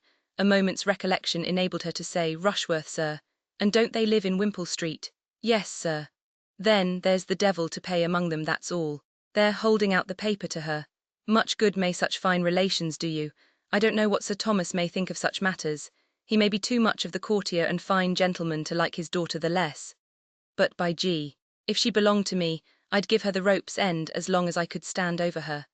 A little flogging for man and woman too would be the best way of preventing such things." Fanny read to herself that it was with infinite concern the newspaper had to announce to the world a matrimonial fracas in the family of Mr. R. of Wimpole Street, the beautiful Mrs. R., whose name had not long been enrolled in the lists of Hymen, and who had promised to become so brilliant a leader in the fashionable world, having quitted her husband's roof in company with the well-known and captivating Mr. C., the intimate friend and associate of Mr. R., and it was not known even to the editor of the newspaper whither they were gone. "It is a mistake, sir," said Fanny instantly. "It must be a mistake, it cannot be true, it must mean some other people." She spoke from the instinctive wish of delaying shame. She spoke with a resolution which sprung from despair, for she spoke what she did not, could not believe herself. It had been the shock of conviction as she read. The truth rushed on her, and how she could have spoken at all, how she could even have breathed, was afterwards matter of wonder to herself. Mr. Price cared too little about the report to make her much answer. It might be all a lie, he acknowledged, but so many fine ladies were going to the devil nowadays that way that there was no answering for anybody. "Indeed, I hope it is not true," said Mrs. Price plaintively. "It would be so very shocking. If I have spoken once to Rebecca about that carpet, I am sure I have spoke at least a dozen times. Have not I, Betsy? And it would not be 10 minutes' work." The horror of a mind like Fanny's, as it received the conviction of such guilt, and began to take in some part of the misery that must ensue, can hardly be described. At first it was a sort of stupefaction, but every moment was quickening her perception of the horrible evil. She could not doubt, she dared not indulge a hope, of the paragraph being false. Miss Crawford's letter, which she had read so often as to make every line her own, was in frightful conformity with it. Her eager defence of her brother, her hope of its being hushed up, her evident agitation, were all of a piece with something very bad. And if there was a woman of character in existence, who could treat as a trifle this sin of the first magnitude, who would try to gloss it over, and desire to have it unpunished, she could believe Miss Crawford to be the woman. Now she could see her own mistake as to who were gone, or said to be gone. It was not Mr. and Mrs. Rushworth, it was Mrs. Rushworth and Mr. Crawford. Fanny seemed to herself never to have been shocked before. There was no possibility of rest. The evening passed without a pause of misery, the night was totally sleepless. She passed only from feelings of sickness to shudderings of horror, and from hot fits of fever to cold. The event was so shocking that there were moments even when her heart revolted from it as impossible, when she thought it could not be. A woman married only 6 months ago, a man professing himself devoted, even engaged to another, that other her near relation, the whole family, both families connected as they were by tie upon tie, all friends, all intimate together. It was too horrible a confusion of guilt, too gross a complication of evil, for human nature, not in a state of utter barbarism, to be capable of. Yet her judgment told her it was so. His unsettled affections, wavering with his vanity, Maria's decided attachment, and no sufficient principle on either side, gave it possibility. Miss Crawford's letter stamped it a fact. What would be the consequence? Whom would it not injure? Whose views might it not affect? Whose peace would it not cut up forever? Miss Crawford herself, Edmund, but it was dangerous, perhaps, to tread such ground. She confined herself, or tried to confine herself, to the simple, indubitable family misery which must envelop all, if it were indeed a matter of certified guilt and public exposure. The mother's sufferings, the father's, there she paused. Julia's, Tom's, Edmund's, there a yet longer pause. They were the two on whom it would fall most horribly. Sir Thomas's parental solicitude and high sense of honour and decorum, Edmund's upright principles, unsuspicious temper, and genuine strength of feeling, made her think it scarcely possible for them to support life and reason under such disgrace. And it appeared to her that, as far as this world alone was concerned, the greatest blessing to everyone of kindred with Mrs. Rushworth would be instant annihilation. Nothing happened the next day, or the next, to weaken her terrors. 2 posts came in, and brought no refutation, public or private. There was no second letter to explain away the first from Miss Crawford. There was no intelligence from Mansfield, though it was now full time for her to hear again from her aunt. This was an evil omen. She had, indeed, scarcely the shadow of a hope to soothe her mind, and was reduced to so low and wan and trembling a condition, as no mother not unkind, except Mrs. Price, could have overlooked, when the 3rd day did bring the sickening knock, and a letter was again put into her hands. It bore the London postmark and came from Edmund. Dear Fanny, you know our present wretchedness. May God support you under your share. We have been here 2 days, but there is nothing to be done. They cannot be traced. You may not have heard of the last blow, Julia's elopement. She is gone to Scotland with Yates. She left London a few hours before we entered it. At any other time this would have been felt dreadfully. Now it seems nothing. Yet it is an heavy aggravation. My father is not overpowered. More cannot be hoped. He is still able to think and act, and I write by his desire to propose your returning home. He is anxious to get you there for my mother's sake. I shall be at Portsmouth the morning after you receive this, and hope to find you ready to set off for Mansfield. My father wishes you to invite Susan to go with you for a few months. Settle it as you like, say what is proper. I am sure you will feel such an instance of his kindness at such a moment. Do justice to his meaning, however I may confuse it. You may imagine something of my present state. There is no end of the evil let loose upon us. You will see me early by the mail. Yours, etc. Never had Fanny more wanted a cordial. Never had she felt such a one as this letter contained. Tomorrow, to leave Portsmouth tomorrow. She felt she was, in the greatest danger of being exquisitely happy, while so many were miserable. The evil which brought such good to her, she dreaded lest she should learn to be insensible of it. To be going so soon, sent for so kindly, sent for as a comfort, and with leave to take Susan, was altogether such a combination of blessings as set her heart in a glow, and for a time seemed to distance every pain, and make her incapable of suitably sharing the distress even of those whose distress she thought of most. Julia's elopement could affect her comparatively but little. She was amazed and shocked, but it could not occupy her, could not dwell on her mind. She was obliged to call herself to think of it, and acknowledge it to be terrible and grievous, or it was escaping her, in the midst of all the agitating, pressing, joyful cares attending this summons to herself. There is nothing like employment, active, indispensable employment, for relieving sorrow. Employment, even melancholy, may dispel melancholy, and her occupations were hopeful. She had so much to do that not even the horrible story of Mrs. Rushworth, now fixed to the last point of certainty, could affect her as it had done before. She had not time to be miserable. Within 24 hours she was hoping to be gone. Her father and mother must be spoken to, Susan prepared, everything got ready. Business followed business. The day was hardly long enough. The happiness she was imparting, too, happiness very little alloyed by the black communication which must briefly precede it. The joyful consent of her father and mother to Susan's going with her, the general satisfaction with which the going of both seemed regarded, and the ecstasy of Susan herself, was all serving to support her spirits. The affliction of the Bertrams was little felt in the family.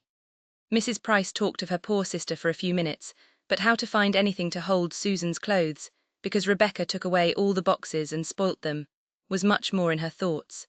And as for Susan, now unexpectedly gratified in the first wish of her heart, and knowing nothing personally of those who had sinned, or of those who were sorrowing, if she could help rejoicing from beginning to end, it was as much as ought to be expected from human virtue at 14. as nothing was really left for the decision of Mrs. Price or the good offices of Rebecca. Everything was rationally and duly accomplished, and the girls were ready for the morrow. The advantage of much sleep to prepare them for their journey was impossible.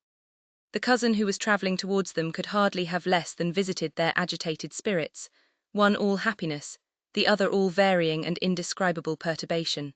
By 8 in the morning Edmund was in the house. The girls heard his entrance from above, and Fanny went down. The idea of immediately seeing him, with the knowledge of what he must be suffering, brought back all her own first feelings. He so near her and in misery. She was ready to sink as she entered the parlour. He was alone and met her instantly, and she found herself pressed to his heart with only these words just articulate: "My Fanny, my only sister. My only comfort now." She could say nothing, nor for some minutes could he say more. He turned away to recover himself, and when he spoke again, though his voice still faltered, his manner showed the wish of self-command and the resolution of avoiding any farther allusion. "Have you breakfasted? When shall you be ready? Does Susan go?" were questions following each other rapidly. His great object was to be off as soon as possible. When Mansfield was considered, time was precious, and the state of his own mind made him find relief only in motion. It was settled that he should order the carriage to the door in half an hour. Fanny answered for their having breakfasted and being quite ready in half an hour.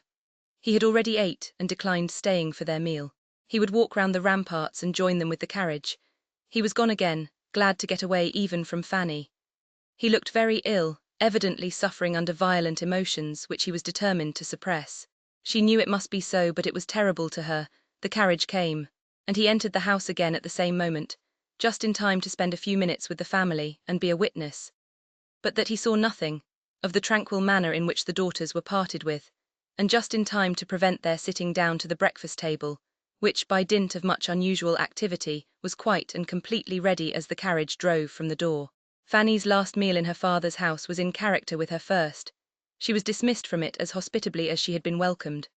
How her heart swelled with joy and gratitude as she passed the barriers of Portsmouth, and how Susan's face wore its broadest smiles, may be easily conceived.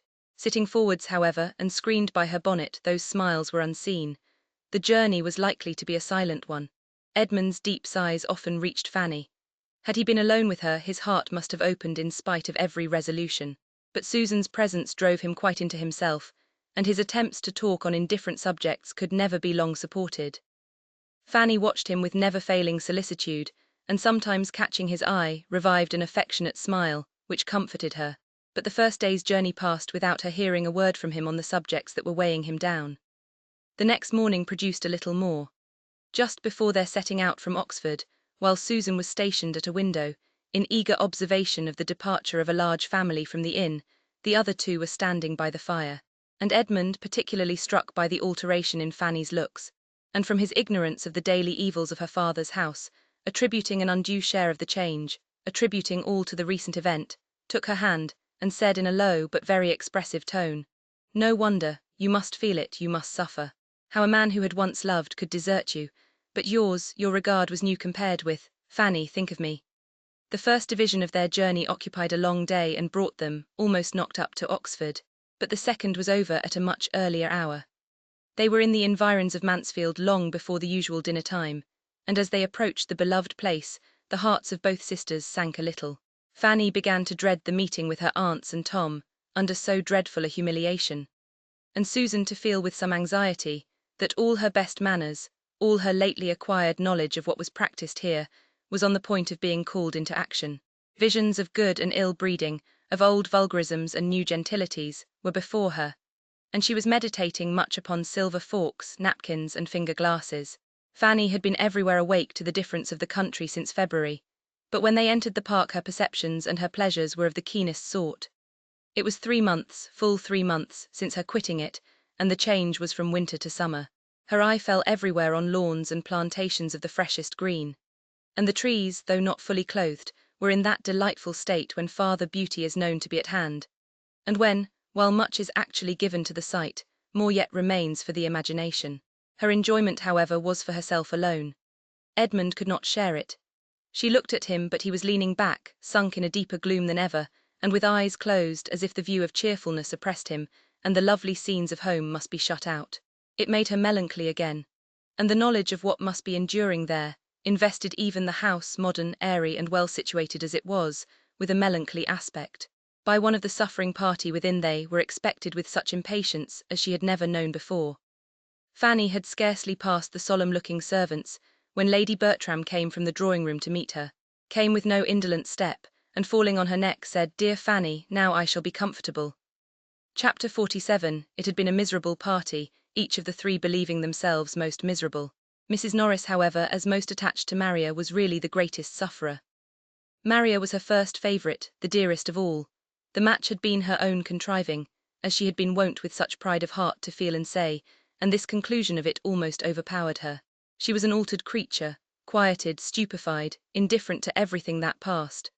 The being left with her sister and nephew and all the house under her care had been an advantage entirely thrown away. She had been unable to direct or dictate, or even fancy herself useful. When really touched by affliction, her active powers had been all benumbed, and neither Lady Bertram nor Tom had received from her the smallest support or attempt at support. She had done no more for them than they had done for each other. They had been all solitary, helpless, and forlorn alike, and now the arrival of the others only established her superiority in wretchedness. Her companions were relieved, but there was no good for her. Edmund was almost as welcome to his brother as Fanny to her aunt, but Mrs. Norris, instead of having comfort from either, was but the more irritated by the sight of the person whom, in the blindness of her anger, she could have charged as the demon of the piece. Had Fanny accepted Mr. Crawford, this could not have happened. Susan, too, was a grievance. She had not spirits to notice her in more than a few repulsive looks, but she felt her as a spy, and an intruder, and an indigent niece, and everything most odious. By her other aunt, Susan was received with quiet kindness. Lady Bertram could not give her much time or many words, but she felt her as Fanny's sister to have a claim at Mansfield, and was ready to kiss and like her. And Susan was more than satisfied, for she came perfectly aware that nothing but ill humour was to be expected from Aunt Norris, and was so provided with happiness, so strong in that best of blessings, an escape from many certain evils, that she could have stood against a great deal more indifference than she met with from the others. She was now left a good deal to herself, to get acquainted with the house and grounds as she could, and spent her days very happily in so doing, while those who might otherwise have attended to her were shut up, or wholly occupied each with the person quite dependent on them, at this time, for everything like comfort. Edmund trying to bury his own feelings in exertions for the relief of his brothers, and Fanny devoted to her Aunt Bertram, returning to every former office with more than former zeal, and thinking she could never do enough for one who seemed so much to want her. To talk over the dreadful business with Fanny, talk and lament, was all Lady Bertram's consolation. To be listened to and borne with, and hear the voice of kindness and sympathy in return, was everything that could be done for her. To be otherwise comforted was out of the question. The case admitted of no comfort. Lady Bertram did not think deeply, but, guided by Sir Thomas, she thought justly on all important points, and she saw, therefore, in all its enormity, what had happened, and neither endeavoured herself, nor required Fanny to advise her, to think little of guilt and infamy. Her affections were not acute, nor was her mind tenacious. After a time, Fanny found it not impossible to direct her thoughts to other subjects, and revive some interest in the usual occupations. But whenever Lady Bertram was fixed on the event, she could see it only in one light, as comprehending the loss of a daughter, and a disgrace never to be wiped off. Fanny learnt from her all the particulars which had yet transpired. Her aunt was no very methodical narrator, but with the help of some letters to and from Sir Thomas, and what she already knew herself, and could reasonably combine, she was soon able to understand quite as much as she wished of the circumstances attending the story. Mrs. Rushworth had gone for the Easter holidays to Twickenham, with a family whom she had just grown intimate with. A family of lively, agreeable manners, and probably of morals and discretion to suit. For to their house Mr. Crawford had constant access at all times. His having been in the same neighbourhood Fanny already knew. Mr. Rushworth had been gone at this time to Bath, to pass a few days with his mother, and bring her back to town, and Maria was with these friends without any restraint, without even Julia.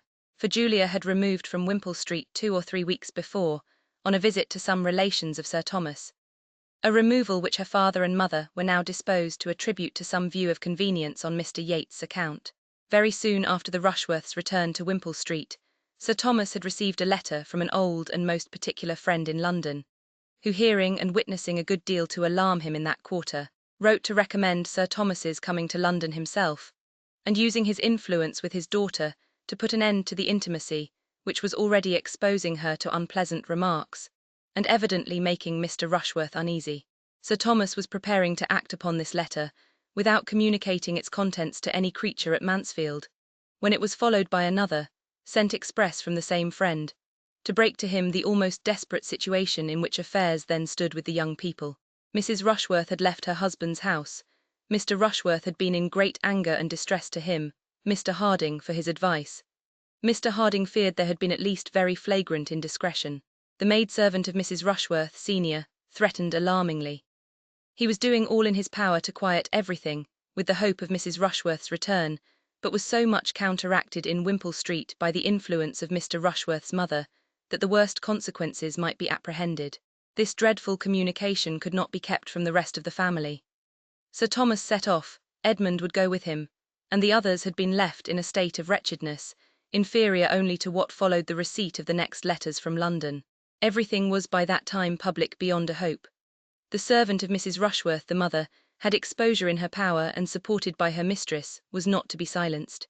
The two ladies, even in the short time they had been together, had disagreed, and the bitterness of the elder against her daughter-in-law might perhaps arise almost as much from the personal disrespect with which she had herself been treated as from sensibility for her son. However that might be, she was unmanageable, but had she been less obstinate or of less weight with her son, who was always guided by the last speaker, by the person who could get hold of and shut him up, the case would still have been hopeless, for Mrs. Rushworth did not appear again, and there was every reason to conclude her to be concealed somewhere with Mr. Crawford, who had quitted his uncle's house, as for a journey, on the very day of her absenting herself. Sir Thomas, however, remained yet a little longer in town, in the hope of discovering and snatching her from farther vice, though all was lost on the side of character. His present state Fanny could hardly bear to think of. There was but one of his children who was not at this time a source of misery to him. Tom's complaints had been greatly heightened by the shock of his sister's conduct, and his recovery so much thrown back by it, that even Lady Bertram had been struck by the difference, and all her alarms were regularly sent off to her husband. And Julia's elopement, the additional blow which had met him on his arrival in London, though its force had been deadened at the moment, must, she knew, be sorely felt. She saw that it was. His letters expressed how much he deplored it. Under any circumstances it would have been an unwelcome alliance. But to have it so clandestinely formed, and such a period chosen for its completion, placed Julia's feelings in a most unfavourable light, and severely aggravated the folly of her choice. He called it a bad thing, done in the worst manner, and at the worst time.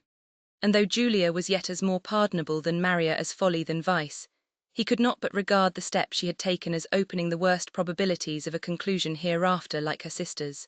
Such was his opinion of the set into which she had thrown herself. Fanny felt for him most acutely. He could have no comfort but in Edmund. Every other child must be racking his heart.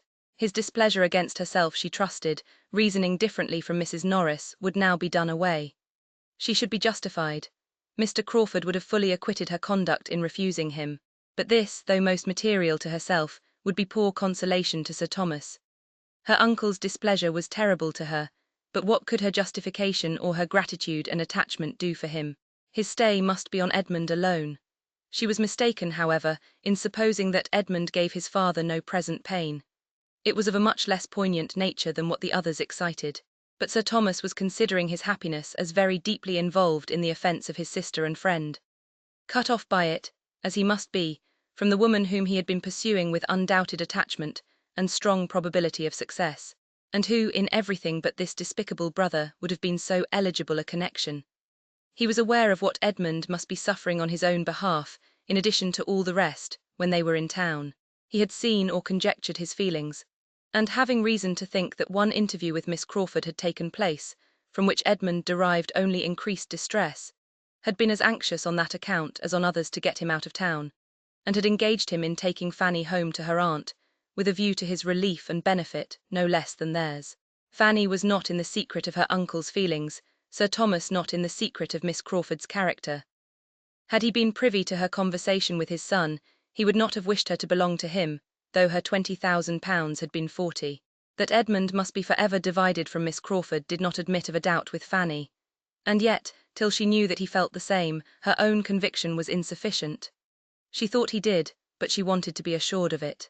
If he would now speak to her with the unreserve which had sometimes been too much for her before, it would be most consoling, but that she found was not to be. She seldom saw him, never alone. He probably avoided being alone with her. What was to be inferred? That his judgment submitted to all his own peculiar and bitter share of this family affliction, but that it was too keenly felt to be a subject of the slightest communication. This must be his state. He yielded, but it was with agonies which did not admit of speech. Long, long would it be ere Miss Crawford's name passed his lips again, or she could hope for a renewal of such confidential intercourse as had been. It was long. They reached Mansfield on Thursday, and it was not till Sunday evening that Edmund began to talk to her on the subject. Sitting with her on Sunday evening, a wet Sunday evening, the very time of all others when, if a friend is at hand, the heart must be opened and everything told. No one else in the room except his mother, who, after hearing an affecting sermon, had cried herself to sleep. It was impossible not to speak. And so, with the usual beginnings, hardly to be traced as to what came first, and the usual declaration that if she would listen to him for a few minutes, he should be very brief, and certainly never tax her kindness in the same way again. She need not fear a repetition. It would be a subject prohibited entirely. He entered upon the luxury of relating circumstances and sensations of the first interest to himself, to one of whose affectionate sympathy he was quite convinced. How Fanny listened, with what curiosity and concern, what pain and what delight, how the agitation of his voice was watched, and how carefully her own eyes were fixed on any object but himself, may be imagined. The opening was alarming. He had seen Miss Crawford. He had been invited to see her. He had received a note from Lady Stornoway to beg him to call, and regarding it as what was meant to be the last interview of friendship, and investing her with all the feelings of shame and wretchedness which Crawford's sister ought to have known. He had gone to her in such a state of mind, so softened, so devoted, as made it for a few moments impossible to Fanny's fears that it should be the last. But as he proceeded in his story, these fears were over. She had met him, he said, with a serious, certainly a serious, even an agitated air. But before he had been able to speak one intelligible sentence, she had introduced the subject in a manner which he owned had shocked him. "I heard you were in town," said she. "I wanted to see you. Let us talk over this sad business. What can equal the folly of our two relations?" I could not answer, but I believe my looks spoke. She felt reproved. Sometimes how quick to feel. With a graver look and voice she then added, "I do not mean to defend Henry at your sister's expense." So she began, but how she went on, Fanny, is hardly fit to be repeated to you. I cannot recall all her words. I would not dwell upon them if I could. Their substance was great anger at the folly of each. She reprobated her brother's folly in being drawn on by a woman whom he had never cared for, to do what must lose him the woman he adored. But still more the folly of poor Maria, in sacrificing such a situation, plunging into such difficulties, under the idea of being really loved by a man who had long ago made his indifference clear. Guess what I must have felt, to hear the woman whom, no harsher name than folly given, so voluntarily, so freely, so coolly to canvass it. No reluctance, no horror, no feminine, shall I say, no modest loathings. This is what the world does. For where, Fanny, shall we find a woman whom nature had so richly endowed, spoilt? After a little reflection, he went on with a sort of desperate calmness. I will tell you everything, and then have done for ever. She saw it only as folly, and that folly stamped only by exposure. The want of common discretion, of caution, his going down to Richmond for the whole time of her being at Twickenham, her putting herself in the power of a servant. It was the detection, in short, oh, Fanny, it was the detection, not the offence, which she reprobated. It was the imprudence which had brought things to extremity, and obliged her brother to give up every dearer plan in order to fly with her. He stopped.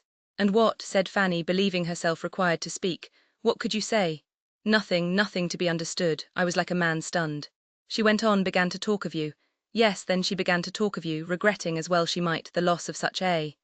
There she spoke very rationally. But she has always done justice to you. He has thrown away, said she, such a woman as he will never see again. She would have fixed him, she would have made him happy for ever. My dearest Fanny, I am giving you, I hope, more pleasure than pain by this retrospect of what might have been, but what never can be now. You do not wish me to be silent. If you do, give me but a look, a word, and I have done. No look or word was given. Thank God, said he. We were all disposed to wonder, but it seems to have been the merciful appointment of Providence that the heart which knew no guile should not suffer. She spoke of you with high praise and warm affection, yet even here there was alloy a dash of evil, for in the midst of it she could exclaim, why would not she have him? It is all her fault. Simple girl, I shall never forgive her. Had she accepted him as she ought, they might now have been on the point of marriage, and Henry would have been too happy and too busy to want any other object. He would have taken no pains to be on terms with Mrs. Rushworth again.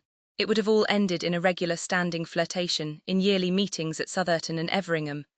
Could you have believed it possible? But the charm is broken, my eyes are opened. Cruel, said Fanny, quite cruel. At such a moment to give way to gaiety, to speak with lightness, and to you, absolute cruelty. Cruelty, do you call it? We differ there. No, hers is not a cruel nature. I do not consider her as meaning to wound my feelings. The evil lies yet deeper. In her total ignorance, unsuspiciousness of there being such feelings, in a perversion of mind which made it natural to her to treat the subject as she did. She was speaking only as she had been used to hear others speak, as she imagined everybody else would speak. Hers are not faults of temper. She would not voluntarily give unnecessary pain to anyone, and though I may deceive myself, I cannot but think that for my feelings, she would. Hers are faults of principle, Fanny, of blunted delicacy and a corrupted, vitiated mind. Perhaps it is best for me, since it leaves me so little to regret. Not so, however. Gladly would I submit to all the increased pain of losing her, rather than have to think of her as I do. I told her so. Did you? Yes, when I left her I told her so. How long were you together? 25 minutes. Well, she went on to say that what remained now to be done was to bring about a marriage between them. She spoke of it, Fanny, with a steadier voice than I can. He was obliged to pause more than once as he continued. We must persuade Henry to marry her, said she. And what with honour and the certainty of having shut himself out for ever from Fanny, I do not despair of it. Fanny he must give up. I do not think that even he could now hope to succeed with one of her stamp, and therefore I hope we may find no insuperable difficulty. My influence, which is not small, shall all go that way, and when once married and properly supported by her own family, people of respectability as they are, she may recover her footing in society to a certain degree. In some circles we know she would never be admitted, but with good dinners and large parties, there will always be those who will be glad of her acquaintance. And there is, undoubtedly, more liberality and candour on those points than formerly. What I advise is that your father be quiet. Do not let him injure his own cause by interference. Persuade him to let things take their course. If by any officious exertions of his, she is induced to leave Henry's protection, there will be much less chance of his marrying her than if she remain with him. I know how he is likely to be influenced. Let Sir Thomas trust to his honour and compassion, and it may all end well. But if he get his daughter away, it will be destroying the chief hold. After repeating this, Edmund was so much affected that Fanny, watching him with silent, but most tender concern, was almost sorry that the subject had been entered on at all. It was long before he could speak again. At last, now, Fanny, said he, I shall soon have done. I have told you the substance of all that she said. As soon as I could speak, I replied that I had not supposed it possible, coming in such a state of mind into that house as I had done, that anything could occur to make me suffer more, but that she had been inflicting deeper wounds in almost every sentence.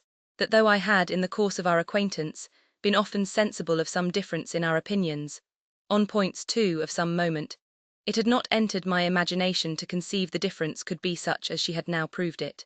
That the manner in which she treated the dreadful crime committed by her brother and my sister, with whom lay the greater seduction, I pretended not to say, but the manner in which she spoke of the crime itself, giving it every reproach but the right, considering its ill consequences only as they were to be braved or overborne by a defiance of decency and impudence in wrong.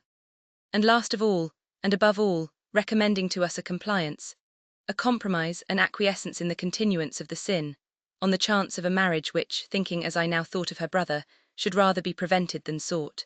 All this together most grievously convinced me that I had never understood her before, and that, as far as related to mind, it had been the creature of my own imagination, not Miss Crawford, that I had been too apt to dwell on for many months past, that perhaps it was best for me. I had less to regret in sacrificing a friendship, feelings, hopes which must at any rate have been torn from me now. And yet, that I must and would confess that, could I have restored her to what she had appeared to me before, I would infinitely prefer any increase of the pain of parting, for the sake of carrying with me the right of tenderness and esteem. This is what I said, the purport of it, but as you may imagine, not spoken so collectedly or methodically as I have repeated it to you. She was astonished, exceedingly astonished, more than astonished. I saw her change countenance. She turned extremely red. I imagined I saw a mixture of many feelings, a great though short struggle, half a wish of yielding to truths, half a sense of shame, but habit carried it. She would have laughed if she could. It was a sort of laugh as she answered, "A pretty good lecture, upon my word. Was it part of your last sermon? At this rate you will soon reform everybody at Mansfield and Thornton Lacey, and when I hear of you next, it may be as a celebrated preacher in some great society of Methodists, or as a missionary into foreign parts." She tried to speak carelessly, but she was not so careless as she wanted to appear. I only said in reply, that from my heart I wished her well, and earnestly hoped that she might soon learn to think more justly, and not owe the most valuable knowledge we could any of us acquire, the knowledge of ourselves and of our duty, to the lessons of affliction, and immediately left the room. I had gone a few steps, Fanny, when I heard the door open behind me. "Mr. Bertram," said she. I looked back. "Mr. Bertram," said she with a smile, but it was a smile ill-suited to the conversation that had passed, a saucy, playful smile, seeming to invite in order to subdue me. At least it appeared so to me. I resisted. It was the impulse of the moment to resist, and still walked on. I have since, sometimes for a moment, regretted that I did not go back, but I know I was right, and such has been the end of our acquaintance. And what an acquaintance has it been! How have I been deceived! Equally in brother and sister deceived. I thank you for your patience, Fanny. This has been the greatest relief, and now we will have done. And such was Fanny's dependence on his words that for 5 minutes she thought they had done. Then, however, it all came on again, or something very like it, and nothing less than Lady Bertram's rousing thoroughly up could really close such a conversation. Till that happened, they continued to talk of Miss Crawford alone, and how she had attached him, and how delightful nature had made her, and how excellent she would have been, had she fallen into good hands earlier. Fanny, now at liberty to speak openly, felt more than justified in adding to his knowledge of her real character, by some hint of what share his brother's state of health might be supposed to have in her wish for a complete reconciliation. This was not an agreeable intimation. Nature resisted it for a while. It would have been a vast deal pleasanter to have had her more disinterested in her attachment, but his vanity was not of a strength to fight long against reason. He submitted to believe that Tom's illness had influenced her, only reserving for himself this consoling thought, that considering the many counteractions of opposing habits, she had certainly been more attached to him than could have been expected, and for his sake been more near doing right. Fanny thought exactly the same, and they were also quite agreed in their opinion of the lasting effect, the indelible impression, which such a disappointment must make on his mind.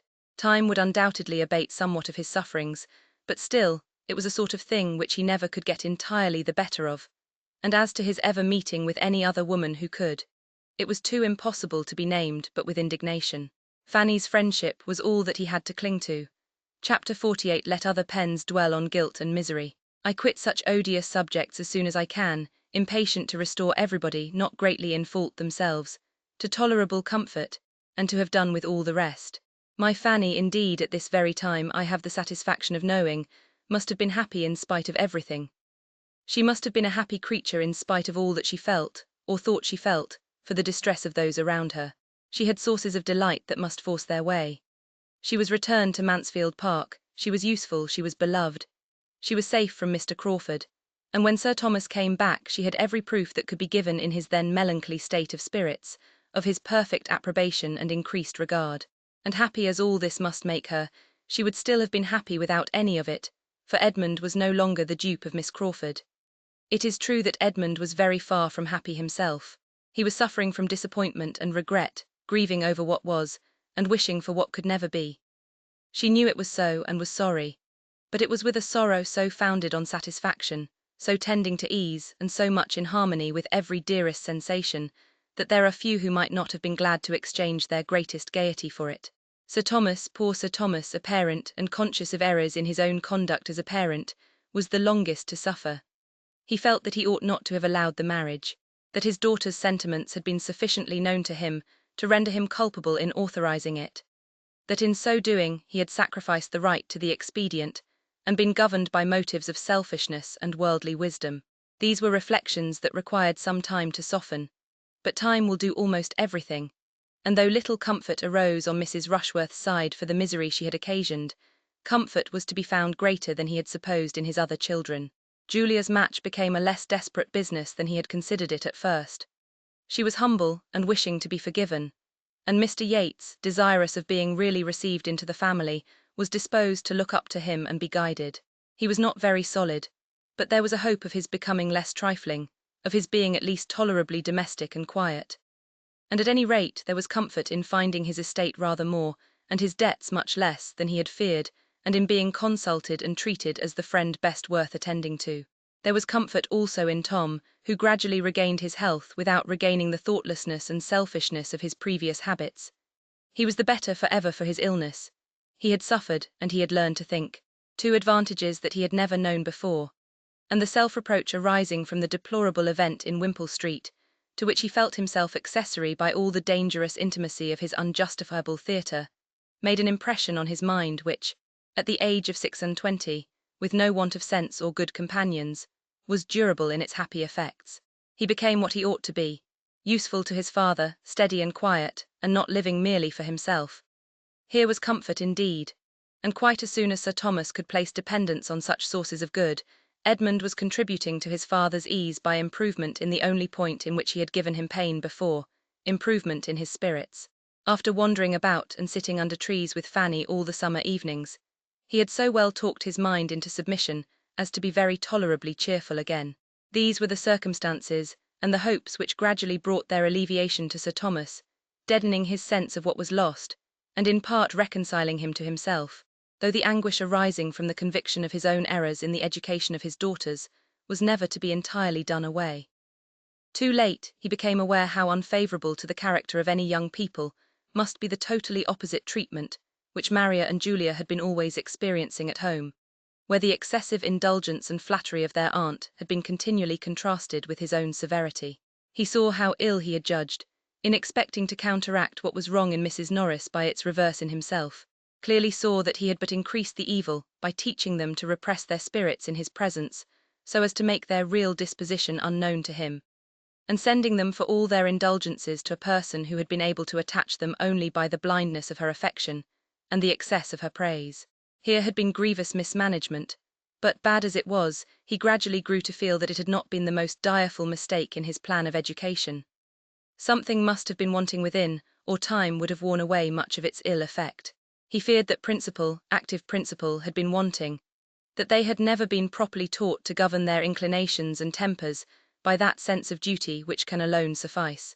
They had been instructed theoretically in their religion, but never required to bring it into daily practice. To be distinguished for elegance and accomplishments, the authorized object of their youth, could have had no useful influence that way, no moral effect on the mind.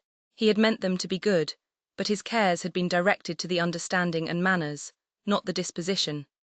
And of the necessity of self-denial and humility, he feared they had never heard from any lips that could profit them. Bitterly did he deplore a deficiency which now he could scarcely comprehend to have been possible. Wretchedly did he feel that with all the cost and care of an anxious and expensive education, he had brought up his daughters without their understanding their first duties, or his being acquainted with their character and temper. The high spirit and strong passions of Mrs. Rushworth especially were made known to him only in their sad result. She was not to be prevailed on to leave Mr. Crawford. She hoped to marry him, and they continued together till she was obliged to be convinced that such hope was vain, until the disappointment and wretchedness arising from the conviction rendered her temper so bad, and her feelings for him so like hatred, as to make them for a while each other's punishment, and then induce a voluntary separation. She had lived with him to be reproached as the ruin of all his happiness in Fanny, and carried away no better consolation in leaving him than that she had divided them. What can exceed the misery of such a mind in such a situation? Mr. Rushworth had no difficulty in procuring a divorce, and so ended a marriage contracted under such circumstances as to make any better end the effect of good luck not to be reckoned on. She had despised him, and loved another, and he had been very much aware that it was so. The indignities of stupidity and the disappointments of selfish passion can excite little pity. His punishment followed his conduct, as did a deeper punishment the deeper guilt of his wife.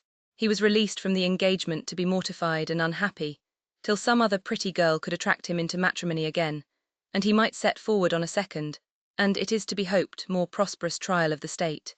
If duped, to be duped at least with good humour and good luck. While she must withdraw with infinitely stronger feelings to a retirement and reproach which could allow no second spring of hope or character, where she could be placed became a subject of most melancholy and momentous consultation.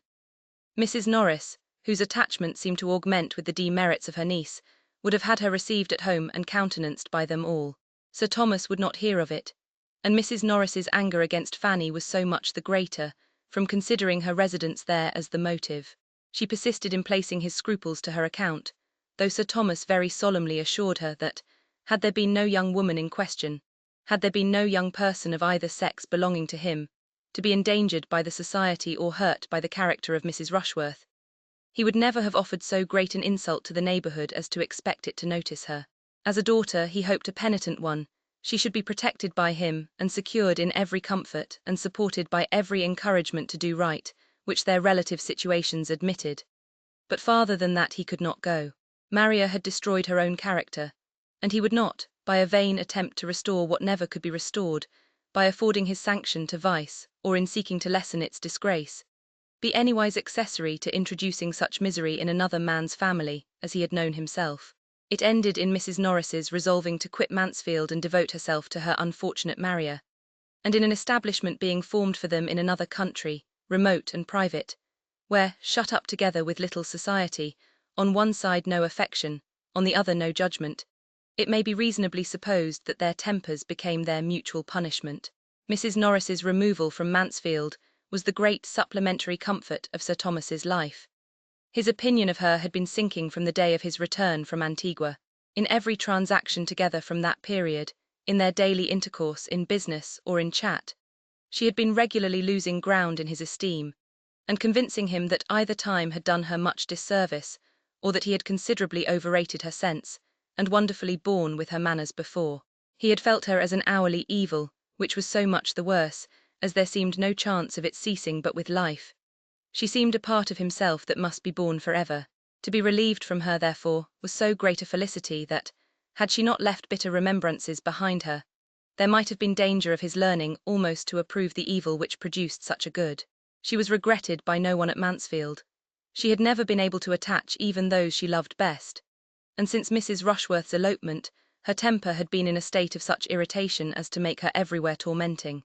Not even Fanny had tears for Aunt Norris, not even when she was gone forever. That Julia escaped better than Maria was owing in some measure to a favourable difference of disposition and circumstance, but in a greater to her having been less the darling of that very aunt, less flattered and less spoilt. Her beauty and acquirements had held but a second place. She had been always used to think herself a little inferior to Maria. Her temper was naturally the easiest of the two. Her feelings, though quick, were more controllable, and education had not given her so very hurtful a degree of self-consequence. She had submitted the best to the disappointment in Henry Crawford.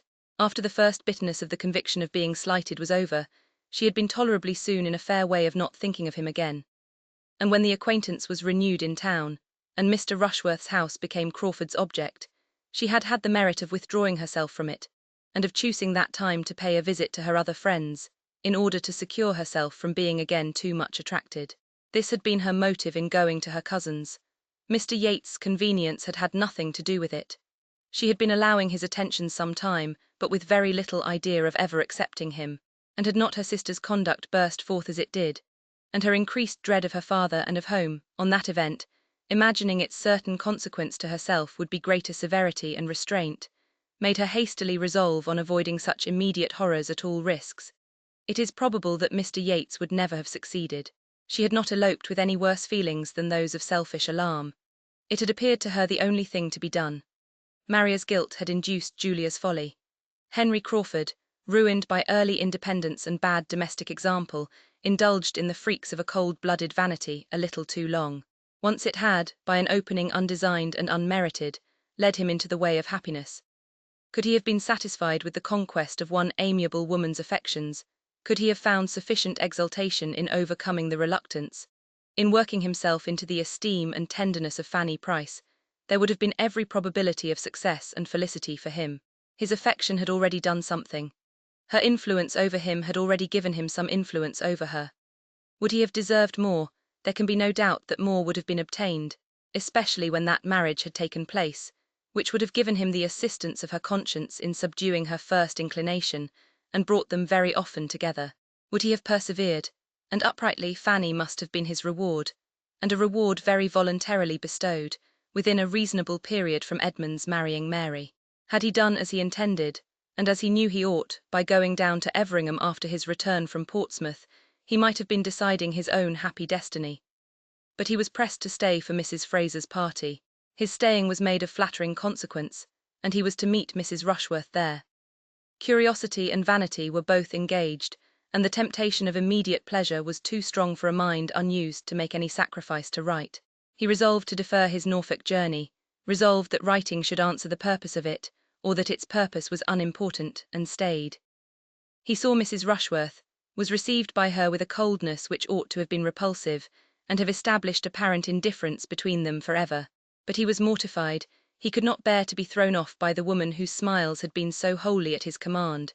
He must exert himself to subdue so proud a display of resentment. It was anger on Fanny's account. He must get the better of it, and make Mrs. Rushworth marry a Bertram again in her treatment of himself. In this spirit he began the attack, and by animated perseverance had soon re-established the sort of familiar intercourse, of gallantry, of flirtation, which bounded his views. But in triumphing over the discretion which, though beginning in anger, might have saved them both, he had put himself in the power of feelings on her side more strong than he had supposed. She loved him. There was no withdrawing attentions avowedly dear to her. He was entangled by his own vanity, with as little excuse of love as possible, and without the smallest inconstancy of mind towards her cousin. To keep Fanny and the Bertrams from a knowledge of what was passing became his first object. Secrecy could not have been more desirable for Mrs. Rushworth's credit than he felt it for his own. When he returned from Richmond, he would have been glad to see Mrs. Rushworth no more. All that followed was the result of her imprudence, and he went off with her at last, because he could not help it, regretting Fanny even at the moment, but regretting her infinitely more when all the bustle of the intrigue was over. And a very few months had taught him, by the force of contrast, to place a yet higher value on the sweetness of her temper, the purity of her mind, and the excellence of her principles. That punishment, the public punishment of disgrace, should in a just measure attend his share of the offence is, we know, not one of the barriers which society gives to virtue. In this world the penalty is less equal than could be wished, but without presuming to look forward to a juster appointment hereafter, we may fairly consider a man of sense, like Henry Crawford, to be providing for himself no small portion of vexation and regret. Vexation that must rise sometimes to self-reproach, and regret to wretchedness, in having so requited hospitality, so injured family peace, so forfeited his best, most estimable and endeared acquaintance, and so lost the woman whom he had rationally as well as passionately loved. After what had passed to wound and alienate the two families, the continuance of the Bertrams and Grants in such close neighbourhood would have been most distressing. But the absence of the latter, for some months purposely lengthened, ended very fortunately in the necessity, or at least the practicability, of a permanent removal. Dr. Grant, through an interest on which he had almost ceased to form hopes, succeeded to a stall in Westminster, which, as affording an occasion for leaving Mansfield, an excuse for residence in London, and an increase of income to answer the expenses of the change, was highly acceptable to those who went and those who stayed. Mrs. Grant, with a temper to love and be loved, must have gone with some regret from the scenes and people she had been used to. But the same happiness of disposition must in any place, and any society, secure her a great deal to enjoy, and she had again a home to offer Mary. And Mary had had enough of her own friends, enough of vanity, ambition, love, and disappointment in the course of the last half-year, to be in need of the true kindness of her sister's heart, and the rational tranquillity of her ways. They lived together, and when Dr. Grant had brought on apoplexy and death by 3 great institutionary dinners in 1 week, they still lived together. For Mary, though perfectly resolved against ever attaching herself to a younger brother again, was long in finding among the dashing representatives, or idle heir-parents, who were at the command of her beauty, and her £20 any one who could satisfy the better taste she had acquired at Mansfield, whose character and manners could authorize a hope of the domestic happiness she had there learned to estimate, or put Edmund Bertram sufficiently out of her head. Edmund had greatly the advantage of her in this respect. He had not to wait and wish with vacant affections for an object worthy to succeed her in them. Scarcely had he done regretting Mary Crawford, and observing to Fanny how impossible it was that he should ever meet with such another woman, before it began to strike him whether a very different kind of woman might not do just as well, or a great deal better, whether Fanny herself were not growing as dear, as important to him in all her smiles and all her ways, as Mary Crawford had ever been, and whether it might not be a hopeful undertaking to persuade her that her warm and sisterly regard for him would be foundation enough for wedded love. I purposely abstain from dates on this occasion, that every one may be at liberty to fix their own, aware that the cure of unconquerable passions, and the transfer of unchanging attachments, must vary much as to time in different people. I only entreat everybody to believe that exactly at the time when it was quite natural that it should be so, and not a week earlier, Edmund did cease to care about Miss Crawford, and became as anxious to marry Fanny as Fanny herself could desire. With such a regard for her, indeed, as his had long been, a regard founded on the most endearing claims of innocence and helplessness, and completed by every recommendation of growing worth, what could be more natural than the change? Loving, guiding, protecting her, as he had been doing ever since her being 10 years old, her mind in so great a degree formed by his care, and her comfort depending on his kindness, an object to him of such close and peculiar interest, dearer by all his own importance with her than anyone else at Mansfield. What was there now to add, but that he should learn to prefer soft light eyes to sparkling dark ones, and being always with her, and always talking confidentially, and his feelings exactly in that favourable state which a recent disappointment gives, those soft light eyes could not be very long in obtaining the preeminence. Having once set out, and felt that he had done so on this road to happiness, there was nothing on the side of prudence to stop him or make his progress slow. No doubts of her deserving, no fears of opposition of taste, no need of drawing new hopes of happiness from dissimilarity of temper. Her mind, disposition, opinions, and habits wanted no half-concealment, no self-deception on the present, no reliance on future improvement. Even in the midst of his late infatuation, he had acknowledged Fanny's mental superiority. What must be his sense of it now, therefore? She was of course only too good for him, but as nobody minds having what is too good for them, he was very steadily earnest in the pursuit of the blessing, and it was not possible that encouragement from her should be long wanting. Timid, anxious, doubting as she was, it was still impossible that such tenderness as hers should not, at times, hold out the strongest hope of success, though it remained for a later period to tell him the whole delightful and astonishing truth. His happiness in knowing himself to have been so long the beloved of such a heart must have been great enough to warrant any strength of language in which he could clothe it to her or to himself. It must have been a delightful happiness, but there was happiness elsewhere which no description can reach. Let no one presume to give the feelings of a young woman on receiving the assurance of that affection of which she has scarcely allowed herself to entertain a hope. Their own inclinations ascertained, there were no difficulties behind, no drawback of poverty or parent. It was a match which Sir Thomas's wishes had even forestalled.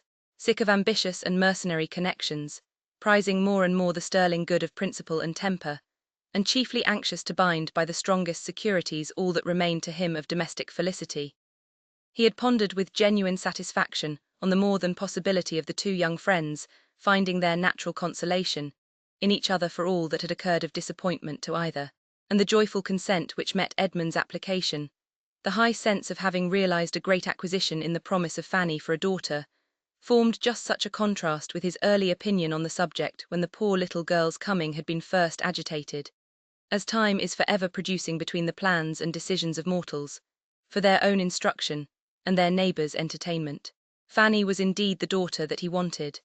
His charitable kindness had been rearing a prime comfort for himself. His liberality had a rich repayment, and the general goodness of his intentions by her deserved it. He might have made her childhood happier, but it had been an error of judgment only which had given him the appearance of harshness and deprived him of her early love. And now, on really knowing each other, their mutual attachment became very strong. After settling her at Thornton Lacey with every kind attention to her comfort, the object of almost every day was to see her there, or to get her away from it. Selfishly dear as she had long been to Lady Bertram, she could not be parted with willingly by her. No happiness of son or niece could make her wish the marriage, but it was possible to part with her, because Susan remained to supply her place. Susan became the stationary niece, delighted to be so, and equally well adapted for it by a readiness of mind, and an inclination for usefulness, as Fanny had been by sweetness of temper, and strong feelings of gratitude. Susan could never be spared. First as a comfort to Fanny, then as an auxiliary, and last as her substitute, she was established at Mansfield, with every appearance of equal permanency. Her more fearless disposition and happier nerves made everything easy to her there. With quickness in understanding the tempers of those she had to deal with, and no natural timidity to restrain any consequent wishes, she was soon welcome and useful to all, and after Fanny's removal succeeded so naturally to her influence over the hourly comfort of her aunt, as gradually to become, perhaps, the most beloved of the two. In her usefulness, in Fanny's excellence, in William's continued good conduct and rising fame, and in the general well-doing and success of the other members of the family, all assisting to advance each other, and doing credit to his countenance and aid, Sir Thomas saw repeated, and forever repeated, reason to rejoice in what he had done for them all, and acknowledge the advantages of early hardship and discipline, and the consciousness of being born to struggle and endure. With so much true merit and true love, and no want of fortune and friends, the happiness of the married cousins must appear as secure as earthly happiness can be. Equally formed for domestic life, and attached to country pleasures, their home was the home of affection and comfort. And to complete the picture of good, the acquisition of Mansfield living, by the death of Dr. Grant, occurred just after they had been married long enough to begin to want an increase of income, and feel their distance from the paternal abode an inconvenience. On that event they removed to Mansfield, and the parsonage there, which under each of its two former owners, Fanny had never been able to approach but with some painful sensation of restraint or alarm, soon grew as dear to her heart, and as thoroughly perfect in her eyes, as everything else within the view and patronage of Mansfield Park had long been. Phoenix. Thank you for listening. If you enjoyed this story, don't forget to follow the reading lantern and let its light guide you to your next great tale.